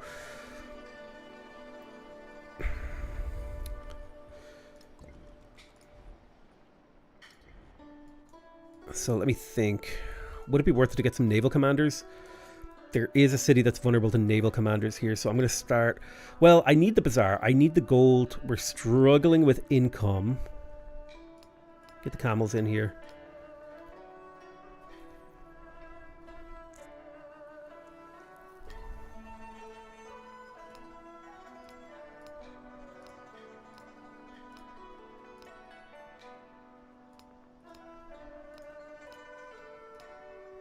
Okay. Okay, social policies.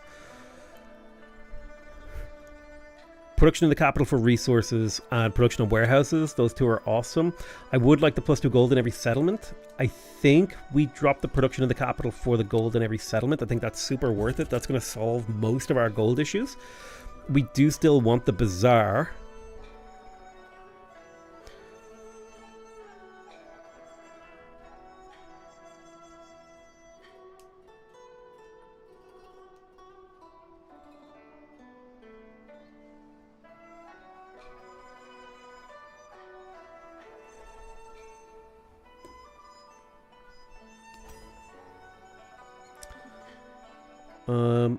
We want a lot of gold. So I think we crush this tile for the gold. That's a +3 gold tile, and that's pretty good. We do not want to grow to specialists, although we can get a decent amount of happiness out of it. What we would much prefer is to keep just growing to the yield tiles. On the cultural side of things, we could go for the Prussian Renaissance. Realpolitik is really good. The settlement limit is really good. The tradition slot is really good. We could then go for early syncretism. None of this is really militaristic-y. Commander experience. We have to get really deep, like before we start getting combat bonuses from the culture tree. So I think the thing is to focus on the test of time. In Hanover, we would love the bazaar. There's a +2 bazaar, there's a +1 bazaar. We also have a stonecutter option. Still a +3 science tile. I think we go for the bazaar here because we need gold right now. So early bazaars really work out for us. Let's grow there. In Frankfurt am Main, we also want the bazaar. Here's a decent bazaar. It's a +2. It's not great. It's not amazing. But it is a +2. It gets some happiness adjacency as well. Our happiness is always going to be sick. Alright. Let's shoot. And shoot. Conquer our way up. Let's pull our we'll pull our cog back to the left. We've got some Zunlei Chongs. Now the great news here is because we're at the start of a new age, all of our units are in their prime.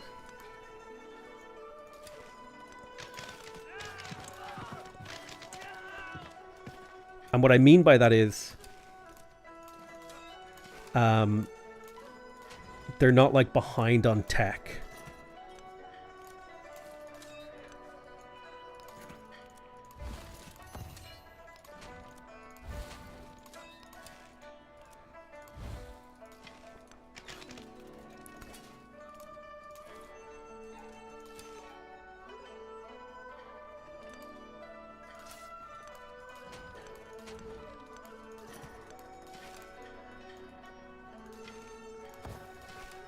do want to guard our coastal cities from potential naval invasions from the south in case someone else decides to declare war on me. But otherwise, we're good to just go all in.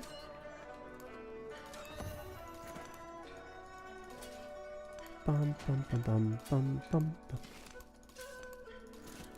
Should probably utilize the reinforcement button more.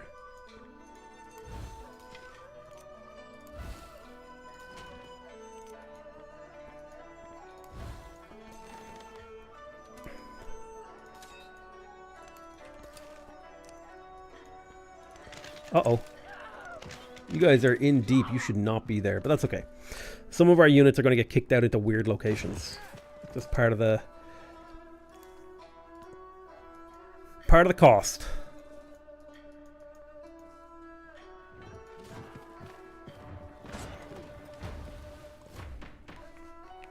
Okay, we get to choose a government here. Feudal monarchy is kind of sick. In Berlin, you had a bazaar left of the city center. I don't want to take that tile, though.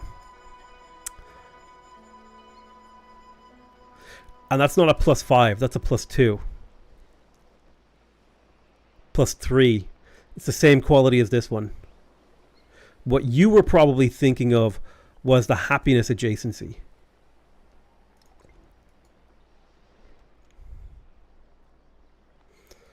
Oh, this? Probably could have done that one. I didn't think of that one. Yeah, I probably should have done that one. I do like plutocracy because gold is like super good. So I think I will take plutocracy. Move you in there. You attack there. Deploy the horse here. Fortify that tile.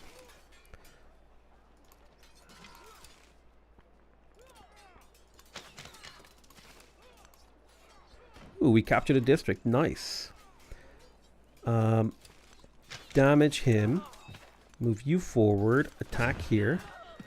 Shoot. Shoot that cog. Don't let it do what it wants to do.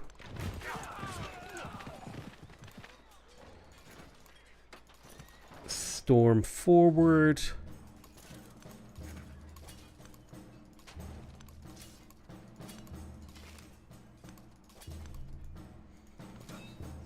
The overbuild can be situationally powerful.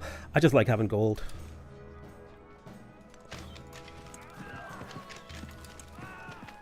Alright, beautiful.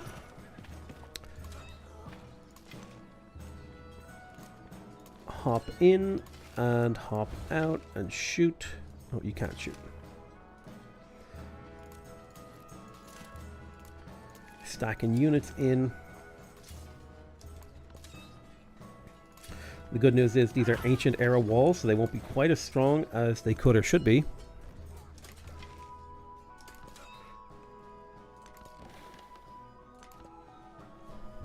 Alrighty. Are these not ranged units? I thought these were ranged units. Maybe I misunderstood what they are. Or maybe they're melee units with a ranged attack.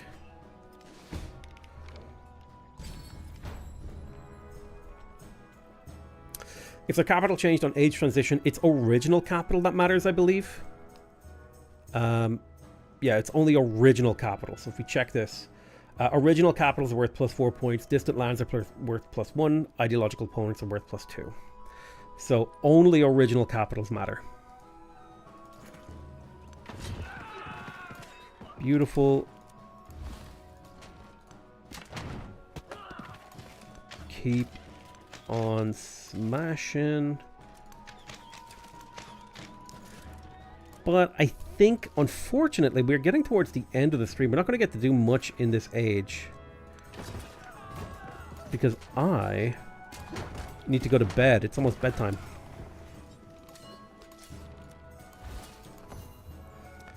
So, what do you guys think? What do you guys think of the Firaxis Feature Workshop build so far? What you've seen?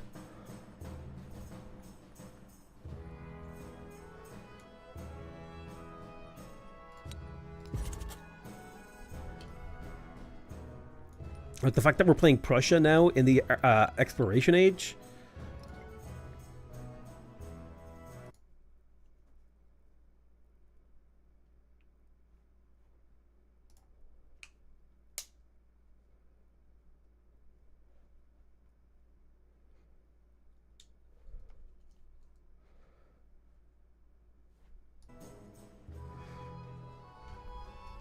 You want to see Ada Lovelace's Maya through the whole game? Well, now you can do it. That's going to be it for me, though. I love you all very much. Who's streaming? Let's have a look. Open up the old Twitch.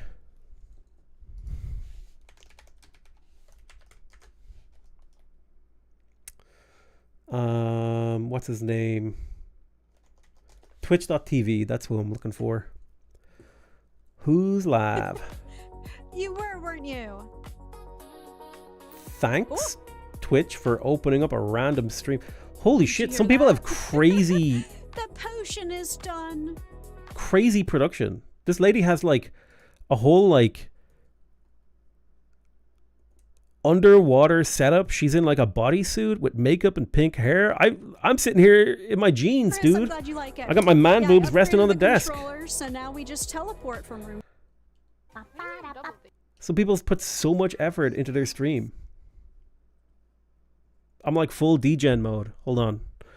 Oh, my camera's pointing the wrong way and I don't want to stand up. All right, who we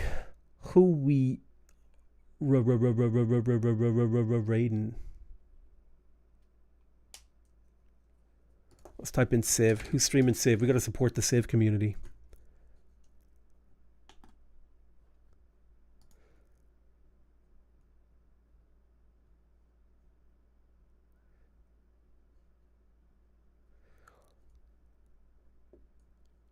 All right, we click on this. Boom. Who are you? She's got a cat. Go down and onto the water. I really don't care about this. But if somebody else... That's all I needed to see.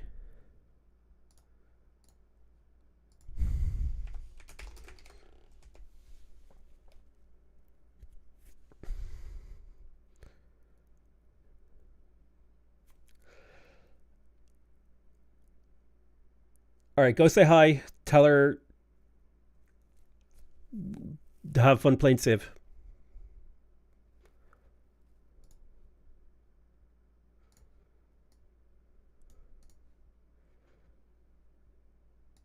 area, so I would still have to go this way, but as much as I can get, I will. So if I take over this one, I take over this one, I think we should be fine. I just have to get to that point.